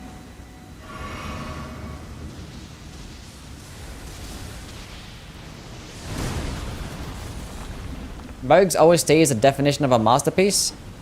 Watch him teleport again. Watch him teleport again. See what I mean? See what I mean? This is why we can't have nice things. I'm gonna take this off so I don't get fucking one shot. It's probably gonna dodge it anyway, but it's fine. Now we can put it back on. Good old lightning scorpion jump.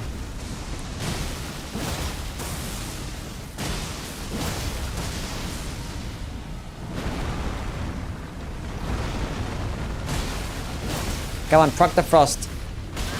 Oh my god, what are you doing? That's fine.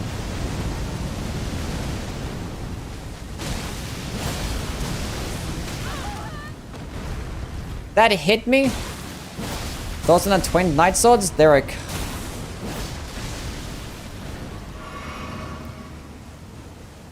I'm not too big of a fan of twin blades, honestly.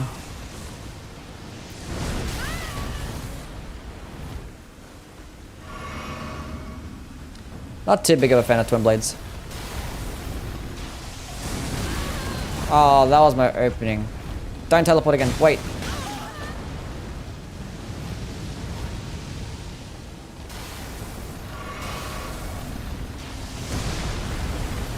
Why are you like this?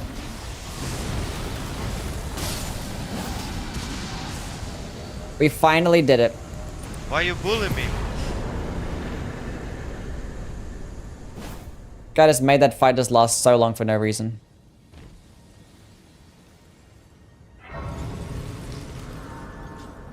They're constant teleporting. I mean, look, if you like the twin blades, you can go ahead and use them. My opinions is that I'm not too big a fan of twin blade movesets outside of like the jumping attacks because they're kind of fun.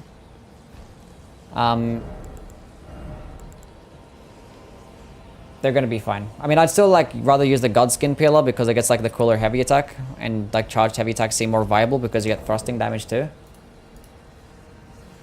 So I don't really see much of a purpose of the Twin Knight Swords. But like, you know, you can still make a broken ass build of them with some cool jumping attack type stuff. What are we doing now? Good question. Let's go back to my comment section, see what the commenters are saying on my videos. And then, I don't know, we'll see.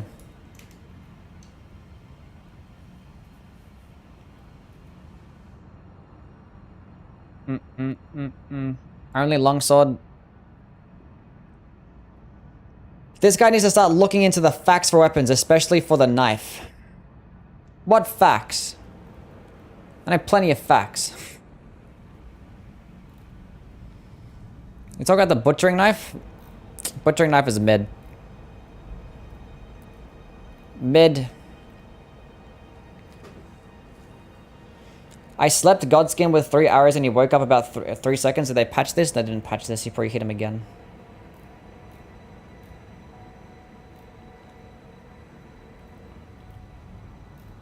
I'm not bothered to fucking read these comments. They're suck anyway. They're mid anyway. React to a couple of videos. What are we reacting to? Do we go check out Rusty's video on the shields? Ranking all 69. Nice. Shields. A shield is defined by Merriam-Webster as a broad piece of defensive armor carried on the arm. Bucklers, targes, heaters, kites, towers, Pavis shields, Rodella shields, I didn't care about shields, Agents though. of S.H.I.E.L.D. television series. No matter This is what type 51 of minutes shield talking you're about looking at, shields. it is obvious at first sight that this piece of equipment was concepted solely for the purpose of protection. Almost always accompanied with a simple armament like His a spear, production is always so good. My production always sucks. or an arming sword. The shield has long been a mainstay in the arsenals of history's most basic soldiers. He's giving a whole background on what shields are. That's based. We've devolved into reaction content. Is 125 good for the DLC? You'll be perfectly fine, I guess, yeah. I'm gonna go in at 150. People are gonna go in like at broken levels because... Did my camera fucking freeze? Okay, no camera. People are gonna go in at like really high levels for the DLC just so they can test out everything.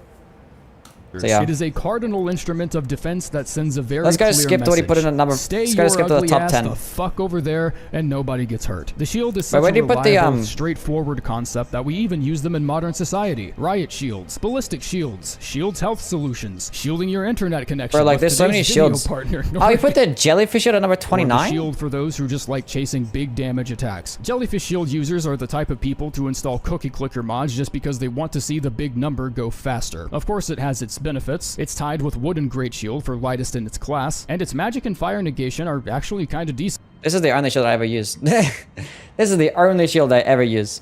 It's honestly a shame this shield has found a subset of people whose entire modus operandi never advances past any stratagem that doesn't also involve RKR and a colossal weapon everyone on YouTube used for 6 months. Number 28, Kook. See, like, the thing is with the jellyfish shield is that, like, I wouldn't ever use it just by, like, boosting your light attack damage because, like, it's not really good synergy. It's best boosted with with spells. It just boosts your spell damage by, like, 20%. Which, like, if you're gonna use a spell type and if, say, like, there's, like, a seal or a staff that doesn't boost that spell type or only boosted by 10%, then the jellyfish shield is gonna be perfectly fine. It doesn't have that high requirements. Also, it has nice synergy with the Darkmoon Greatsword, too. I think it's really good. And it still gets 100% physical block, so... And if you actually want to benefit off the damage, you only need 14 strength and dexterity, which is not that much, but you're not going to be able to block with it because you're not going to have the requirements. You need 20 strength. I don't know anything else about these other ones. The Great Turtle Shield. Here's I could talk about this for a while. That's what he says. The stamina boost is not that big. I can't promise you'll like what I have to say because I barely liked typing it out, but it's time to put on my objective cap here for a second. The damage negation isn't great across... Low stability or decent? I think it's still... I mean, the jellyfish shield still has a great shield, so it's still going to have a decent amount of stability. the board, its physical defense being especially scorn-worthy, and 60 guard boost on a plus 25 is narrowly acceptable. Thing is, this is a turtle shell, not technically a shield, and the tremendous uptick in fashion points you get upon slapping. It is really cool to use, but yeah, the grass crest shield is so much better, because I actually blocked way more damage. I think it was lighter as well, and the stamina regen benefits were just like better. See you, time. This thing on your character's back, I think should make it pretty obvious to anyone that this shield's job is not to actually be a shield. Its job is to idle around like a second grader's backpack while you enjoy two-handing your weapon of choice with an extra three stamina regen. Yeah, the talisman gives you 8, by the way, in case you're missing out on some perspective. Yeah. In all honesty, there's no reason to put these items in competition with one another since they all stack together anyways. But the weight, the physical absorption, everything else about it just isn't there. I don't know why they... I don't know. The grass crest shield is so fucking perfect, and you made it a total shield in this game, which honestly is fucking based. It arguably looks better than the grass crest shield, which I'm not even mad about that they got rid of the grass crest shield and replaced it with a total shield. I'm just mad that they made the stamina regen mid. Because I would honestly use it in like almost every single playthrough because it's very early on in the game. Like I walk past this shield every single time that I play the game. But its weight and benefits are just not that good. I don't like watching the entire thing. Doesn't the icon shield give you regen? Or is that the... No, the icon shield gives you regen. Wait, does this one give you regen? 42, the icon. It gave you regen in Dark Souls 3, I think. I don't know. On shield. A passive HP regen of 3 per second is... 3 per second. It's still... Yeah, it's not worth it. 3 per second is nothing. I'm pretty sure the ring gives you like 4. And even that's fucking useless. Like, I don't know, like, what to talk about shields. Like, I don't care about any of these things, like, honestly. What was I gonna say about the buckler? Will honestly have no excuse. I'm pretty sure you would block more damage holding your open hand in front of your face Resident Evil 7 style than you would with this shield. The unique parry art is nice and comfortable only if you're so used to using buckler parries in Souls games that you can't reflexively use anything else, but that's also ignoring there are other parry ashes in the game that come with around the same amount of active frames, give or take, that are flexible with even medium-sized shields. In addition to... If you put gold... You can't put golden parry on buckler parry, can you? On the buckler, can you? I don't know. I wonder if like it works better. It probably doesn't. The Dragon Claw shield is so disappointing.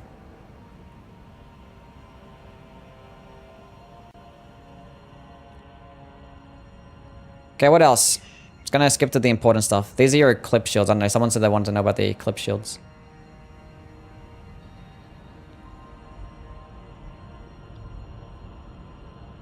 Like these shields do like... I don't know.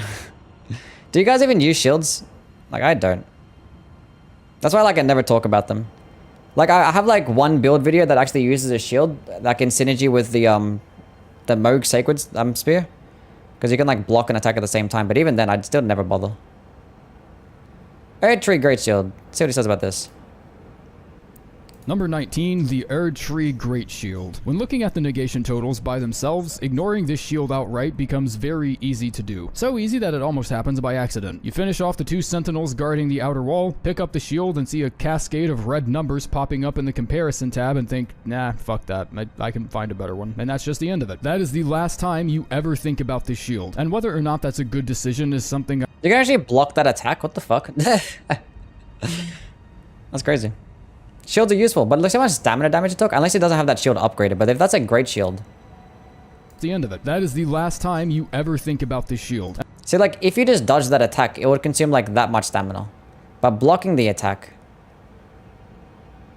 I mean, I guess, like, counter damage exists.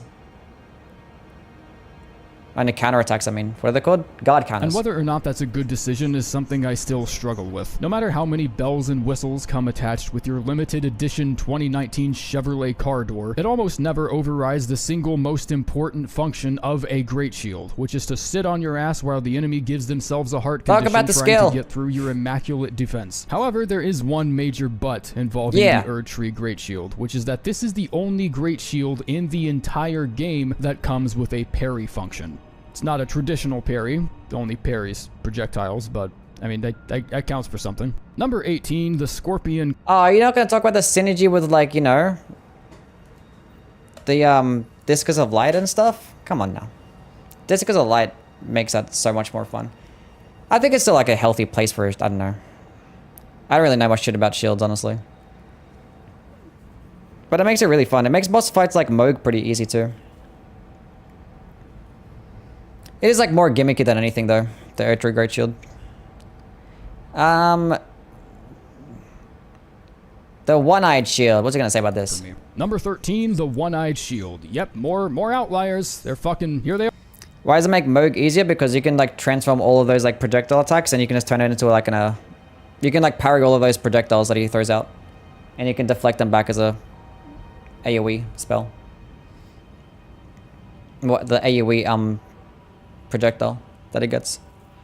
The actual projectile, not AoE. You ever see an item or a weapon with so many different positives and negatives that you end up becoming lost in your imaginary T-chart and finally decide to just ignore whatever it was you picked up? I think that's what happened to a lot of people here. 20.5 pounds is pretty hard to defend. I'm not going...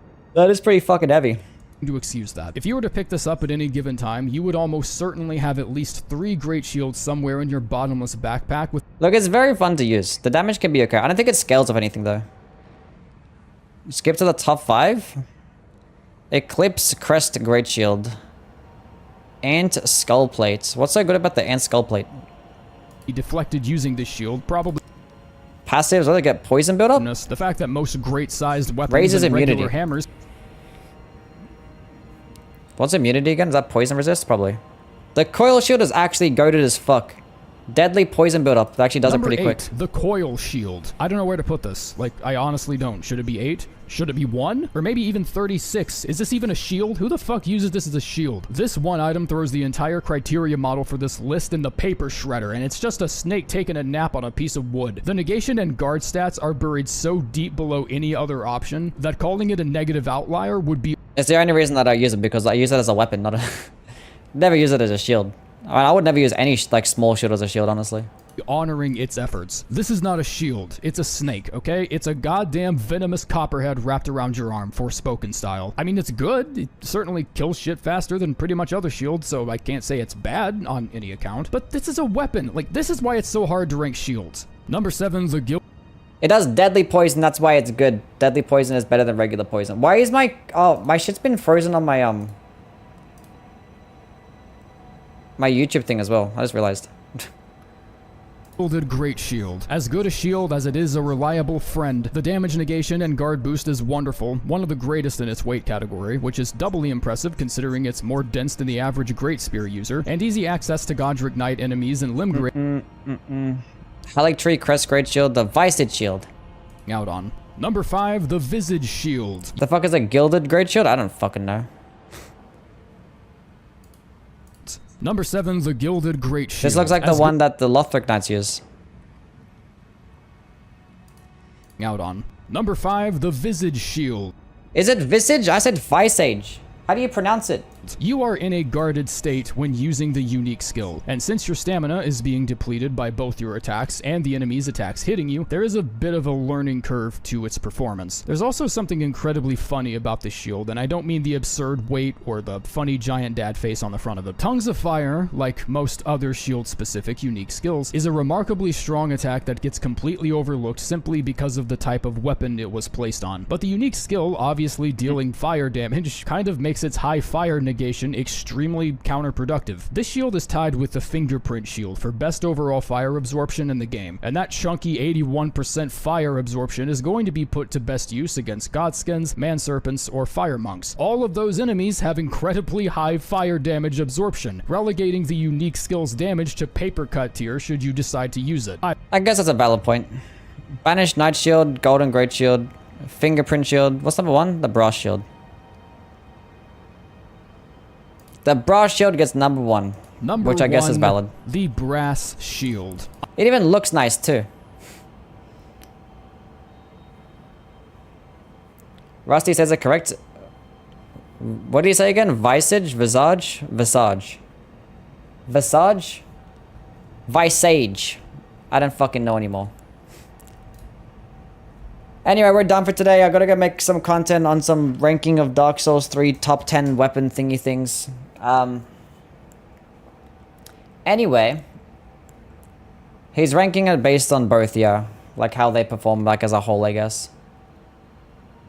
Anyway, I'll catch you guys around. Hope to catch you guys tomorrow. I'm not sure what I'm gonna do. I might do Sekiro. We might do a Sekiro playthrough, depending if I can get like the cheat engine working on that game. Thanks everyone stopping by though. Hope you guys have a wonderful night. See you.